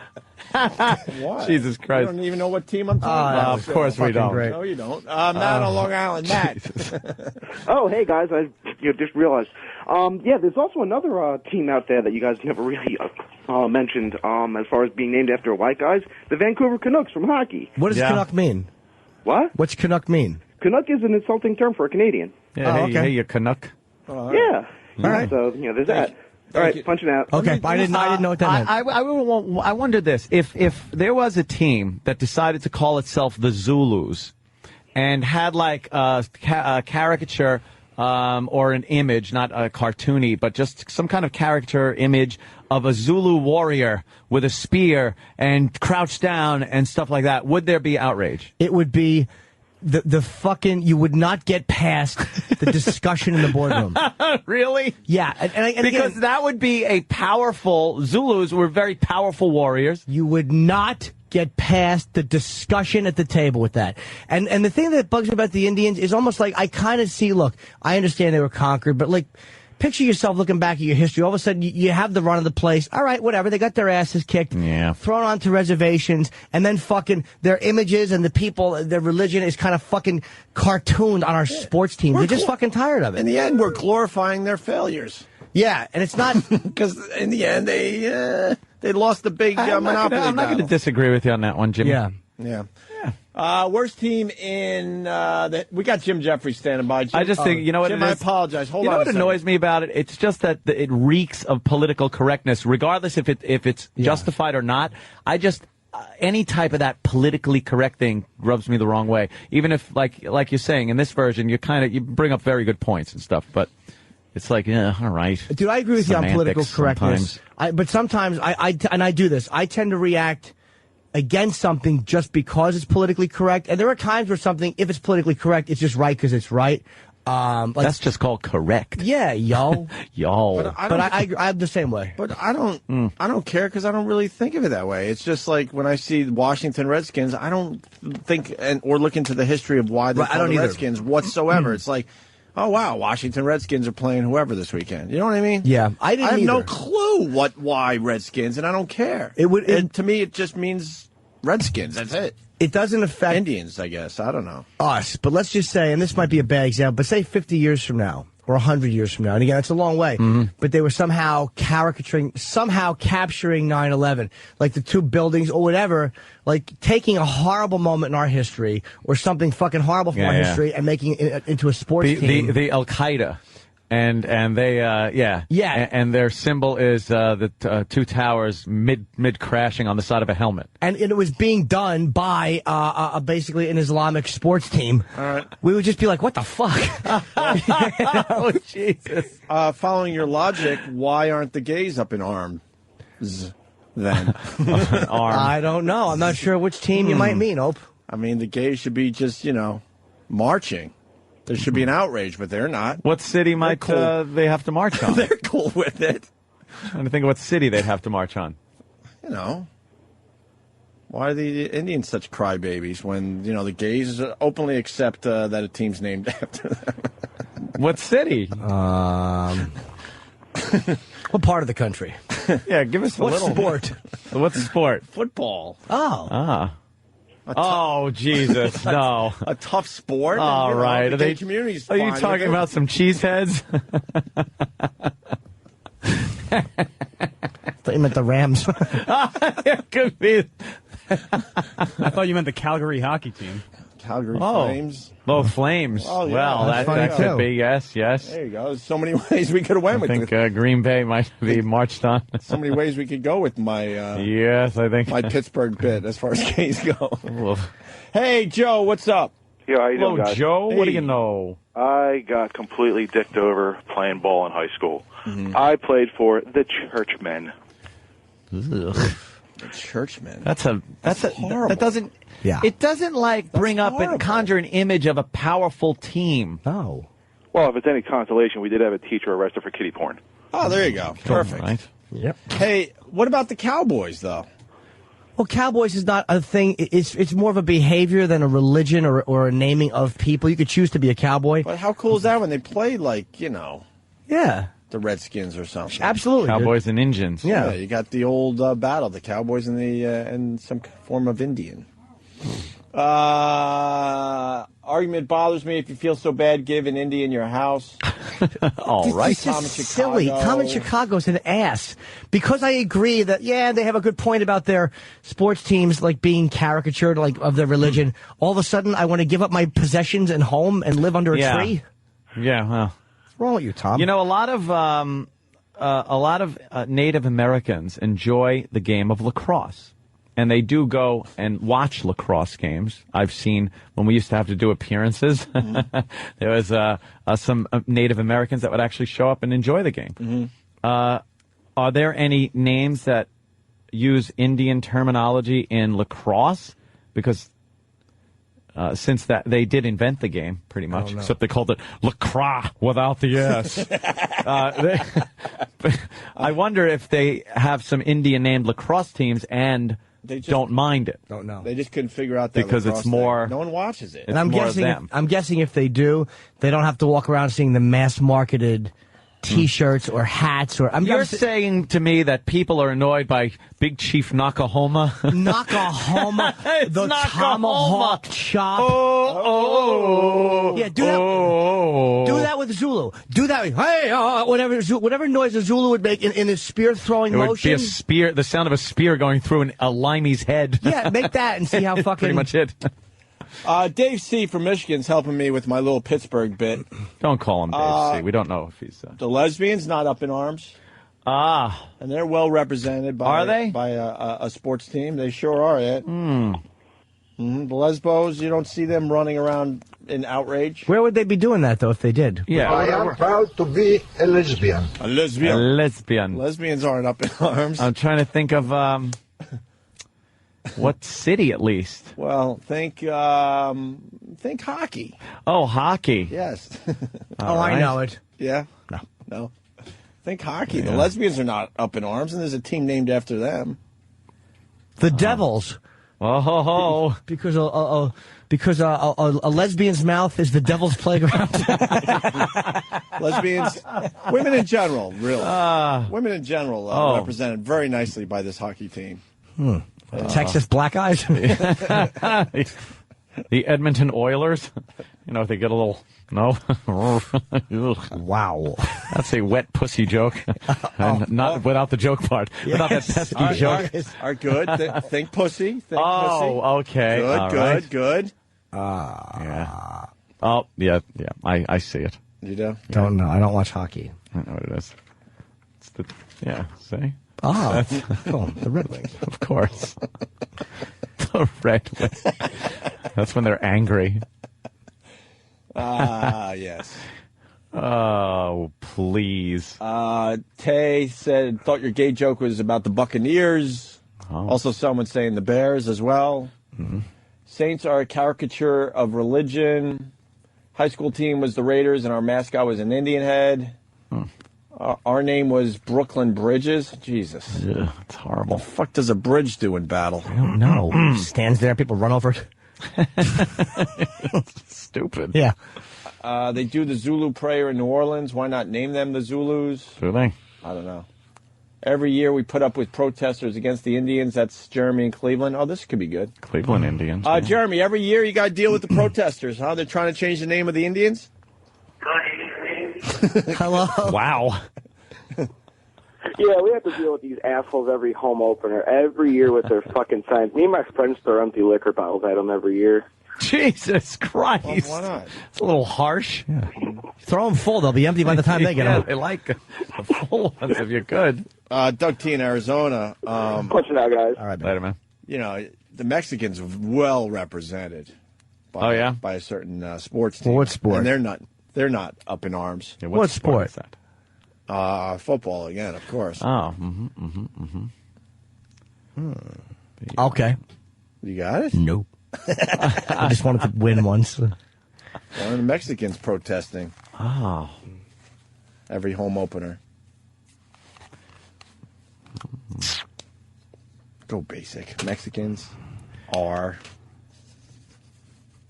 I can't. Cleveland Browns? Oh, well, that doesn't necessarily have to be. All right, maybe the bit doesn't have legs. Let's say hi to Jim Jeffries, everyone. Jim? Hey. Sorry for the wait, Jim. Jim, sorry about that. We went off on a little tangent, but I got to tell you, man, it's finally here, which is unbelievable to me. Jim Jeffries, he's got his HBO show debuting this weekend, right? It's this Saturday, 10 p.m., yeah. I went to the taping. It was amazing. And I got a advanced copy, and what they did for you, they did a great job, Jim. I think this is going to put you on the map in America, my friend, for real. It came out all right, man. It came out all right. I'm pretty happy with it. I haven't... Go ahead, John, sorry. I want to talk about the Indian problem. Yep. And just say that as a foreigner, I think it's offensive as well. If you call them the Washington Redskins and all that, that's in poor taste. Really, you see it as being in poor taste? I just think it's a race of people you tried to genocide off the planet. And if there was a football team in Sydney called the Sydney Aboriginals or the Abos or something like that, or there was the Munich Jews or any of these things, people would be offended. Yeah, or if you were in England and you called them, let's say, the London anywhere else on the planet. That's called conquering. That's different. Hey, Jim, I saw your actual... HBO has a little preview where you click on their on demand, and it's kind of you being interviewed, and it showed a couple of clips from the show, and it really looks fucking great, man. It was shot well, and you look good. It looks really funny. Thanks a lot, man. Thank you. No, it was actually, it came out a lot better than I thought it would. I was sort of shitting myself because I thought no one knew who I was, but I got to thank all the RNA fans, man, because that was the whole audience, was Opie and Anthony fans. That's all we really had there. Oh, that's great. They're such a great audience. Yes, they are. We beat the shit out of them on a daily basis, but they are a great audience as far as comedians go. Yeah, they're the best. People who are surprised by they're aggressive, but that they listen and they get fucking quote-unquote smart jokes. They're not a bunch of dummies. We have great crowds, man. They know comedy. They understand they need to pretty much be quiet and let the comedian shine and laugh when they feel like, they're being entertained and the guy's being funny up there. But they're not pretty. No, they're not pretty at all. No, we'd never say that. Yeah, I noticed there weren't a lot of crowd shots for the Jim Jeffries HBO special, and the lights were a bit dimmer than usual. My crowd in the HBO special looks just like everyone's the comic book guy out of The Simpsons. There's a lot of fat, balding men.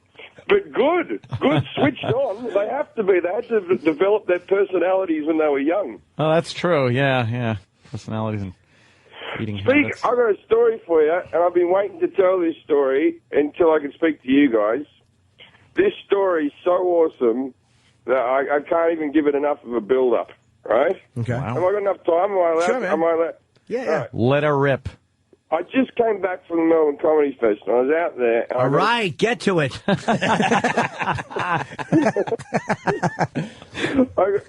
got a mate of mine who his brother's severely disabled, and when we were younger, he used to walk on crutches. He's got muscular dystrophy, and now he's wasted away basically to a vegetable status where he can just talk, but he can't move whatsoever. And I went over to see him, and when I saw him, I almost cried to see the deterioration go on. Now, that's not the good bit of the story, right? I'm seeing Wait, Jim, what made you cry about the guy, though, for real? Well, Let's get a human moment from Jim Jeffries right before the big HBO premiere this Saturday. I hadn't. Yeah, it was before I knew him. He could walk around and stuff, and now he was just nothing, And he's 32, and I sat there with him, and he turns to me because he considers me to be the biggest degenerate he knows, and he goes, "Jim, I'm 32. I've never had sex. Will you take me to a prostitute?" And I was like, "I'm going to step up to the plate on this one." Right, so I rang around all the brothels in Melbourne until I found one with wheelchair access. Mm-hmm. Right? Now, he's not just like wheelchair bound. He's got like on a resuscitator. He can't move at all. He's just laying there, right? We all go, his brother rings me. I ring up his brother and go, look, your brother wants me to take him to a prostitute. You up for it? And he goes, you're not taking him to a prostitute. He's already died and been resuscitated 3 times this year. If he goes in there, he could fucking die. And I'm like, well, he's going to die anyway. This is probably as good a way as any. Right? And then he goes, my mate goes, yeah, but Mum doesn't like you already. And I go, well, she hasn't liked me for about 12 years. I think she'll be all right if I kill your brother. So we all go off to a brothel. Is this story too weird? No, it's great. Here we go. We're at the brothel. It's got a sick person and hookers. You're 2 for 2. Yeah. You so got us, Jim. Keep it going. Right. So I go in there, and I walk into the room. Now, there's like 14 girls there, and I go in earlier and go, all right, here's the deal. I have a severely disabled person. If you're not up for it, speak now or forever hold your peace. While my mate was still waiting in the corridor with his brother, right?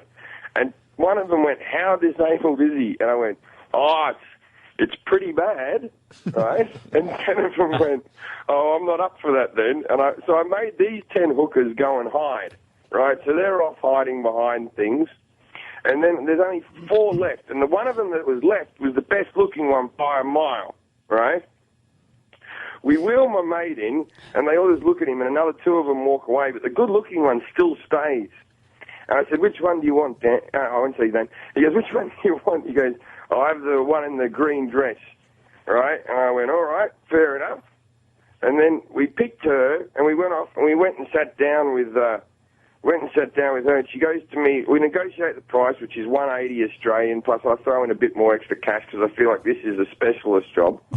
And, yeah. And she goes to me, she goes, is he mentally retarded? And I went, yeah, he's got the mind of a 5-year-old. He's mentally retarded. That's what I do. I bring retarded people into brothels for my own benefit.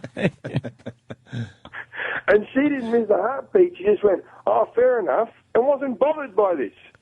Like I was just bringing in an imbecile. And I said, no, he's a willing participant in the whole situation. And so we negotiated a price. Then she goes, so what am I meant to do? And I said, well, we've already discussed it with him. He's not going to get full service because he's a little bit fragile. Don't sit on him too hard. Just rub your tits in his face a bit, then suck him off. And she went, all right. We take her up to the room. We go in there. Me and his brother leave the room. And we go, all right, mate, good luck with that. And we walk off. We're walking down the corridor. And I turn to my friend and I go, doesn't someone have to undress him?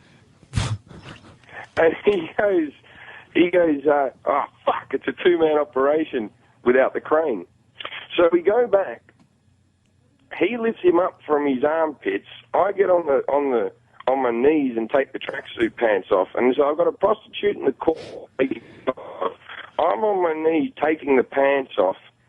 And this is the first time I felt like I was in a sexual experience myself. It's a 2-man operation just to get his clothes off? Yeah, well, he's a completely dead weight, right? Right? So how does he get a hard-on? Well, see, this is the thing. All of his muscles are wasted away, but people, even quadriplegics can get hard-ons. I didn't know this. But it turns out that it's a sensory thing, and it's not a nerve thing as such. You know what I mean? And it's not a muscle, it's a blood sock. So whenever you get aroused, which anything can get aroused, the blood will still rush down there. Can you feel it when your dick gets hard if you're quad? Well, he reckons yes, but I don't know what he's got to compare it next to. Yeah, exactly. Anyway, so I pull off his pants, he's packing heat, right? There's a cock there that should have been utilised many times before. Now, I can't speak for the bush maintenance, because you have 32 years of not trimming your pubes and see how it works out. Yeah. Oh, Jesus. Right?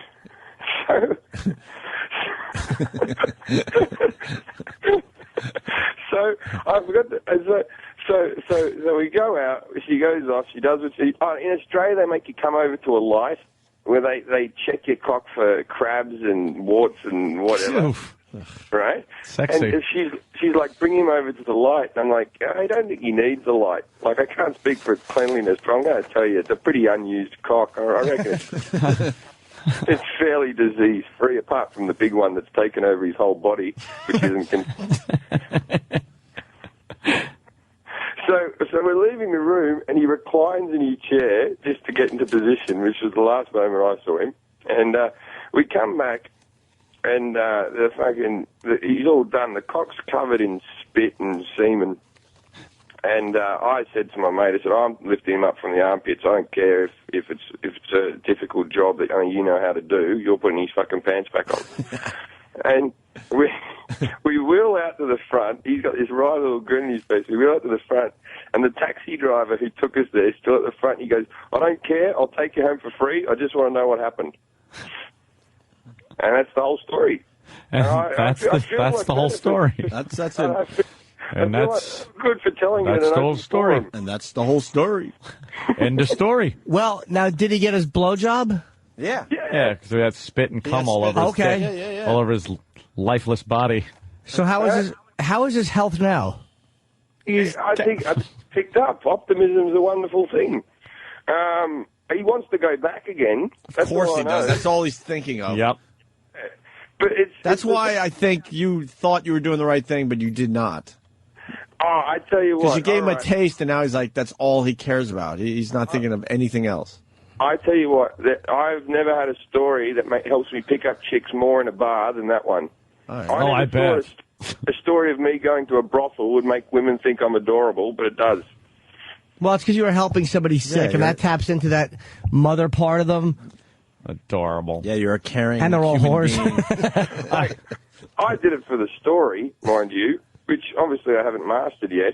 Well, it's still an interesting story to hear. I mean, it's still a cool thing. You took a guy to get a fucking blown who, who's basically just withered away on the vine. I kind of like that. Yeah. Poor bastard. Of course, Ben. And I'd do it for anyone who used. I think the problem is I went and saw him the other day when he had a whole lot of his fucking mates over, because obviously there's a disabled community where they all hang out together when they're that bad, where the parents all take care at different times like that. And I was getting looks from some of the disabled people like I was the fucking Pied Piper of sex. Like, I reckon I could start like a business up or something. There's got to be an industry there where you have a special bus and you pick them up and you just take a couple of extra $100 and you negotiate all the hooker prices, like a drug mule or something. Yeah, they help these guys out because they can't do it. It'd probably be a big business if it wasn't, illegal and unethical and just a despicable thing. Australia, it's completely legal. Is it really? Yeah. Fucking progressive bastards. We have legal brothels in Australia. That's why we have things like little lamps. They get tested every 2 weeks. You can go to a hooker and ask to see a test, and she'll show you the little form. Like, it does take all the romance out of it, but it's not, it's peace of mind, and you can never pay enough for that. What if she just fucked someone with AIDS? Yeah, exactly. I want him tested after each load. Yeah. Same as fucking anyone in a bar. I'd rather You're right. who wears condoms all the time. Wears what? Tested every Never heard of 2 them. weeks. Yeah. What exactly are those things? Are they actually supposed to cover your penis? I've heard of them, but I always wore them as nose covers. I just blow them up and try to tap them up and keep it off the floor while I fuck. Yeah, with my ass cheeks. And I'll put one over each ear and go, look, I'm an elephant. And then I'll fuck her in the ass raw. Well, someone's late for work because of your story there, Jim. God damn it, Jim Jeffries. I'm in a parking lot, late for work, and can't leave my car. Oops. Hysterical. No one laughed. It was more of a humorous anecdote than a joke. We weren't going. I realized we weren't going for a huge punchline. It was just the humor. Well, I didn't overall realize that until the very end of it. I didn't care. It was still interesting to me that There he was took a glaring absence of. Yeah. That's when I realized. Well, Jim, watch. It's also,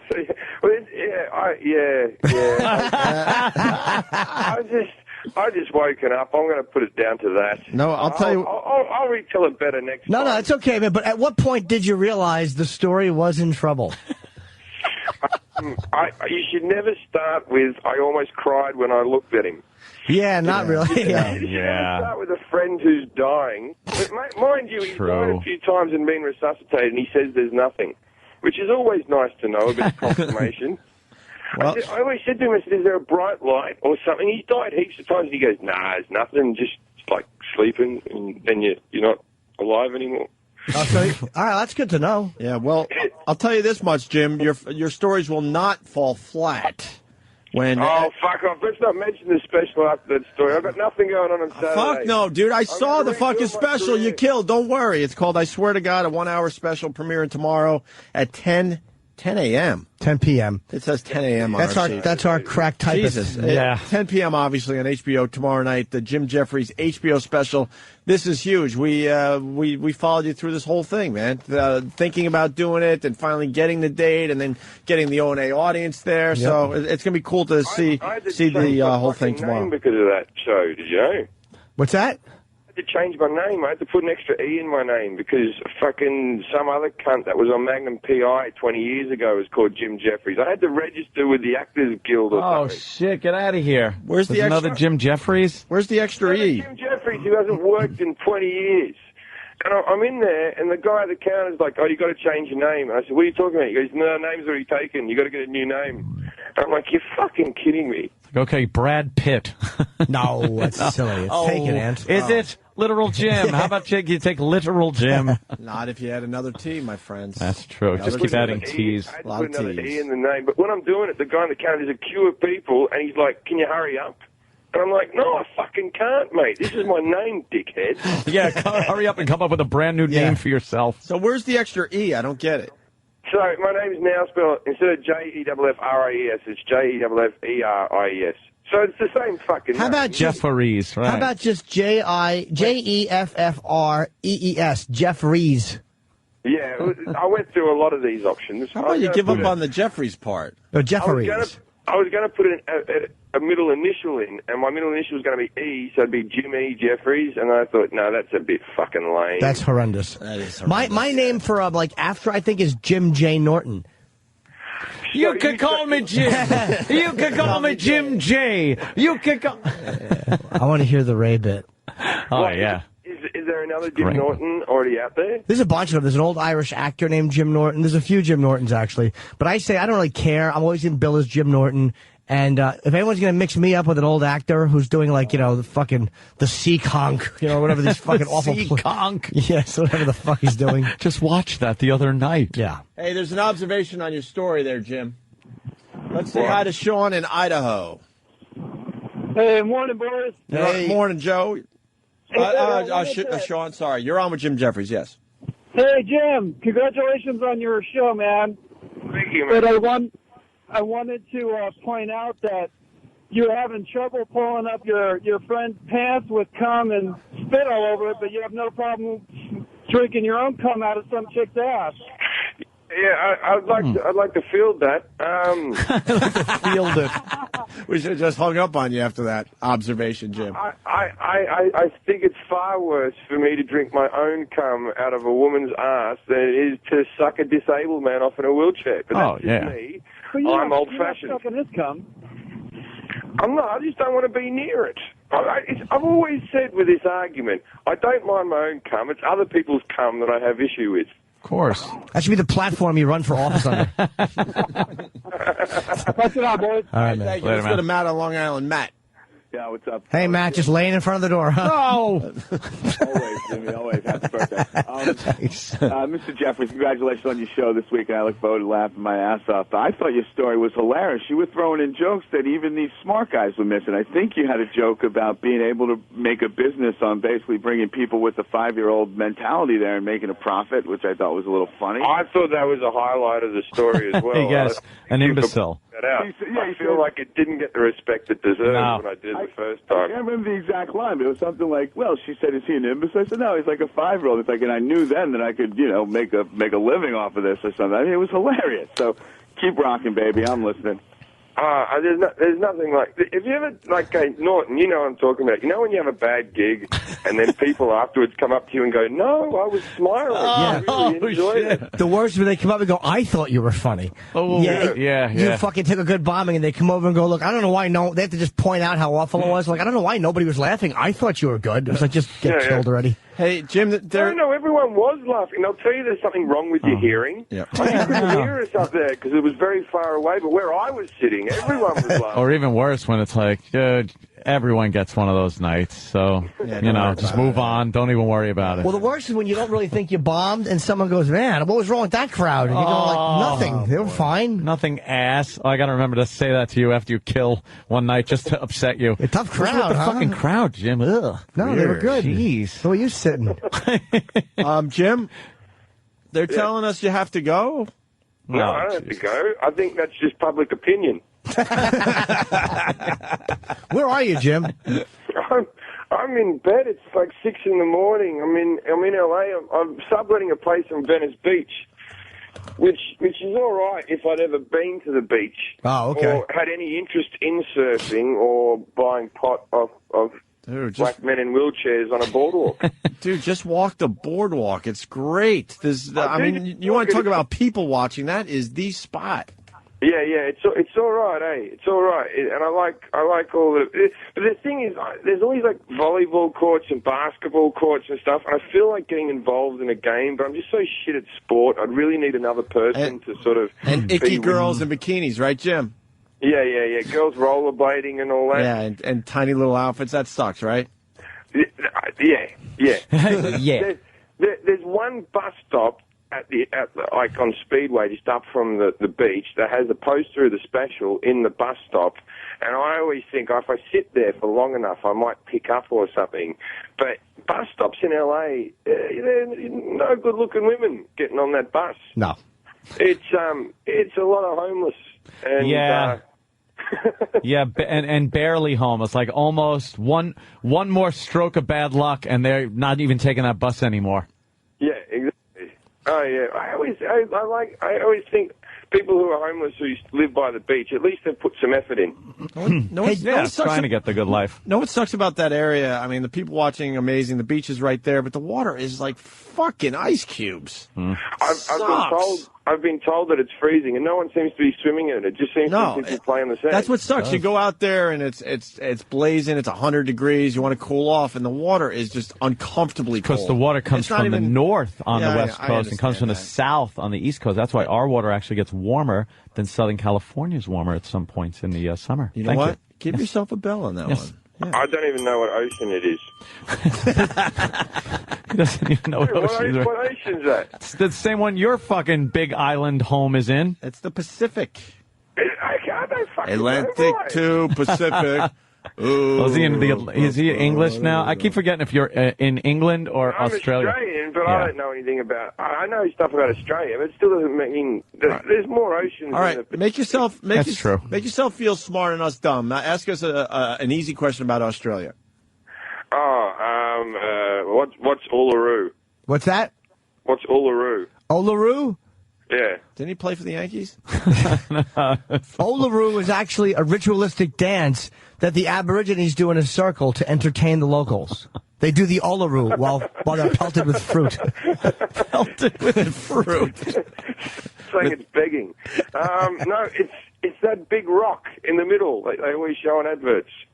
Okay, faggot. What's next? Oh, that big rock. Is that the big rock? It used to be called Ayers Rock, and now they call it Uluru. Is that an easy question for everybody that lives in Australia? Yeah. Yeah, they must know that. Everyone in Australia didn't know. It's like a major landmark. Yeah. You know it, yeah. All right. What else, Jim? We'll do another one. I just know that Sydney theater thing. Let's do a quiz.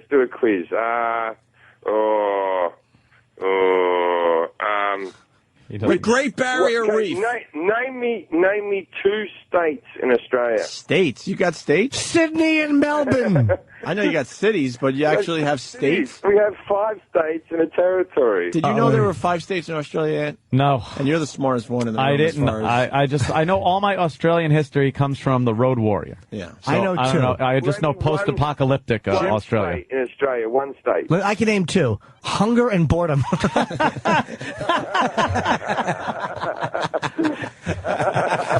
I would guess Sydney and Melbourne. No, they're cities. I know. Cities, yeah. Oh, 2 states. I can't hear you. Bad connection. You don't have states. Shut up. We have Victoria Victoria, New South Wales, Queensland, Tasmania, West Australia, South Australia. I think that's more than 5. I think I fucked up with 6. Okay, faggot, what's next? All right, see, this is wonderful. Quiz time. Quiz time. All right, give us another This one. show should just be foreign people ringing in, telling you things about their town, and you people looking like idiots. That is true. That's a winning show.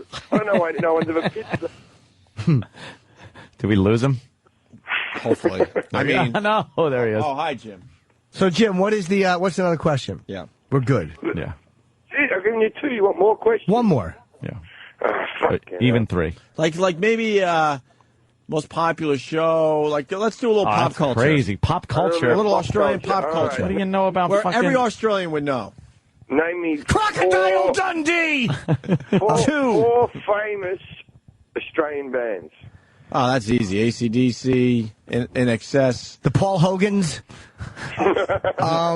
Olivia Newton-John. ABBA. No, it's got to be a band, ABBA.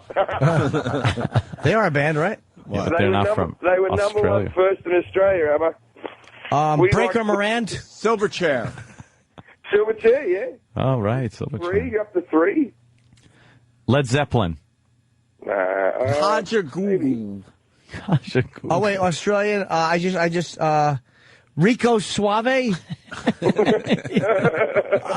Gerardo. Oh, Minogue. Kylie Minogue. She's not a band, though. It's not a band. Midnight Oil. Midnight Oil, there you go. There's 4. There you go. You did well. Yeah. He's head of the singer from Midnight Oil. He's the head of the environment for the government. Really? Yeah, Oh, we forgot Men at Work. Yeah. With his Vegemite sandwich that we were all so fascinated with here. What is that? Who cares? It's yeast extract. It's what the stuff you find in Sounds water. delicious. I'm going to go with... Lovely. Richest source of vitamin B known to man. Do we name all 5? Men Without Hats. You've already named 4. You did well. I'm going for extra credit. I feel like I've come along and just fucked this show up the arse. No. No, you haven't. You're very observant. Not at all. Come in and gone, disabled guy said. No, we like Jim. Stop. Right? What? What are you talking about? He did great for us today. Be more funny. He was very funny. We're cakes for nothing! What are you talking about? I thought he did a great job. That Jason guy who rang in that time that I hated. What was his name? I hate that guy. I don't know. Now go home and get your fucking shine box. Get your fucking shine box. I feel bad now. Nah, what are you kidding? Nah, don't feel bad. You didn't. No, you did fine. Can you go do something else now? You didn't hurt the show. I'm just going back to bed. Yeah. You didn't hurt the show, man. You told you told that story.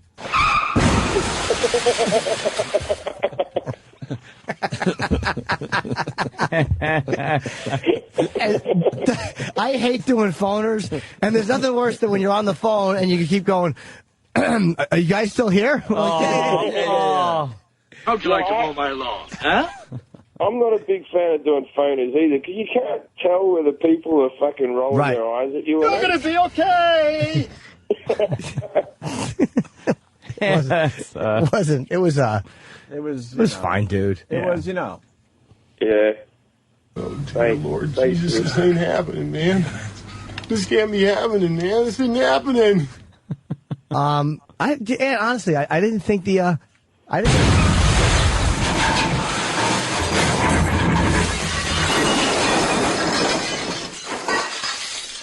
What was that last noise? That one didn't come through very clear. What was that? You blew it! No, he didn't. He was good. Yeah. It's in front of the show. Is this real life? Yes, it is. It wasn't a Real bad life. story at all, man. No. It had its moments. Yeah. It was executed, but it was a great story. Act like wherever you are, that's the place to be. Yeah. Right here. Of all the dramatic things I've ever seen. Now there's just clips being played of anything. I know. Yeah, now it doesn't matter. Now they're not even making sense. I'm not going to talk to him. I'm just going to wait. I'm going to butt in when I got something good. So it might be a while. But Boring. You guys continue. No, so Jim, seriously, the big HBO Plug. I swear to God, the 1 hour special. Yeah. Is that right, Yeah. Jim? When is it on again? It's on at 10 p.m. How did you get a copy? Who gave you one? Yeah.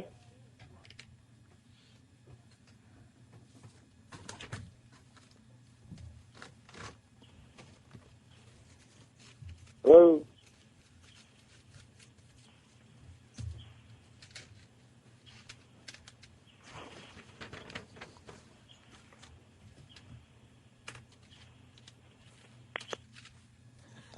I feel bad now. Our pal, Jim Jeffries. We haven't silent gamed anyone in so long, and it's Jim Jeffries. The big plug, the HBO special on tonight. It's actually called Not That Story.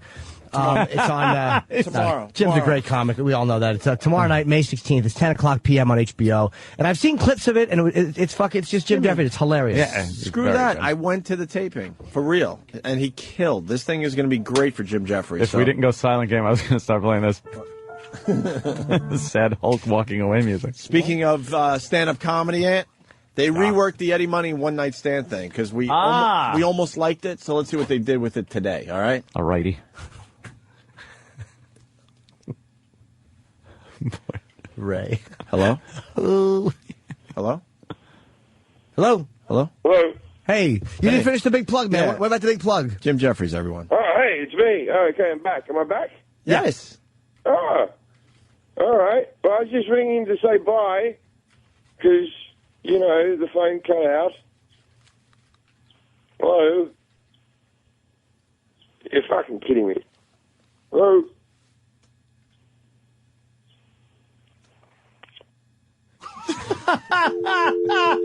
Oh shit! Oh, this is terrible. I forgot how much fun that It is fun, but he's a friend of ours. We only do this to people we don't like. Oh, it is too fun though. One of my favorite Jim Jeffries.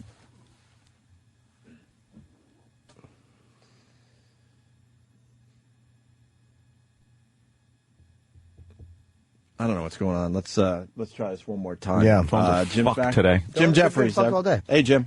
Hey. All right. Yeah, we got See, you. you just cut out again. Yeah, you went. Can I can can you? hear you. Can you hear me? All right. we got Okay, you. now we got you. You got to get the big plug. Hey. The big HBO plug. Jesus. Jim. All right, big HBO plug. Please watch my special tomorrow. There you go. Actually, I don't care. I've already been paid. Watch it. Don't watch it. Whatever you like. Really? You there? Oh, for fuck's sake.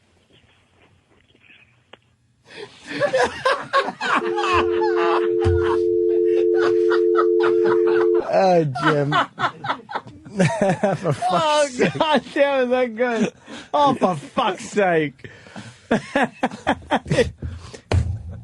It's just not right, man. Oh, shh. Hey, it's me. Don't worry about it. Don't put me back through. Jim? Yes. Travis, what's up? Yeah, don't worry about putting me back through, man. I was just say goodbye to the guys and thank them for having me back on and tell them I'm sorry I sucked. You there? What? Ooh.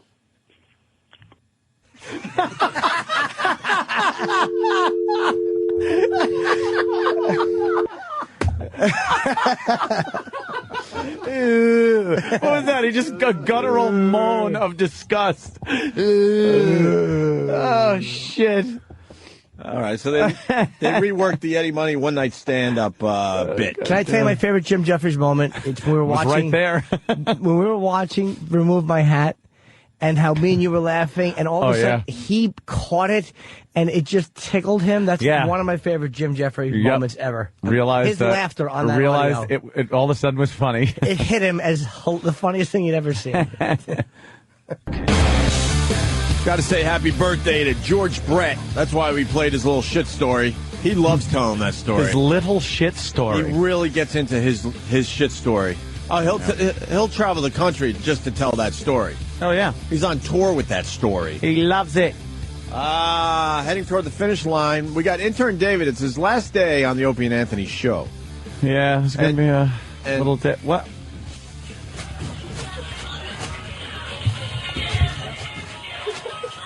What the fuck are you doing? It's my last day, so I thought I'd have a celebration for my last day. Wait, get on mic. How about you get on a mic? This is very visual, but he I thought I'd has. have a celebration for my last day. I have singing balloons, I have streamer. He's got the little blowy thing. I thought I'd have a party. Those are giant Mylar balloons. It's a girl. Congratulations. Over the hill. What is that one? High School Musical? Where? High School Musical is one of them, yeah. Jimmy hasn't even looked up from his. Why would he? He's busy reading his notes, yeah. You got a stupid party hat on. You got a shirt that says Shalom from New York. Shalom from New York. Shalom. Shalom. Over the hill balloon. Shalom, It's a girl, like And I have a bar mitzvah card also that I'm supposed to have you guys sign. Oh, we're gonna sign it, so That's what you I was have told. like You have to sign it, yeah. a memory of this experience. Oh my God! Look at him dancing and smiling. Which balloon is the one that is singing? Yeah, some of them sing like the big red one. The big red yeah. one. It's the girl, new baby girl. This is what was over picked the out. I hill. didn't make any of the purchases. This is what was picked out. Okay, and that's a singing balloon. Yeah. Certainly is. Well, It's Anthony. there it goes. Yeah, yeah. You're going to be doing a David and Bobo show? Yes. I hear Bobo's just been sitting in the hall creeping everyone out since 6:30. Oh, he's been. We haven't seen him in quite a while. Let's get Bobo in here. Let's invite Bobo in to talk to him. Bobo's there. Yup. There's also another guest person there. Who? What? Ira. Do you remember Ira? Ira. The guy that gave his cell phone number out. Look at Bobo running down the hall. Oh, that crazy Yeah, guy. he gave his cell phone number out, that guy. Future Bobo. Yes, we call Future him. Bobo, We yes. call Bobo from the future. Yeah, Yes, that guy's here, too. Maybe Bobo's new partner is going to be Ira from the Jay Thomas Show. Ah, look, here he is. Bobo. Hi, Bobo. What's up, guys? Wearing a Punisher Mike's t-shirt. Yeah, it's a nice little shirt. Oh, hold on. I picked up at the Queen Wait, Center Mall. 1 minute. We're not ready. Okay, what were we saying? I was saying I picked up this shirt at the Queen Center Mall. Oh, so how are your Mets doing? They're doing pretty good, huh? Yeah, they're doing pretty good, but we're kind of bugged with the injury bug. Bugged with the injury bug. Yeah, let's talk baseball. I don't freaking know what the heck's going to happen to Carlos Delgado, who I heard they don't know what's going to He's happen. got a bone spur. Yeah, some bone spur. I have no idea exactly. What's a bone spur? I have no idea exactly what a bone spur is. I just think it's something like damage to the bone. Very good. Somewhere in the hip bone. Damage to the bone. As opposed to a kidney spur. I hear all these Ear spur, which I'm getting. Yeah, so, wow, you haven't been on in a while. I think this. No, you've been on in this studio before. I'm sorry. Yeah. Yeah, but I haven't been on in a while, and I've had some stuff that was planned here for a while. Oh, he's got some bits and stuff that he brought to the table, and we didn't entertain him. Like what, Bobo? I also got some little announcements that you want to talk about. for David.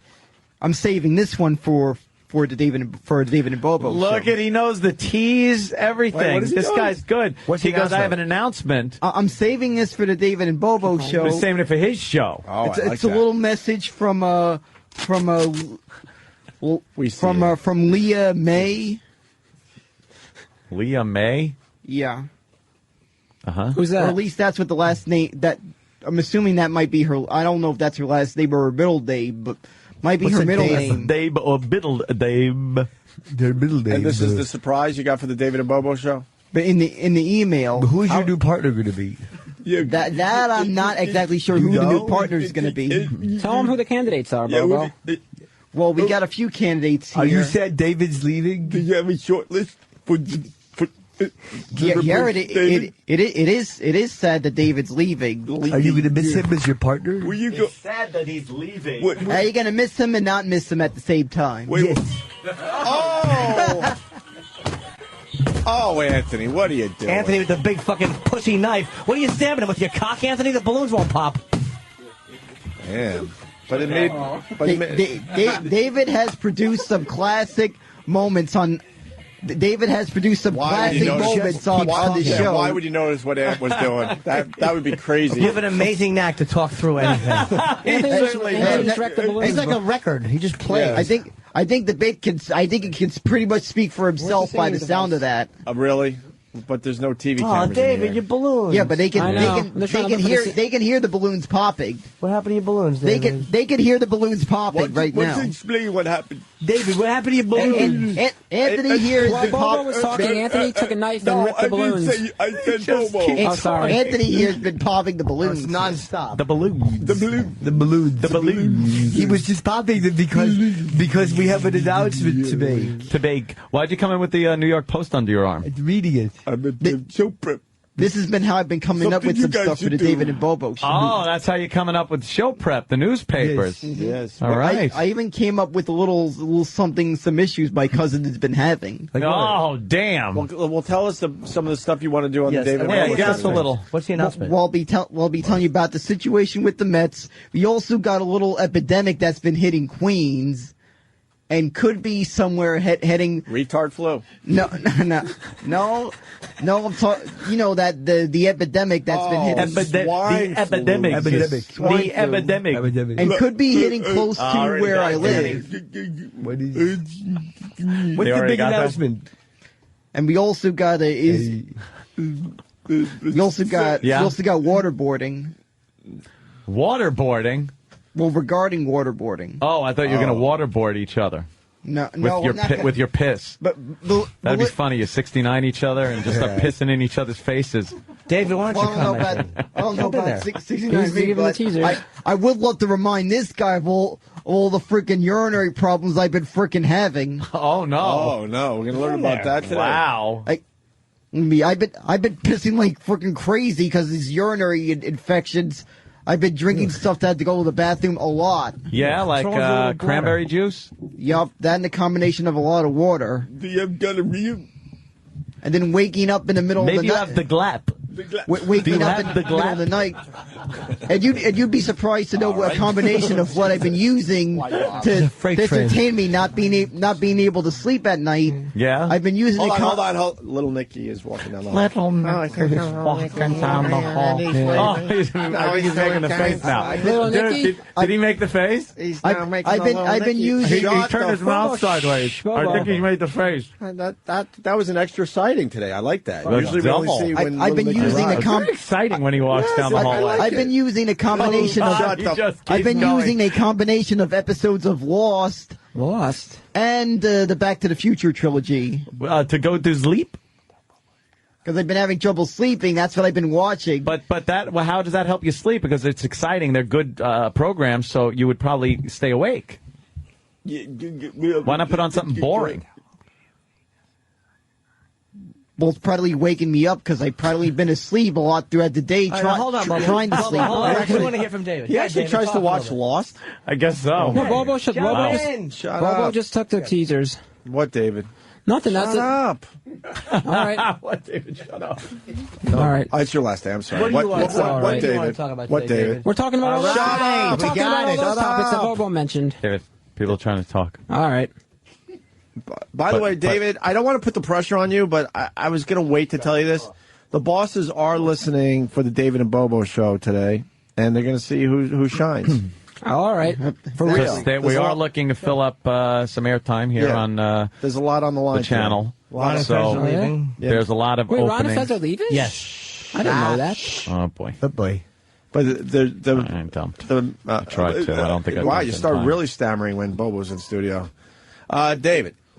So you got a chance to shine today. So my telephone is ringing. Who is it? Who's on the telephone? Hopefully it's somebody from a Opie and Anthony place. show. He's here today.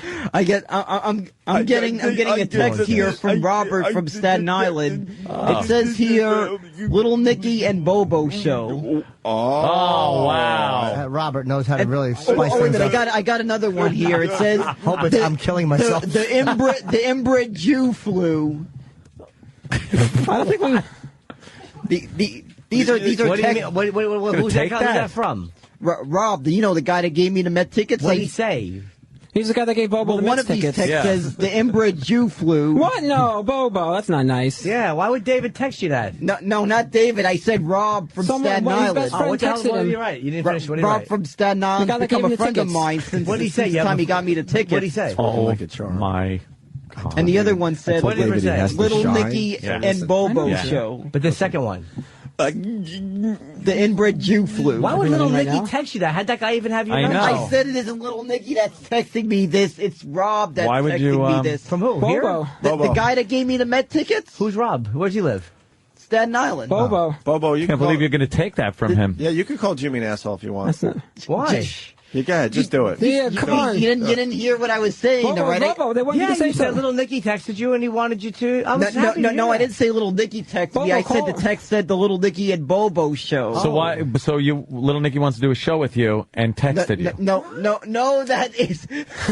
But that's what you said. You keep saying it Bobo. 20 times. No, I didn't say little Nicky. Then what did you say? I said Bobo, that what was you a gonna call- suggestion from Rob. Oh, my God. Oh my God! That was a suggestion from Rob. Now I don't even know who Rob is. And Rob is the guy that David's gave there. Bobo the What? New York Mets tickets. Look, I just hold on. 24th. I just got a text from Steve Blatter. He wants to see Bobo right away. Do you know where Steve Blatter's office is? Steve Blatter? Yeah, go- he's the guy who runs the show. Go all the way down to the end of the hall, and Should what I is it? escort Bobo? Yeah, once you Yeah, escort and Steve- show Steve where Blatter. Steve Blatter is. He Once wants you to guys talk to go, Bobo? yeah. Once you go show. That's cool. That's really Bobo, cool. that's like that's a pretty good sign, to tell you the truth. That's a really good Is there a sign. party hat for Bobo, too? Yeah. Yeah, hold on, give Bobo. Bobo Hold a on. party hat. Hold on. This is crazy that Steve would text during the show. He usually I know. waits to after the show, but Oh Bobo, my Bobo, God. Send him to his- Bobo. He wants to know a little more about you. You got so. to put the hat on so he looks festive at least because he likes it. It's a party atmosphere because David's leaving. I like it on top of the Met hat. That's a very good. Yeah, look. just leave it like that. All right, go. All right. All right, bring him down there. He doesn't want to talk to you, David. But bring them both. Just bring him down there, though. Yeah, you bring him down there. but he Introduce really wants to talk about introduce him. Bobo's future. There they go. Yeah. Walking down the hall to Steve Blatter's office. Oh my God! Send him to Steve Black. Steve's gonna, you know something? I really did not want to stay for a meeting. We should have I some did just balls. kind of want to. Mel wants to see you guys. Oh shit! Yeah. Sam, bring him back. Oh no! No. He's bringing him back. Thank God that's his last day. Sam, go. Keep going. Keep going. It was, not every. Mel wants to see you. Some of these things could just be jokes. And if he's on the phone, David, you got and Bubba, you just got to walk in there and talk. Be assertive. Mel likes someone who takes charge of a room. Just hang up the phone and go. I have something to say. Yes, hello. Are you Bell? I need. I heard you wanted to talk to me. They're walking down the hall. Yeah, there they go. Sam's following with a camera. What is he possibly going to say to him when he walks in? I don't know. You got what? What? What did you got? Yeah, something for me because I do the David Bobo show, but David's leaving, and now it's going to just be Bobo. You wanted to talk to me? They told me to come here. Yeah, they told. Look at the dumb birthday hats going down the hallway. Oh no! Oh, they're turning in. Here they go. What a couple of dopes. Oh, that's terrible. Hello? Yeah. Oh, He said he got it. It's happening. They're in there. Something tells me they're not going to be in there for very long. How funny would it be if we got fired? We get hired. Yeah, they get hired. For more money. God damn it. Well, the guys put together Elvis Dice Clay. We could. Yeah, Dice went off on doing some Elvis songs yesterday. Boy, did he. Did he ever? Was that 2 days ago? All right, we weren't in yesterday. Yeah. It seems. We're still in there? All right. We'll get an update on Bobo and Davey going down the hall to talk to Steve Blatter, because I got the text, Here's Elvis Dice Clay. For years, the Las Vegas Strip has played host to some of the world's best entertainers, from the Rat Pack to Tom Jones and Siegfried and Roy. Now set your sights on a new entertainment destination. Ladies and gentlemen, live from Convention Room A inside the Holiday Inn Express in Henderson, Nevada, the latest and greatest tribute to the King, Elvis Dice Clay. She's a rider. Well, she made me Decked out in an authentic polyester sequin jumpsuit, Elvis Dice Clay karate kicks his way through 25 years of solid gold Elvis Presley hits. We're going to do all your favorite songs, ladies and gentlemen, all 5,452 of them. I'm a steamroller, baby. Bring it up, baby. I'm going to roll all over you. Play the nickel slots and sing along with the best Elvis impersonator this side of the Mississippi. I came along when rock and roll music had no trend. I feel very lucky. Enjoy dining at the free buffet while Elvis Dice Clay sings you a delicious melody. Seniors getting free with AARP membership card. You'll cream your granny panties at every show. Jesus Christ, what a box. You can see the meat pocket right through her fucking panties. We'll try this one, man. For Dixieland. The latest and greatest tribute to the king, Elvis Dice Clay. 8, 9:30, and 11, 7 nights a week. Live from Convention Room A at the Holiday Inn Express in Henderson, Nevada. Hey, that's pretty good. E-Rock's running down the hall, though. He might have an update on... he's laughing really hard. E-Rock's laughing really hard. You got an update? What happened? Bladder's yelling at him and goes, "You have a show to prepare for. You're on in about 10, 15 minutes. Why are you wasting time in here?" And he's saying this is unprofessional, and how are we supposed to hire a show like you if you're not doing your prep and all this stuff. And Bob was like, "But they told me to come in here. They told me you wanted to be here." Is Bladder playing along with it? Yeah. Oh, good. Okay. Oh, that's nice. That's good to hear. Cool. Could you fucking... I got to send that picture out immediately. Is it too surreal? Look at this. Get me that picture. Oh, my God, that is perfect. Get me that picture immediately. Right. Party hats, and there's the fucking executive. Executive sitting at his desk, and there's Bobo in front of him. Literally uncomfortably too close with a party hat on. Close, he has a party hat on in front of the boss's desk. Oh, no, here they come. There they go. Oh, they just look idiotic. I love it. Yeah. Oh, my God, that is friggin' great. These roll. All right. That is a good picture, man. That just, there's no way to know what that is if you didn't listen to this. You'd look at that picture and go, I don't know what this is. I gotta tweet that. Hold on, what? Bobo, back in studio. Bobo. I was going to say, Steve Bladder sounded like he didn't even have a clue why the heck he called me or didn't even know the David and Bobo show. That's how the executives are, though. They forget quick. You got to keep you in their mind, you know? You want me to show you the text? That's weird. Bobo had a really good opening line, though. What did he say? He said, "Hi, are you Steve Bladder?" And Steve goes, "Yeah." And Bobo's first question was, "Did anybody used to make fun of your name in school?" Which I didn't think was appropriate at all. Why would you say that to the boss? Well, I figured he probably knew it was a joke that was saying, "Oh, that must have been difficult." What was wrong with his name, though? Why would people make fun of Steve? That's a normal name. No, the last name Bladder. Why? Bladder, you know. What? I'm lost. We're all lost. No, why? Explain it to us, Bobo. The bladder, you know, the bladder holds the urine. Yeah, but so what's that got to do with him? No, like people probably may have said stuff like I could imagine people probably said to him, "Steve can't control his bladder" or something. Why would they say that? Oh, my God. What else do you think they so said? wrong, Bobo. Yeah, what kind of other insults would they hurl like Not that you're saying, but what do you think they said? Yeah. This is what I think. Not. I don't mean to remind you him would of say. anything. What do you think they said? I don't know. Maybe somehow I may have said something, not knowing that maybe it may have been exactly what it is they said. What do you think they said? But I think they probably may have said, "Oh, Steve can't control." They called him Steve can't control his bladder. What else? Or Steve full bladder. What else? Steve could have been active bladder if he kept going a lot. What else? They're falling off after the first two. No, I think you still got it. Yeah. Like Jimmy said. What else? Another one? Or Steve bladder problems.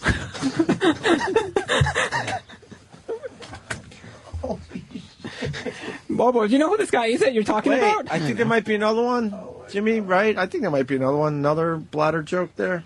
Yeah, I would like to hear one more. Yeah, one more. Let me think.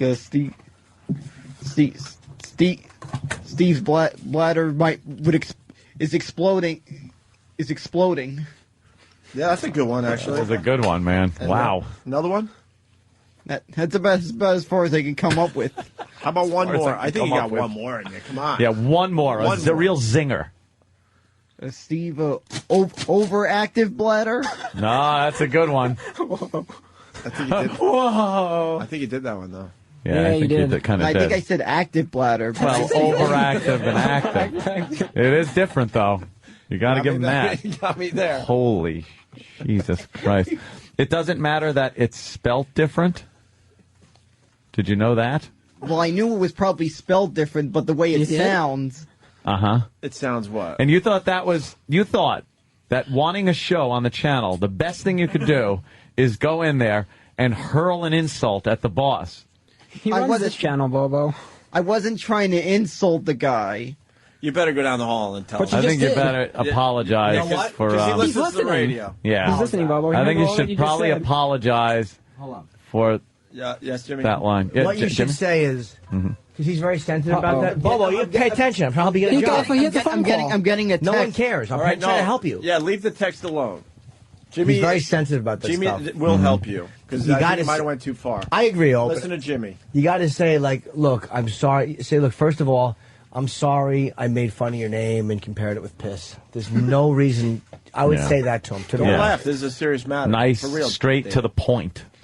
If I know, let him know. I was only, I was only joking about how tough that must have been with the name. Yeah, and then say, I bet you that they said stuff like. I said how they probably said stuff like made all these bladder jokes. You know what else, Give him though? a few examples. I think also you should offer him, since you brought that up, though, offer him like, hey, if you ever need someone to talk to about it, I'm here. And give him your phone number. Yeah. And ask for his phone number. Definitely reiterate some of. Did I use the word reiterate in front of Oh, him? I think you did. Just definitely, tell some of these examples that might hurt his feelings when he was growing up, having then a just- weird last name. And then just say, I'm here for you if you need to talk to me. Yeah. And then ask for his phone number. And then give him your phone number. And make sure you use the word piss a lot to make sure that I used the word piss, and that's my role. Well, he probably doesn't know what you meant when you said they probably used to call you names. So probably say they used to call you stuff and then give a few examples. And when you give the examples, after each one, go, I said this on the air, and then you go, and I'm sorry for that. Yeah, and yeah. then do another. Just But don't be joke. mean about it. Don't be mean about it. No. But just rattle off apologize. all the lines you did on the show, and after each one, go, I'm sorry. Yeah, because they used to call him Steve Pissbag, and he was very upset about that. Yeah. He hated that. You could ask him if they call him that. Yeah, but don't make fun of him for it. Right. Just apologize. All right. He's a human being. He's Go a ahead. person. You know how to talk, so David, you stay go here. ahead. It's your last day. I stay here. Yeah, you stay here. Go If ahead. anything, I thought Steve was going to talk first. Nah, don't worry about it. Don't worry about it. He's probably a little upset. He might even be a little upset right now. Okay, go. There you go. Handle him gently, because he might be a little upset. But Right. yeah. I think it's a great idea, Ant. Great idea. Jesus Christ. Oh my God! Look at him with that hat, walking down the hallway. This is too mean. He's got a party hat. This is on too top of his fucking mess mean, hat. man. On top of his mess hat. Look at him with his dumb hat on as he walks down the hallway with his extra thick glasses. You can't look smart with two hats. No. If one of them is a birthday festive hat. Doesn't matter what they are. Jennifer Love Hewitt's next door. What is she? What? She's popular? Where? She's popular. Are you kidding? Yeah, she's on that ghost. Where? She's still there? Yeah, She's sitting on the floor right side of Outqueue while her boyfriend Jamie Kennedy is being interviewed. Oh, She's fuck. right there. And we said no to Jamie Kennedy. We are the biggest idiots. Wait, Ant used to love this girl. Ant just left the studio. What the fuck? What happened? Me and you, Danny? All right. I can deal with that. Let's rock. All What do you want right. to talk about, motherfucker? Let me put my feet up, motherfucker. So I've been looking on the internet, and there's apparently a lot of funny videos that they have. Mm-hmm. That's all I got. Wow, we don't have the same chemistry as you and Ant. David, where are you going? See Jennifer Love Hewitt. That could be the laugh of the day right there. Go, David. Go. It's your last day. After today, no celebrities for you. Go. She's with Jamie Kennedy. She likes little guys. Motherfucker. I got a shot. Ant's coming back. Get out of my way. I'm doing a show. Ant, what's up? Is she hot in person? Be honest. Yes. Really hot? Yeah. What about the big butt? Because she was in that bathing suit. She Look, I didn't give her the up and down glance. Let me fucking look. We're all taking pictures. She was just sitting on the floor all nice. Yeah. No one bugging her. And then I'm like, can I have a picture with you, please? Was she cool? Kenny asked, actually. Was she cool? She's really sweet. She smells great. I know. She does smell Wow, good. she's sexy. Yeah. Oh, my God. Yeah, I know. She's fantastic. Really? My picture of Ant didn't come out good because I don't have the flash on. So, Oh, great, thanks. No, but- you rock took one. Yes, you did. That's okay. It's good. I couldn't have gotten a more competent person. She really smells good, man. Yeah, Whoa. she smells good. She smells like Jennifer Love Hewitt should smell. And she was standing like right there. Yeah. And you could just feel it pressing up against. Oh. Yeah, man. yeah. Kind of put up my arm She's around her. great. Wow. Very, very nice That's person. good. So Jamie he's down- Kennedy's her boyfriend? Yeah, been dating. Wow. Oh no, here comes Bobo. Oh, and Bobo's back. Jesus Christ, going from that to Bobo. Wow. What a letdown. Good, now I can put that picture up on my classmates.com and tell everybody, here's my girlfriend. That's what I did. The last one with Heather Graham. What? What happened, Bobo? Bobo's back? Where's Bobo? He apologized. I apologize, but he keeps wondering, why aren't you prepared for the show when you keep going back and forth between here? He's got a point, but you know something? He probably just was saying that so you wouldn't come in there and, because he was upset about what you said. What'd you say to him? I said I'm sorry about that. And What you're sorry for? For the bladder references. Like what? What'd you You're say? supposed to mention each reference, and after each reference, say you're sorry. Bobo. And it was each reference like a active bladder, overactive bladder, and can't control his bladder. You said that to him? I didn't get a chance to say that. Oh. He just brought up the stuff, the why aren't you Yeah, but you got to be perfect for the show. motivated. He likes somebody with some gumption and motivation to get in there and actually cut him off and say stuff. Listen, you have to go upstairs. There's a. Oh, gosh, damn. Wow. Wow. Why is that wow? Who are you going to send him to upstairs? Well, there's, there's other executives in this True. building. Perhaps he could get a little further if he goes over Steve Blatter's head a little bit. How about we have him ask, Jennifer Love Hewitt out? Oh, my God. No. Do you know who she is, Bobo? Of course I know who she is. My mother loves the show Ghost Whisperer. Why don't you go tell her? For real. She's right out there. Oh, no. Are you kidding? She's right out there. Let her know that my mother's a huge fan of Ghost Whisperer. Why don't you tell her yourself? She's right there. Just right there. I'll show you where she is, Bobo. You go right ahead. All right, why don't you guys go oh my right God. ahead and tell Oh, my her God. Jennifer Love Hewitt. Sam, hide a little bit. Oh, no. Travis, open that door. Open that curtain. Jesus Christ. Open the door. Oh, no. Is there a curtain we could see through? Oh, no. This isn't right. Oh, no. What happened? Oh, no. What happened? Why can't you guys look? What happened? That's a picture. It's just. What's the matter, Travis? Look. She's standing up.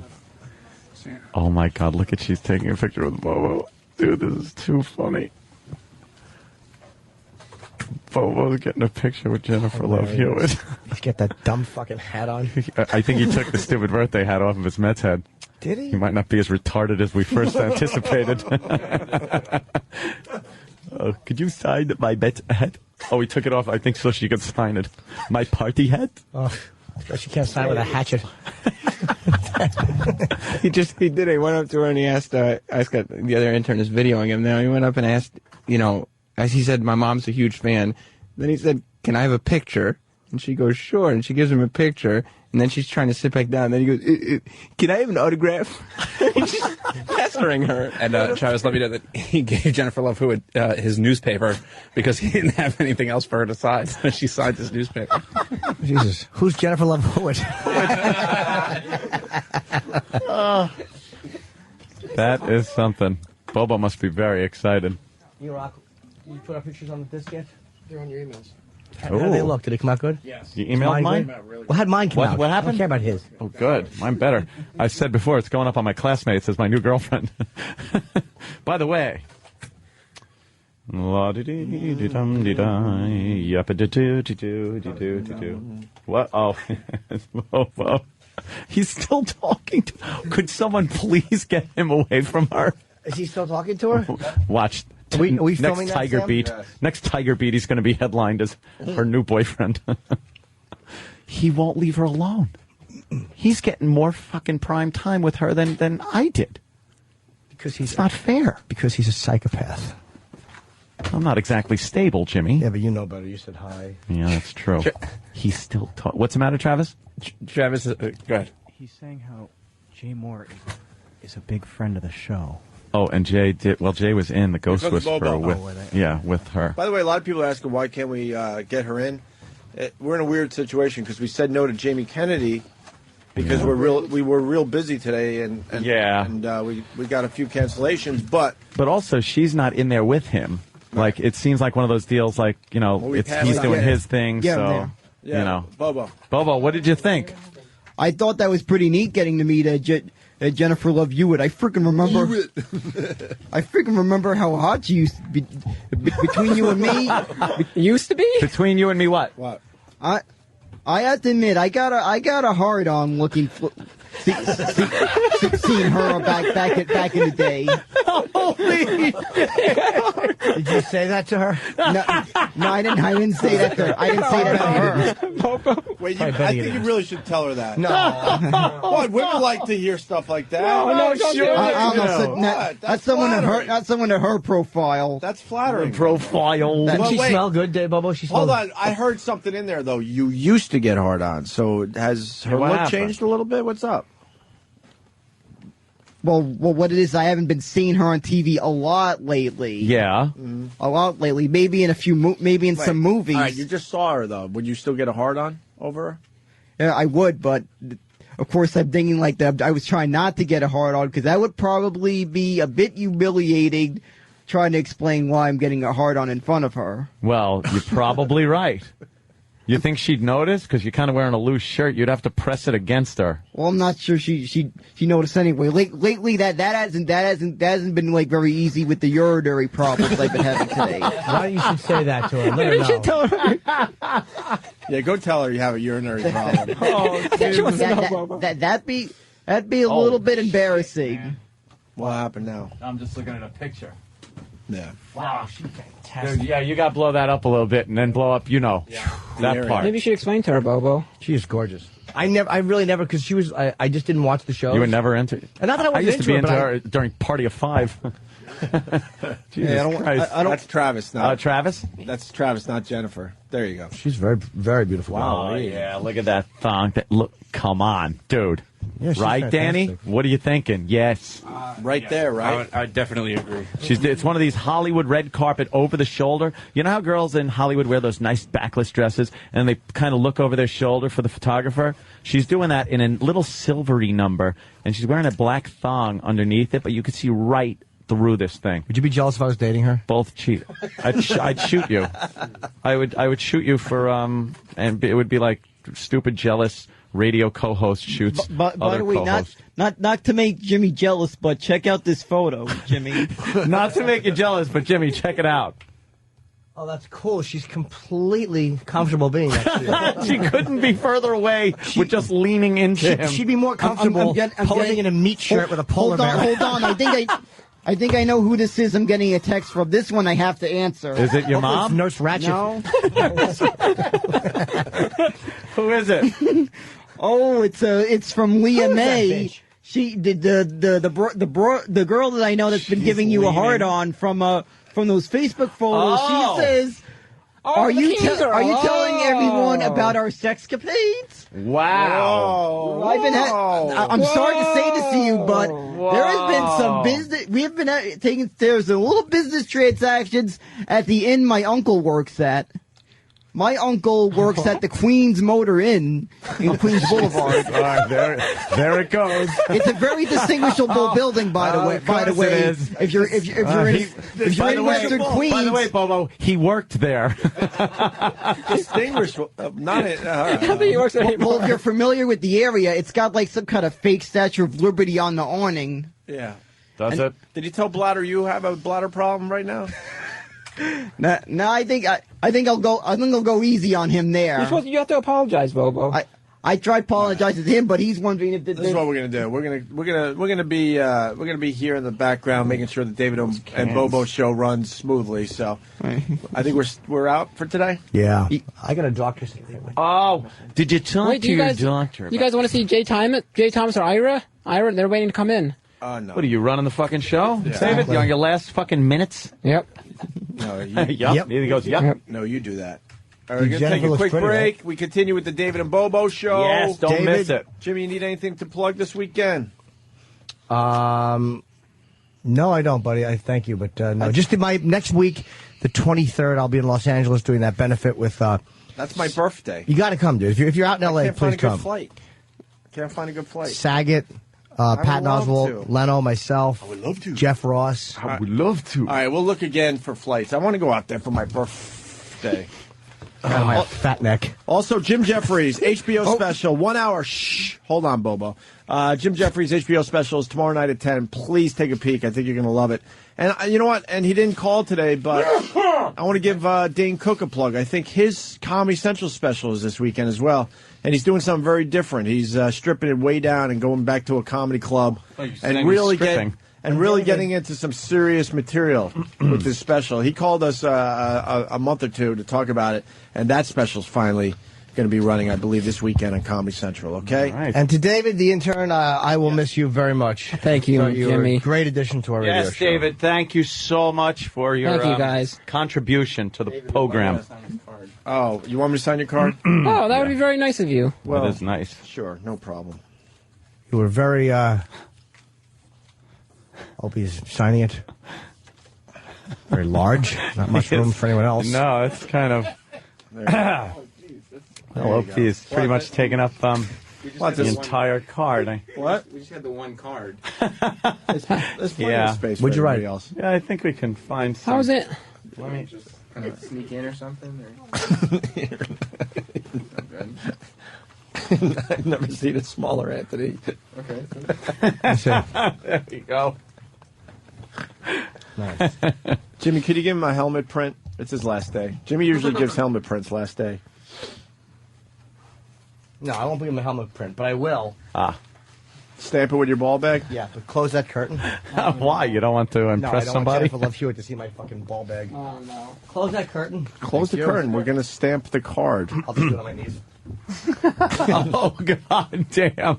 Jimmy's stamping it There you go. I with his mush my balls. ball bag. David's card, and I signed it. There you go. That's very good. That's There you go. That's a very Take that special home with card. you. I certainly will. I'm down there. Here. Jimmy left the gift that keeps on giving in that card. That's right. And those There you go. That's David a wrap. and Bobo are next, and that's it. We'll see you Monday. Monday. Rawr. Thank you.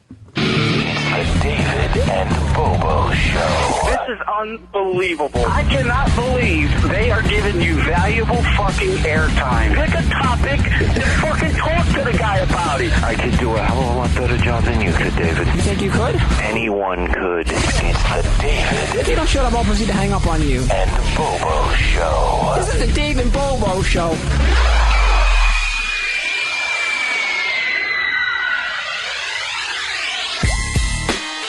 All right, good midday, whatever the heck it is between the thing between the end of the morning. What's up, everyone? This is the David and Bobo Show, Friday, May 15th.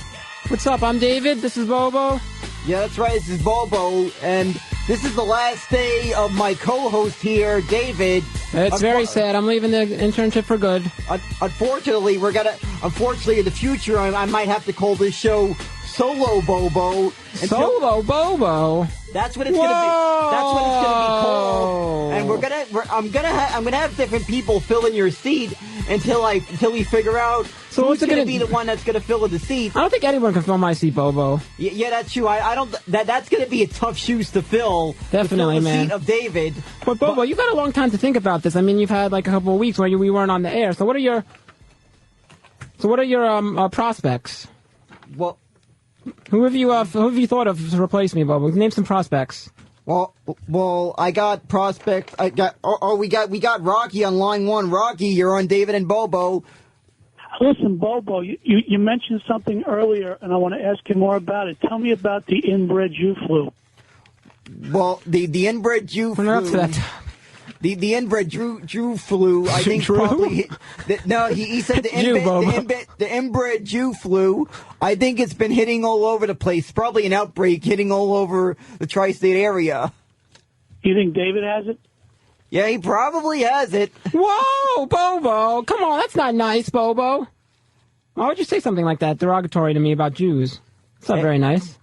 Hey, when I'm on the show, that's how I roll when I'm on the show. Oh, come on, Bobo. So anyways, back to our discussion. I'm leaving the show, right? So every week you're going to have every week you're gonna have a different co-host. Is this what you're saying? Oh, What it does it says say? I'm the host. I think What did it say? I think they gave me the wrong. I'm getting another text here. No, Bobo, we're having a show. No text for you, Bobo. So back to the show. Where the heck is the frickin' phone? So Bobo, back to the what we're talking about. You're gonna have a different co-host for me every day, every time that you're doing a Bobo show. Is that true? Yeah, every time until I figure out who's the new co-host. All right, we got it, Bobo. Hold on for there 1 minute. We got another call. We got James on line 2 calling. James, what's up, man? Hey, what's up, guys? Listen, David, I'm going to be so sad that you're leaving. I'm going to miss your Jewy face. Oh, thank you. You're welcome. I appreciate it. Bye, Jew. Goodbye. Okay, so back to what you were saying, Bobo. Well, I got a list that includes Rich Voss, Master Poe, if somehow Master Poe? You want that guy to come back and host and co-host with you? What's wrong with that guy? That guy didn't know what the hell he was doing. That guy was fired, Bobo. Why do you want him on the as your co-host? That guy produced some great memories even before Name one memory that Master Poe produced. Name one memory. Well, I enjoyed the time he beat the crap out of Eastside Dave, and plus he was the first guy I knew here. Hold on, fucking at F.H. Riley's, of course. What? He was doing what? Whoa, Bobo. We got Brute on line 1. Brute, you're on David and Bobo. No, he hung up, Bobo. He's no longer there. So that's why because he was having sex at a bar. That's why you want Master Poe to be your co-host. That's one of the many memories. That's terrible. That's a terrible reason, Bobo. All right, continue with your list of co-hosts. You're telling me. We also got Ira is on that list. Ira, who's he?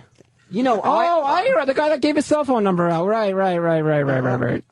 Ira, he seems to have an interesting personality, and I can't help the time he was answering the phone like crazy.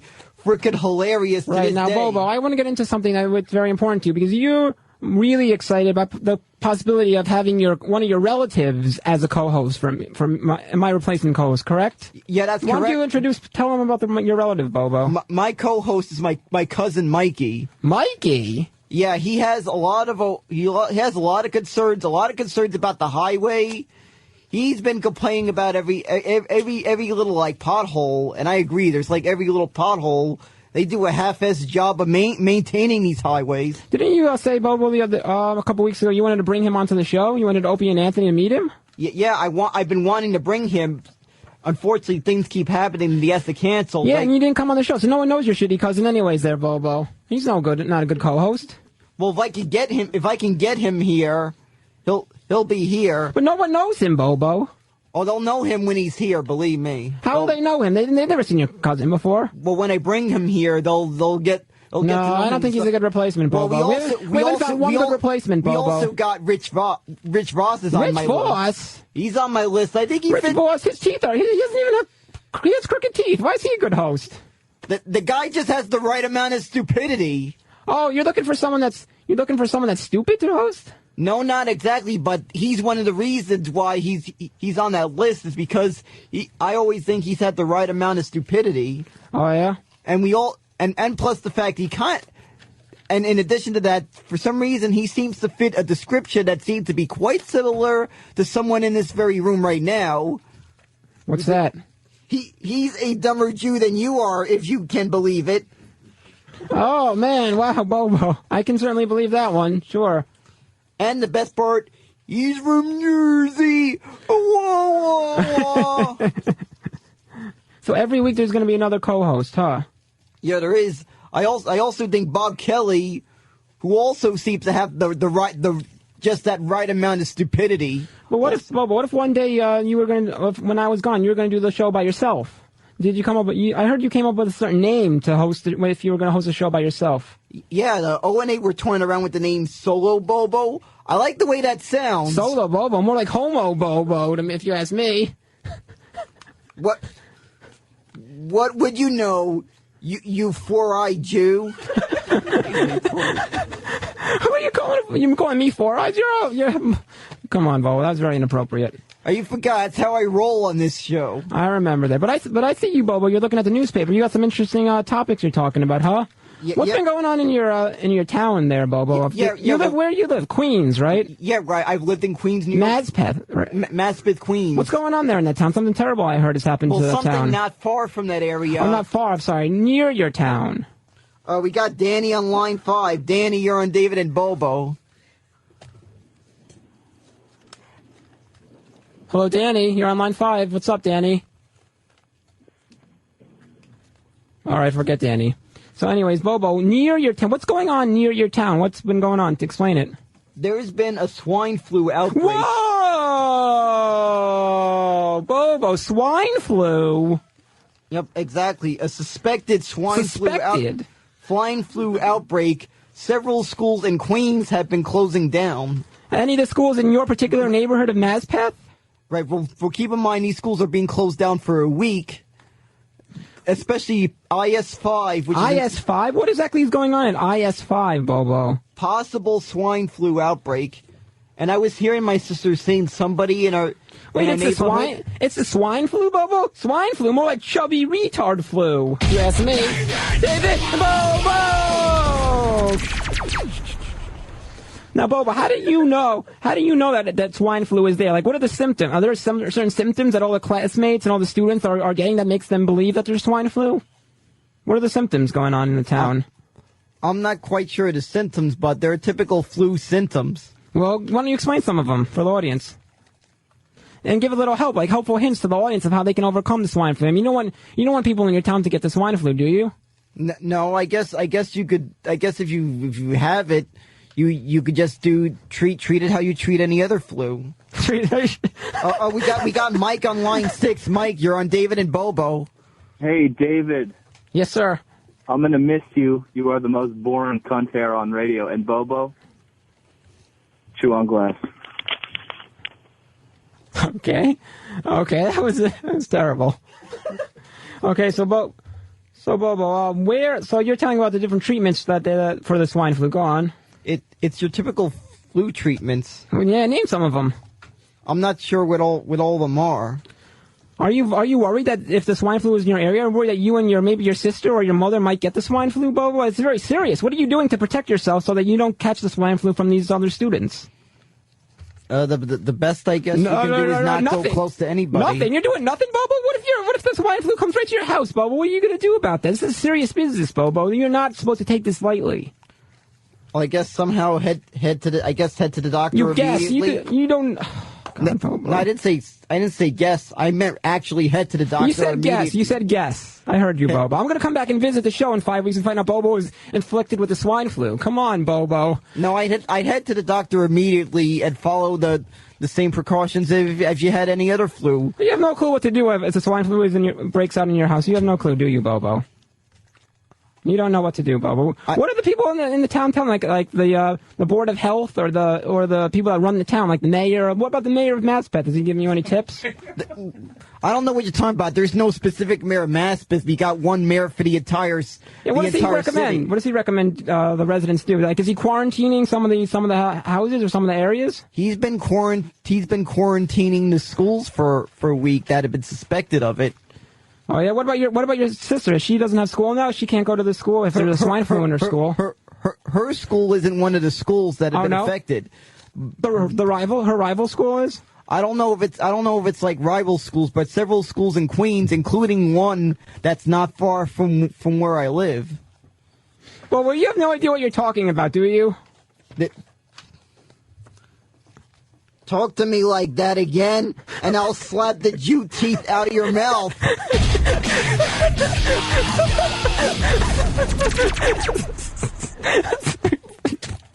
That's very funny, Bobo.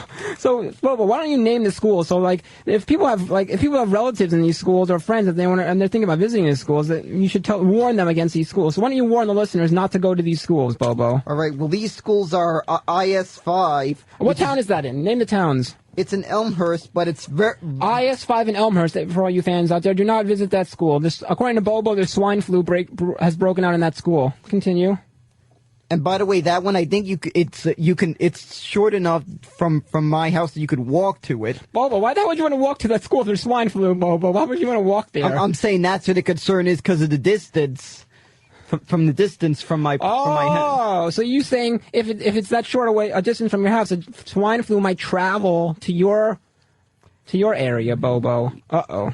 Yeah, but I'm hoping that those people, that anybody Bobo, with swine flu is they're doing a good job to quarantine that school and maybe anybody Bobo, that has you know it. what you got to do? You got to get the fuck out of that town, Bobo. You got to move far away, Bobo. Or you're going to die from swine flu. It's a serious business, Bobo. You got to get as far away from Mazpeth as possible, Bobo. You can't stay there anymore. Do you have any relatives you could stay with? Maybe they'll take you up for a couple weeks while they take care of the swine flu. It hasn't spread into my block yet. You're sounding like those freaking news people that just want to scare everybody. You're making the show sound terrible. You know what? You know why this show sucks? No, why my co-host is a retarded inbred Jew. David and Bobo! But the other school we got IS 238. What town is that in, Bobo? That's in Hollis, Queens. Hollis, Queens. Isn't that near you, Bobo? I don't live anywhere near that Hollis. I think that's closer I think that's closer to Jamaica, maybe closer to Brooklyn. But I think the swine flu is going to spread from there all the way to your house, Bobo. And we also got PS16 in Corona. Bobo, where would you go, Bobo? If you had anywhere you could go, where would you go to get far away from the swine flu? What state would you go to, Bobo? I said it's not that bad of a scare, swine flu. You could treat it like any other flu. It's not flying flu. Oh, shut the fuck up. You know nothing of a retard. Right. Let's get out special guests in here. Come on in, Ira. All right. Enough of the swine flu talk. Right now, we have some special guests that we'd like to bring on the Opie and Anthony show. Ladies and gentlemen, all the way from Sirius Stars channel, Weatherman Extraordinaire. It's Weatherman Extraordinaire from the Jay Thomas Show, Ira. Hello, everybody. Ira, you're not on air yet. Get on the mic. Hello, everybody. How's everything been going, Ira? All right, pretty good. What can we say about the weather today, Ira? Today, the weather is going to be fair with a high around 75 degrees under beautiful skies. 75 degrees? Yes. Oh, okay, good. And Well, anyway, Ira, what do you think of this lately about leaking the information on... What? On the waterboarding that's been going on with the suspected terrorists? They've been waterboarding them lately. No good. For the past few years. No good. No good. I agree. We don't need any terrorists in New York City. What happened at years ago on September 9th was no good. That happened September 9th? That happened the 11th. September the 11th. Oh, the 11th. I heard what that. did I say? You said September 9th, and I was like, what the hell are you talking about? Way back. September 11th. David, now, if anybody wants David, to... why can't you be more like Ira and less like a retarded Jew? What's my response to that? But anyway, what I was saying about this concern is... I'm concerned about revealing this information about what's been going on. Is that the terrorists are going to know this? And right, I'm sure if you know terrorists about we don't need in New York City. Is that your phone, Ira? Yeah.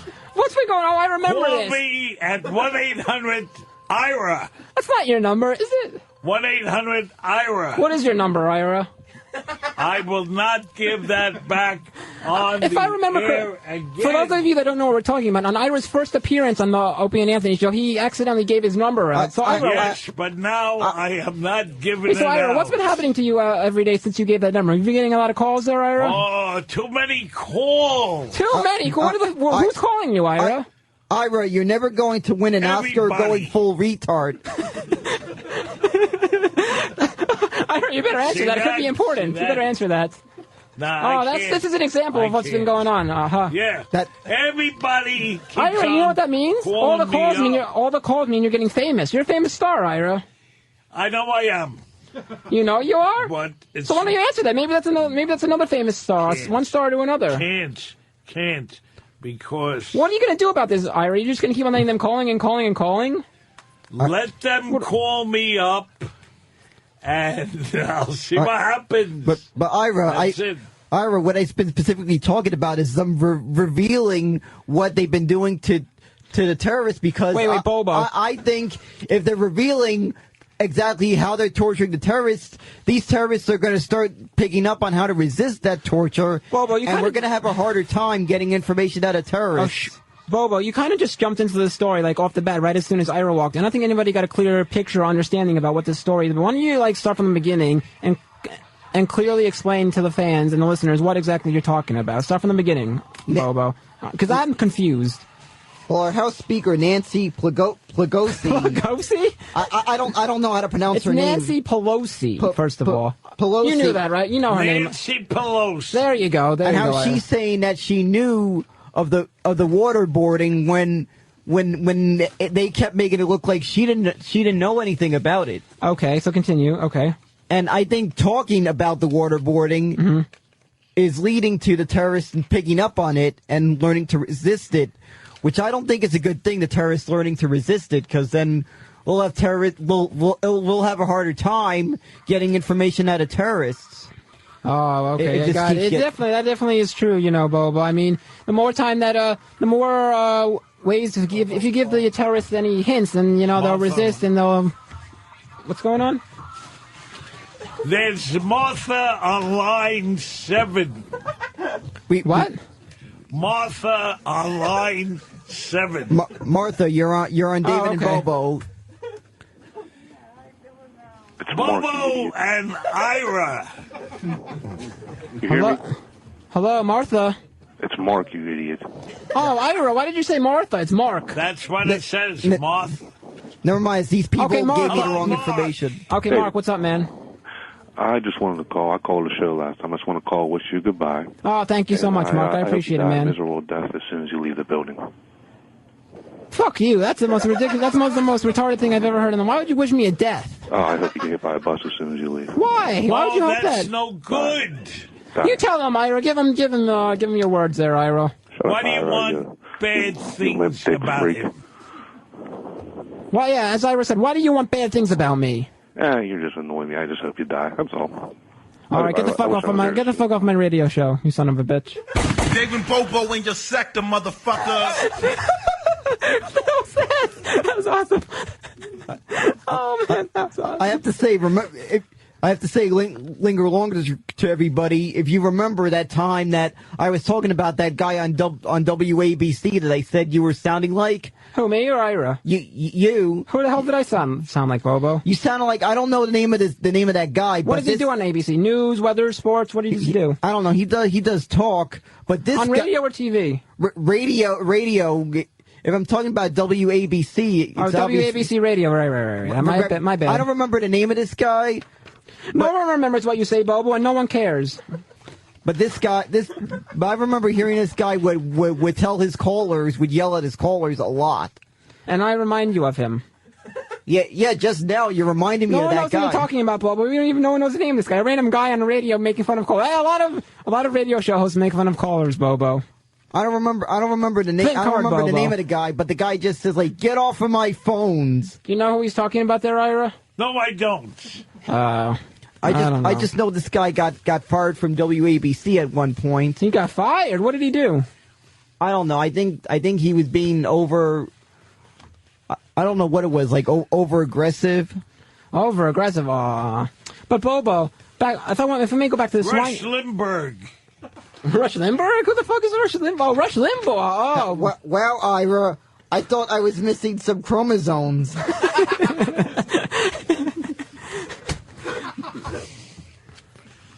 Bobo, we have Ira in studio. Why don't you fill in Ira? Ira wasn't in studio when we were talking about the big swine flu epidemic in your town. Why don't you fill in Ira? Maybe he has some helpful hints. The swine flu is very, very bad. Ira, Bobo, there's a swine flu epidemic breakout in Bobo's town. In Nazpeth, Queens. It's very, breaking out. very bad. You better move, Bobo. Actually, it's been hitting the whole borough of Queens. No good. Wait, hey, Ira, what's the weather? You're one truck fucker. The weather is fair, high around 75 degrees. Call me up at 1-800-IRA and XM. XM? Is that a real number, Ira?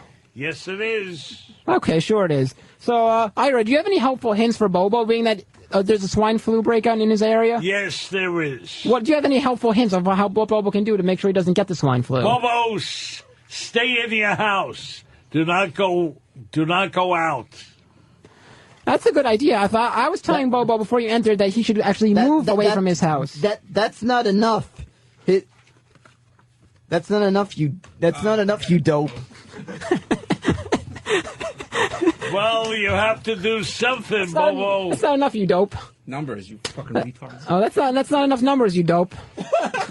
Oh yeah, Ira. 1-800-IRA is not enough numbers. That's not a real phone number. Call up 1-888. Ira, you are senile, bi-curious, and retarded. Ira, I hope you get hit by lightning. Oh, that's no good. That's no good. I hope you and Eric Bagerson at the end of the... What does it say? Ira, I hope you and Eric Bogosian at the end of the talk radio. I hope you end up like Eric Bogosian at the end of talk radio. Beautiful. Who the hell is Very, very nice. Who's Eric Bogosian? I don't know who that guy is. Who's Eric Bogosian? No, know of him. You ever heard of him there, Bobo? No, I've never heard the. I think I've heard the name. I don't know much about him. I've heard the name. Oh, all right. One moment here. All right, we got a caller here. It's Tony on line 6. Tony, what's up, man? You say Tony? No, I said Tony. What's up, man? I was wanting to find out if you're going to stick around today and say bye to Ron Bennington. Ron Bennington? No, I'm not sticking around. I'm not saying goodbye to Ron Bennington. He doesn't like me very much. He wouldn't you're going to hurt his feelings if you don't stick around and say bye to him. You're going to really upset him. I don't think Ron Bennington would appreciate it if I went in his studio and barged in. I don't think he's going to appreciate it if you don't stick around and say, you don't say bye to everybody. You don't stick around and say bye to him. I think the second I step foot in Ron Bennington's studio during a show, Eastside Dave would throw me out. No, he wouldn't. He'd let you stick around and say bye. And I don't like Ron either. I don't particularly care for him. Say bye. Fuck Ron Bennington. Ron Bennington is a cunt.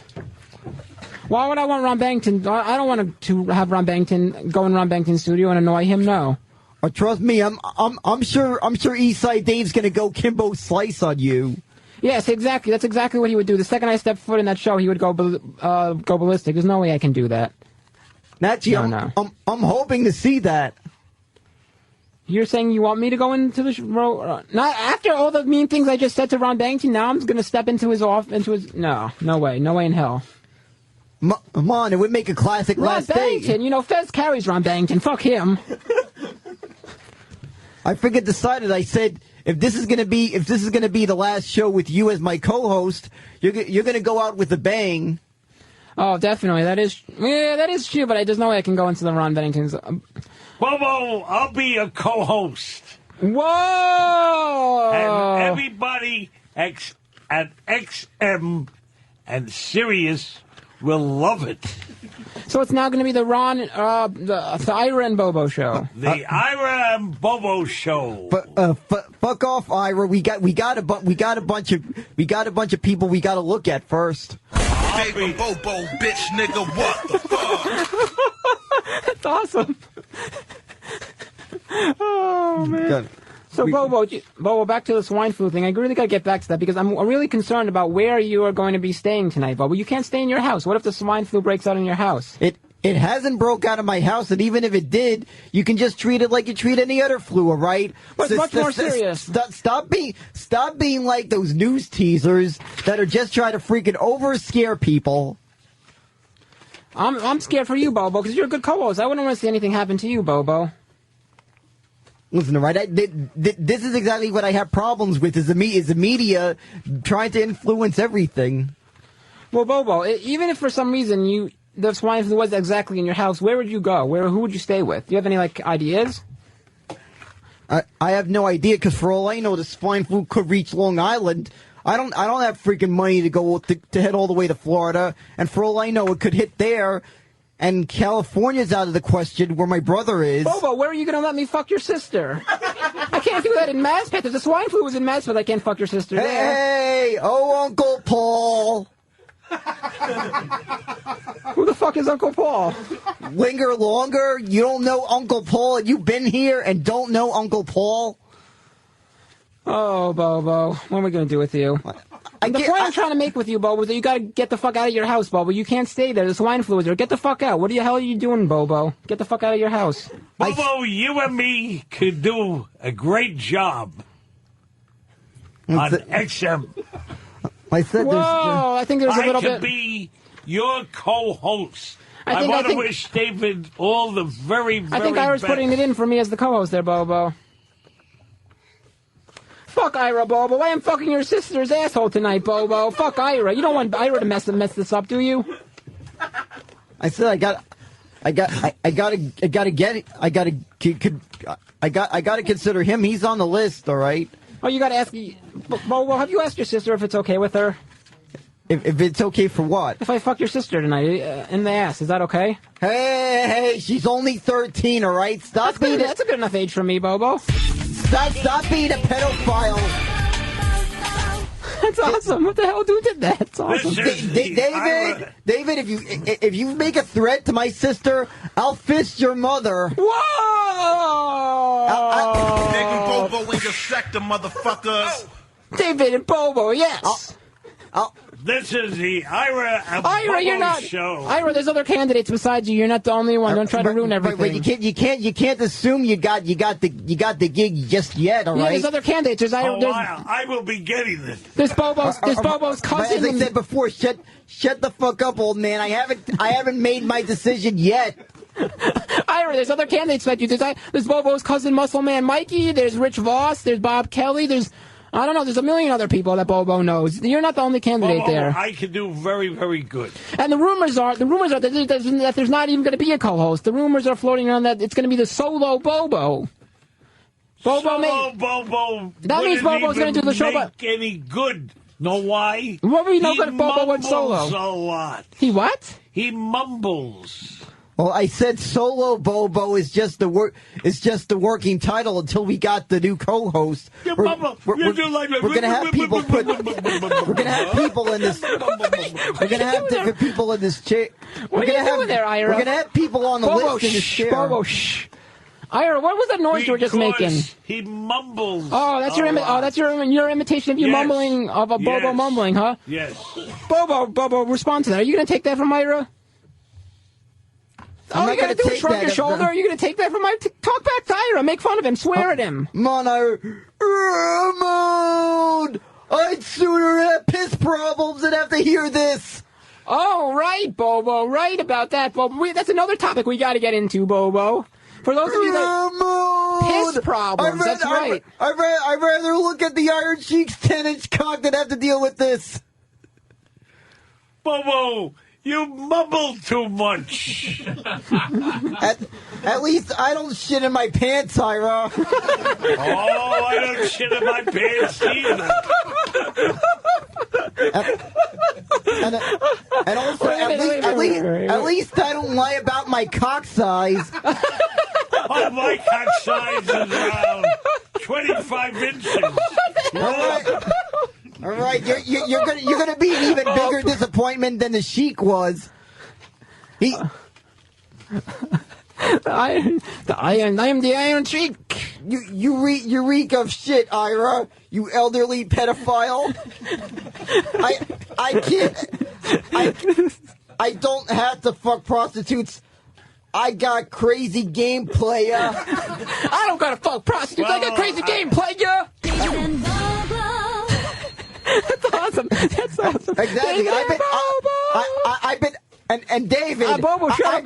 Bobo, shut up for a minute. I have been effing the girl that's been giving you hard-ons from her picture on Facebook. What the fuck? You're fucking bikini. What the fuck, Bobo? You're fucking the bikini girl from Facebook? Yeah, we've been having business transactions at the Queen's Motor Inn. Bobo, at the Queen's Motor Inn? And you're fucking my girl behind my back, Bobo? Yeah, and my uncle works, and I've been booking What the fuck is wrong with you, Bobo? That's my girl. You're going behind my back and stealing my girl, Bobo? Yeah, I can't help it. She can't resist the What Bobo. the fuck is wrong with you, Bobo? What the fuck, you motherfucker? Why are you messing with my girl, Bobo?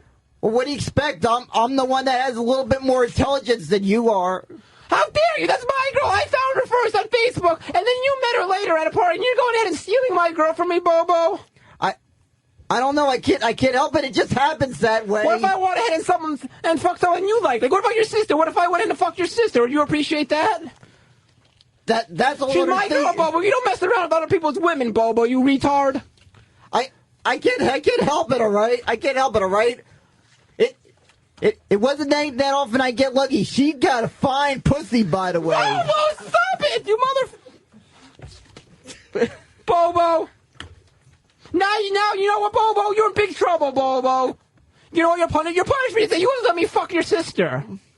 I can't let you do that, all right? You know what, Bobo? I'm gonna take your sister, get her out of that swine flu infected place, bring her to Jersey of all places, and fuck your sister in the ass. By the way, Leah has pussy like silk.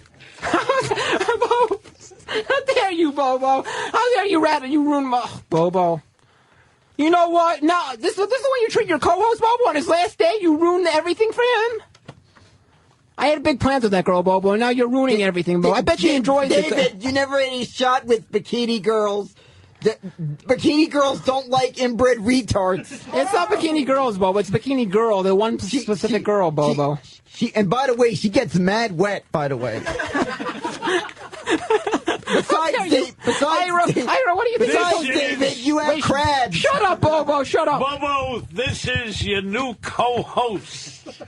Ira, what do you think about this? It was just been revealed that Bobo stole my girl. What do you think about this? No good. No good. I would take his girl. You would take his girl? I fucked her too.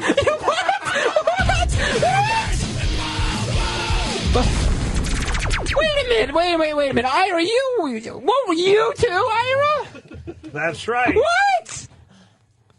You fucked her too, Bobo, Ira? Now you have to let me fuck your sister. No, I had to fuck your sister because I'm mad at you, you moron. You fucked him. Bobo, was Ira fucking bikini girl with was it a double team, Bobo? Her pussy is so tight. I don't know about that. I think one time she was. Holy shit! I think one time she was drunk. I gave her a free drunk pass that time. What? This is too much for me. I don't know, Bobo. Your sister's in for it tonight, Bobo. That's all I gotta say. That's what I gotta tell you. My uncle's a police. My uncle's a police officer. Bobo, shut the fuck up, Irish. We saved her asshole from you. 4, whatever. that made no sense, Bobo. I don't know, Bobo. Bobo, what are you saying? You're saying your policeman uncle's going to come in and ruin everything? He'll go after you, all right? You lay a hand on my sister, and he'll take his ass so it's okay all the way on the next plane from Florida to New York, and he'll go after you, all right? So me fucking around with your sister is not a good thing, but if you messing around with my girl, that's allowed? Bobo, that bikini whore fucks anything that moves. You missed your shot, little dick. I've had enough of your retarded bullshit, Bobo. I'm sick and tired of your bullshit. Don't you laugh, Bobo. You went ahead and stole my girl. How dare you? And now you too, Ira? That's right. What? What the fuck is wrong with you, Ira? But no wonder you want to be a coach. No wonder Ira wants to be Bobo's coach. They're double teaming me. Oh my. Bobo, I can do a great job with you anytime. This is how I go out on my last day, by finding out that my co-host and my very special guest fucked my good friend. The taste of my salty cum. Holy shit, Ira. Oh my God, Ira. Oh my God. Oh my God. Oh my God. I gave that bitch a donkey pinch. Remember, the 28th of June. The 28th. Although maybe you're interested. The 28th of June. What's so special? 28th of June. What's so special about that date, Ira? It's gonna be the Gay Pride Parade. You fucked a girl. What are you still talking about gay pride parades for, Ira? Gay Pride Parade is gonna be on the 28th. And? Yeah, Gonna be in the village. Are you going to be attending, Ira? Yes, I will. What are you going to be doing at this parade? I want to see the parade. Are you implying anything? I think you wouldn't want to go there, all right? You might run into Steve. Oh, if I bump into Steve. Wait, Ira, do you know who Steve? Do you know who Steve is? Who's Steve? Explain to him who Steve is. He doesn't know the show, the Opie and Anthony show, Bobo. He's our producer who put. What Steve is this? What Steve who? Executive producer Steve Carlesi, the guy puts the Foundry logo on friggin' everything. I shoved in 4 fingers, David, and she liked it. What? Wow, Bobo, you did. I mean, Ira, you did not. Hey, Dave. She loves shit showers. Oh my God, David, Bobo! The Bobo and Ira. Shut up, Ira. I don't think you're making a good case for yourself. You're fucking my girlfriend. Oh. I can't take this anymore. Bobo, after the show, I'm going to your house, Bobo, really quickly, because I don't want to get any of that darn swine flu. I'm going to your house real quickly, grabbing your sister, taking her back to Jersey, whoa, and fucking your sister. That's your punishment. You better watch out, that, right? I also got my uncle, who sometimes stays over sometimes. I think he's there today. You said your uncle was all the way down to Florida. But I got another uncle who's there. How many uncles do you have that are police? I got one who lives in my neighborhood not far from my house. David, the guy is an ex-Marine. My uncle, Bobo, shut up. Next. My uncle Ray is an ex-Marine. He knows how to kick ass. Also. Wait, Ira. So, Ira, you were just mentioning about, in all seriousness now, Ira, you were just mentioning before about the Gay Pride Parade. Can you tell us more about this? Gay Pride Parade is going to be. Yeah, not the date. We know when the date is, Ira. June 28th. Fifth Avenue, June 28th. June 28th. Why are you so gung-ho about the Gay Pride Parade all of a sudden, Ira? I like that parade very, very much. You like it? No, I think he likes it because he.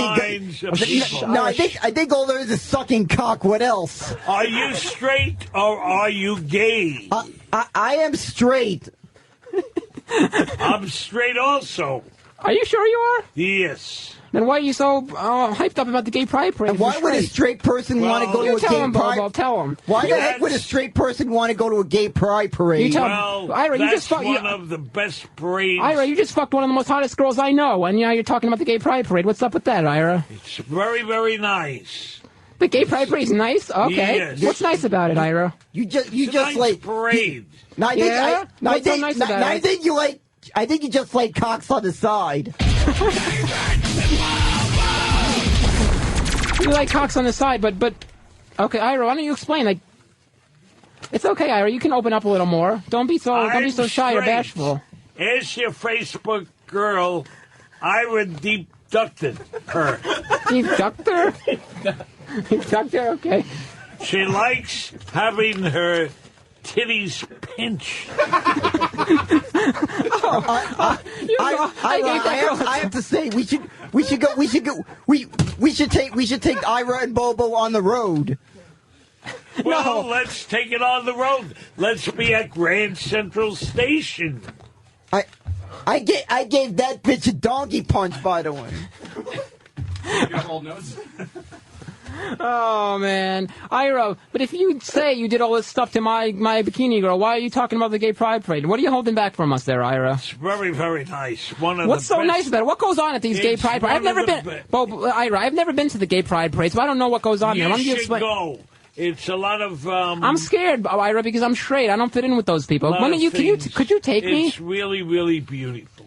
It's really beautiful. What's so beautiful about it? Yes, the different things in the parade. What things are? I've never seen the parade before. I don't know. What things are in this parade you speak of, Ira? Like, You can say it, Ira. Don't be afraid. You can say it. What's like beautiful these, about it? Women looking like men. Oh, that's beautiful. That's very, very interesting. Interesting. That's It's interesting. It's interesting to you, there, Ira. Yes. Why is it interesting? What it is. It gives you a laugh. Oh, you hear this? You hear this, Bobo? Ira's opening. I think Ira's opening up about some of his personal feelings there. David, your girl likes to get cogged and fucked from behind. Your girl likes to get cogged and fucked, gagged. Gagged. It says Bobo. Gagged. I mean gagged. I don't know who's ever handwriting that didn't put A, put an O. I mean gagged. Yes, Bobo. Great for you. So Ira, you tell us more about this. You're opening. Ira, folks, is opening up now about his experiences in the Gay Pride Parade, and he's excited because it's coming up in about a month and a half. That's right. And you just revealed that there's some beautiful things. May 31st. What's going on that day? May 31st is going to be the Israeli Day Parade up on Fifth Avenue. Yes, it is. I'm a Jew, Ira. But if I may say so, I have a big question for you. Ira, have you ever fucked a tranny before? I screwed somebody. You did? Yes. Was it a tranny? A nice lady. A nice lady? Yes. Nice lady. Did the lady have a penis? No. No? What did she have? She has. On the radio, you're shrugging your shoulders, moving. The radio listeners can't see what you're doing. Ira. They can't see. We don't have Pal Talk cans anymore, Ira. Yeah, Ira, you never fucked a tranny before, never, huh? You want me to fuck you, faggot? No, Ira, I'm not gay. Why don't you just Ira? What's your big reason for all of a sudden coming on this show and saying, "Oh, June 28th, Gay Pride Parade"? I want to be on with Bobo. We understand that. Very, very good job. But Ira, as I told you, I got more experience than Bobo. We know this, Ira. We know this. I know. Mumble. I don't mumble. We know this, Ira. But there's other co-hosts. There's Muscle Man Mikey, Bobo's cousin. There's Rich Voss. There's Bob Kelly. There's plenty of co-hosts. They won't make it at all. But okay, Ira. Okay, but anyways, Ira, back to this. June 28th, we know is the Gay Pride Parade. But what is May 31st? What's so special about that day? It's going to be the Israeli Day Parade.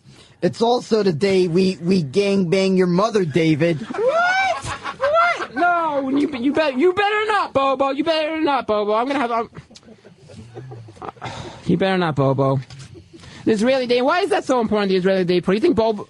I never found out the truth, Bobo. Are you Jewish, Bobo? No, I'm not Jewish. You're not Jewish? Why did they on my first day on the O&A show? Why did they call you Saul and make fun of you being a Jew? You look like a dumb Jew, Bobo. With those glasses, you look just like me, Bobo. I'm a dumb looking retarded Jew. You look like that, Bobo. You're not a Jew? No, I'm not. What religion are you, Bobo? David, I fucked your mom and you didn't even use a sheet. You didn't use the sheet? Of course you didn't use the sheet. You're not a Jew, Bobo. We got to wrap. Okay. Yeah. Wait a minute. And anyway, we got to wrap up, David. Oh yeah, we got to wrap it up in a couple of minutes. But before that, Bobo has a special surprise for me, Bobo. What is it? You're pointing to a. You got to read this. All right. All right. Well, this is a very important moment right here. It's my last couple minutes on the David and Bobo show. Right. This here is your final words on satellite radio, by the way. Oh, not yet? Keep going. All right. So Bobo. Looks like you're leaving, and you'll probably be headed to who the heck knows where. By my luck, I'll find you someday sitting next to Tippy Tom. Tippy Tom? All right, this has been the David and Bobo Show, your mom's box. It's the David and Bobo Show. I think a lot of people are just getting used to this because this is just a new thing that they're just hearing it. It's the David and Bobo Show. The virus. XM202. Sirius 197. 7. 7. 7. 7. 7. 7. 7. 7. 7. 7. 7. 7. 7. 7. 7. 7. 7. 7. 7. 7. 7. 7. 7. 7. 7. 7. 7. 7. 7. 7. 7. 7. 7. 7. 7. 7. 7. 7. 7. 7. 7. 7. 7. 7. 7. 7. 7. 7. 7. 7. 7. 7. 7. 7.